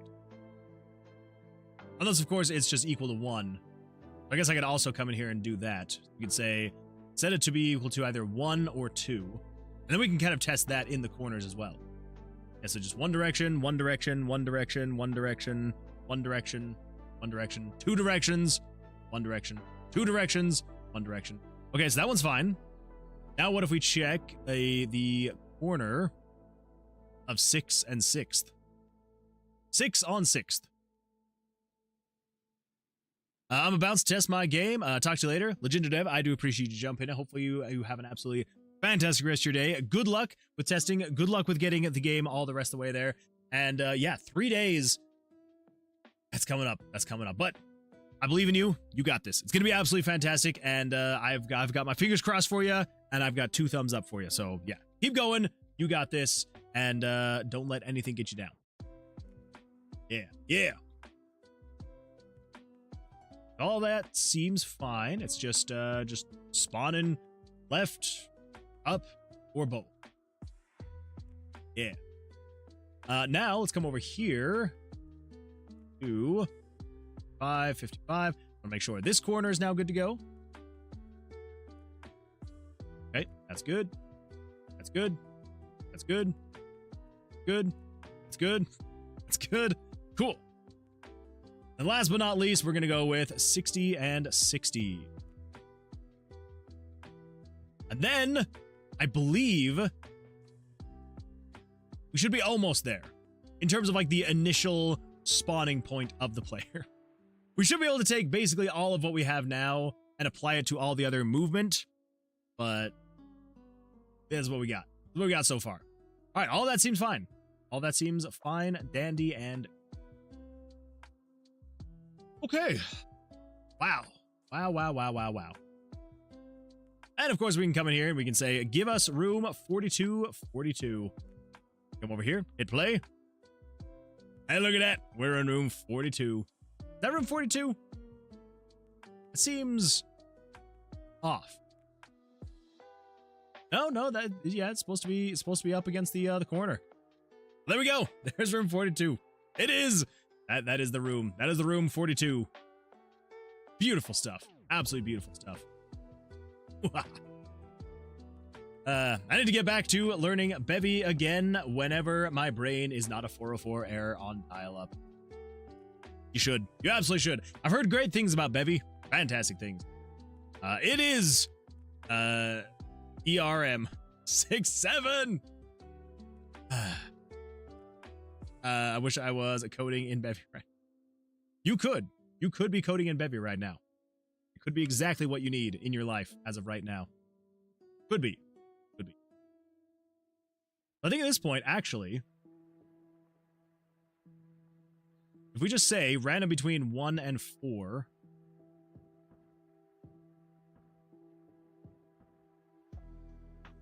if you're equal to 1, do that. If you're equal to 2, do that. If you're equal to 3, then we would say you want to set a random number between 11. Oh, 11 is the min, so 11, 11. And this one, so 11, 12, 13, 14.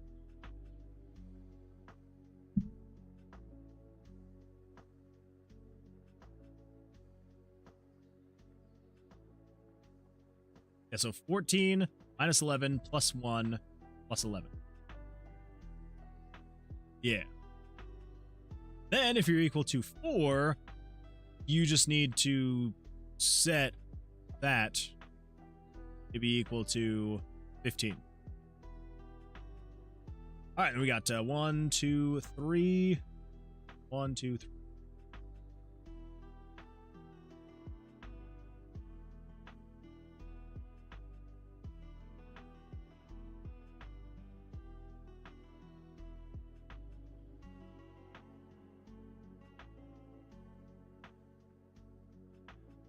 That's what I was worried. Dang it.